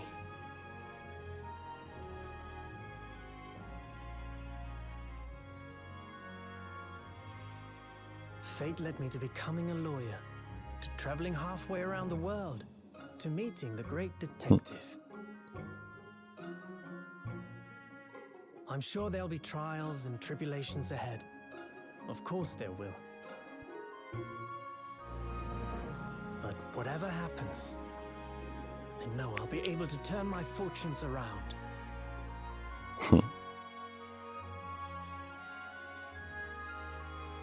After all, I have the greatest friends in the world on my side.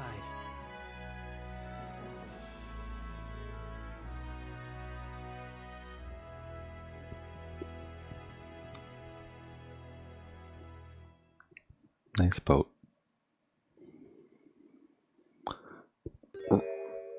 Not roll credits? Ah, yes, Mr. Naruhodo. Yes, Mr. Shums. I have some rather awkward news. The railway company has decided to sue over the Special Express train, apparently. Huh? It caused such a commotion on the line. All the other trains had to wait at stations. But really, you wouldn't have made it to Dover in time otherwise. Anyway, I explained everything, and it was all your fault. Huh? I believe a formal complaint should be delivered to your office tomorrow. But not to worry, my dear fellow. According to Mr. Sato, you love defending yourself in court. Huh? It's alright, I'm perfectly happy to testify. He really didn't look like the sort of man who'd do something so outrageous. See? Mr. Shums? Yes? A word, if you don't mind. Why, certainly. Any word you like. Bellow it out, my dear fellow. Oh, yes, I love Bruno's words. I just know how you... And I know just the one he'll use here. Then, I really must say... Objection!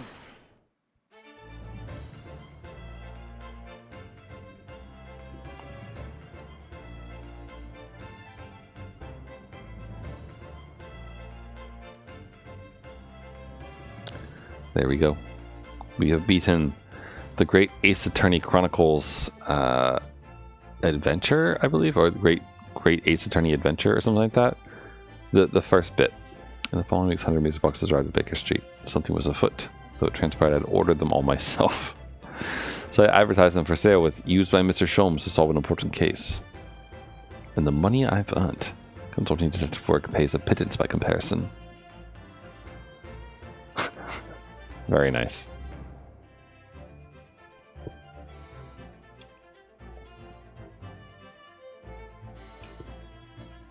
I haven't slept a wink. This manuscript is due tomorrow now. I'm this busy, Hurley usually cooks me breakfast. Well, cooks is an overstatement. For some dry toast and insipid coffee.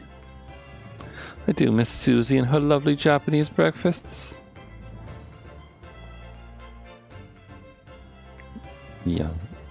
Kitasawa? Kitasawa?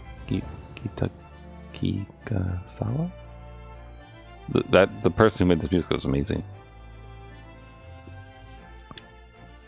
Really do re-article. Oh, right.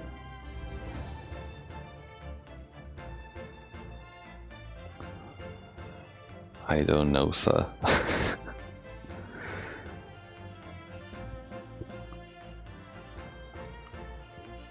Yeah. Good game, honestly. I just wish that this last one didn't go 5 hours when I had already started late anyway, and run up to 1:36 a.m. in the morning. So I could have enjoyed it without yawning quite as much as I did. But yeah, so there's a second half to this. You know, this was one game of the, I think 2 games in this Chronicle package thing. And I will definitely play the other game at some point soon. As I mentioned on a previous stream before, I don't think he's saying anything new. I think he's saying stuff that we saw before. As I was saying on a previous stream before, earlier this week, I think, or maybe it was last Friday or Thursday, perhaps. But I'm not really planning on like diving into anything long until Zelda comes out in a week. So, because once that comes out, I, like many other people, will be obsessed with playing it. What line, Gregson? Not bad, I suppose, for an amateur. Oh, nice.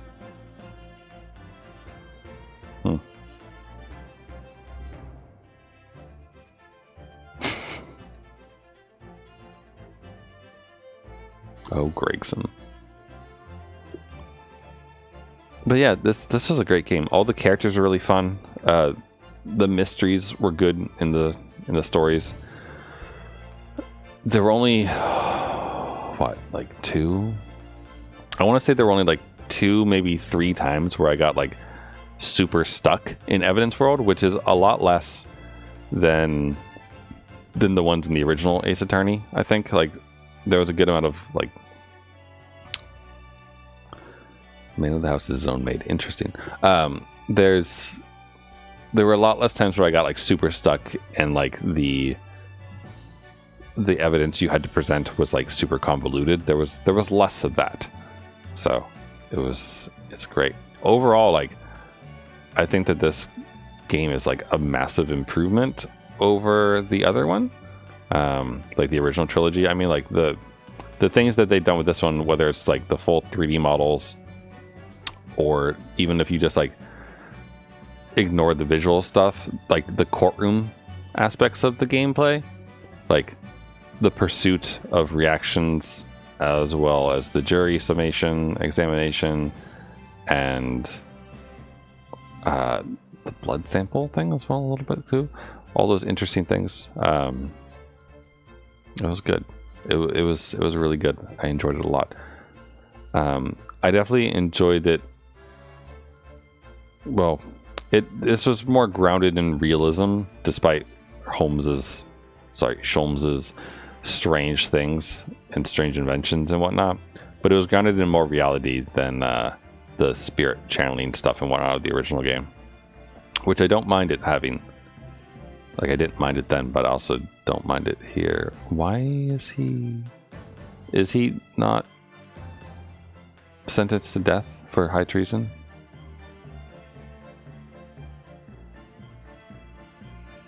Oh, okay.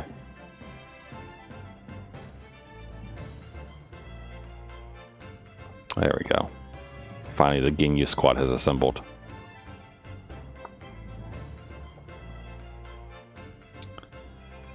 Whew. But yeah, it was great.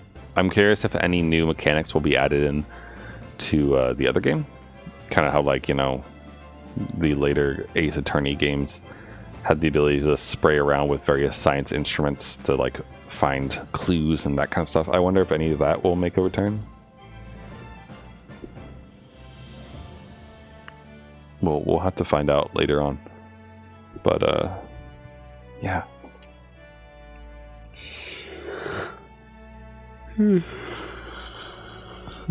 Excuse me. No offense to this credit sequence, but I do wish that it would finish. Not because it's long, it's good and has lots of cute things in it, but as I mentioned, it is late for me. But I think we're nearly there. Oh, nice. What is Wagahai going after? Oh, the hat.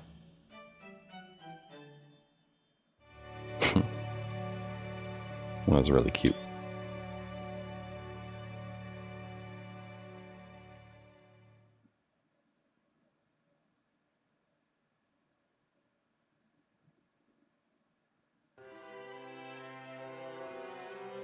Hmm.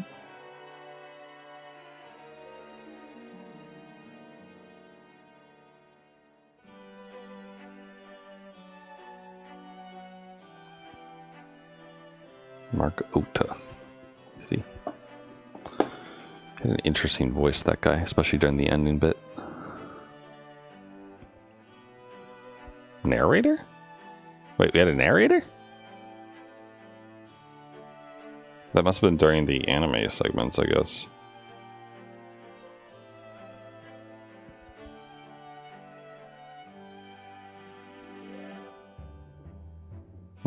We never did see that lady again. The one with the swan hat and such. I wonder if she'll show up again later on. Omnibus Japan Incorporated. Really? Omnibus, huh?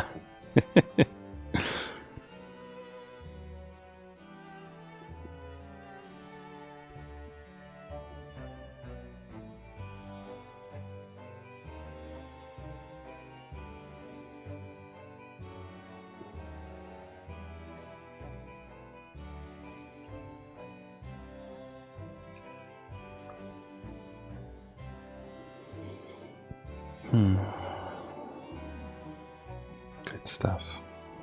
They're not going to walk through every case, though, are they? Are there enough credits for that?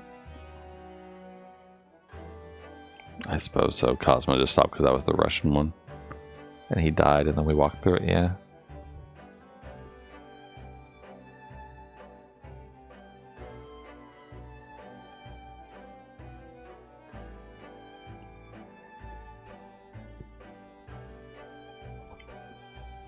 So, do you think Kazuma and Susato were engaged?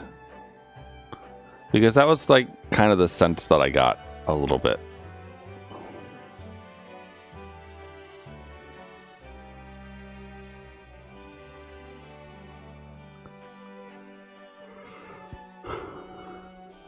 Are Susato and him going to be walking together now, or no? Yes, yes they are. This is a cute little sequence that kind of like goes over the whole game. Fuku Fuku. Yeah, well there you go. That's you figuring out the fonts for it all.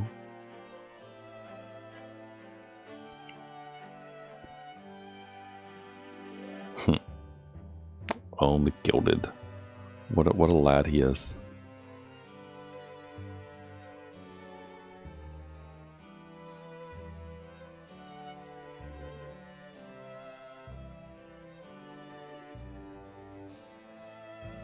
Plus alpha translations. What that means. Just clean up, I guess.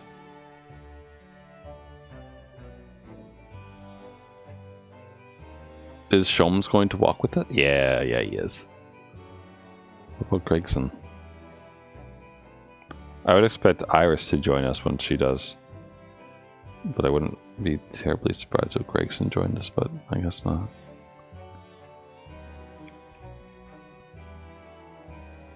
And there's Wagahai. The cat we inherited. And there's Iris. Come on, Iris. Come hang out. I'm trying to think if there's anything else that I have to say in particular about the game. Because as I mentioned, it was quite good and fun.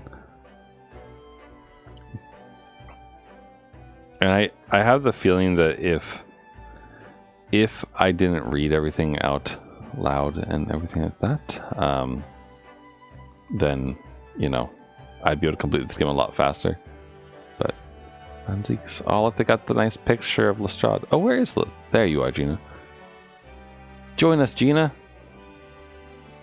I hope that she's in the next game. I really like her as a character. And not just because she's a bit of a soon, but because she's just fun and nice. She's the thief with the heart of gold character, and those are always typically a fun time to see and have around. So, though she's not walking with us, so I guess probably because she's in a prison cell, I suppose. Special thanks. I really like it when like the special thanks includes like and you. That always like it always feels nice when those things happen.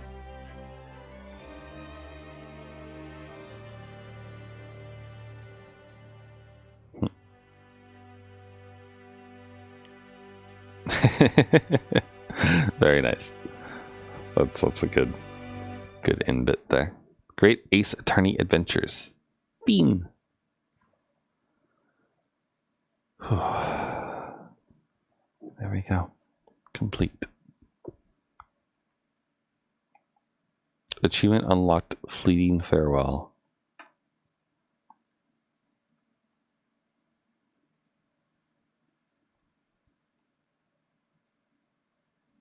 Returned us to the title screen, I assume. Oh, we're at the boat. That's nice. Again, I gotta reiterate that I really enjoy how they do this stuff. Like, where you left off in the story.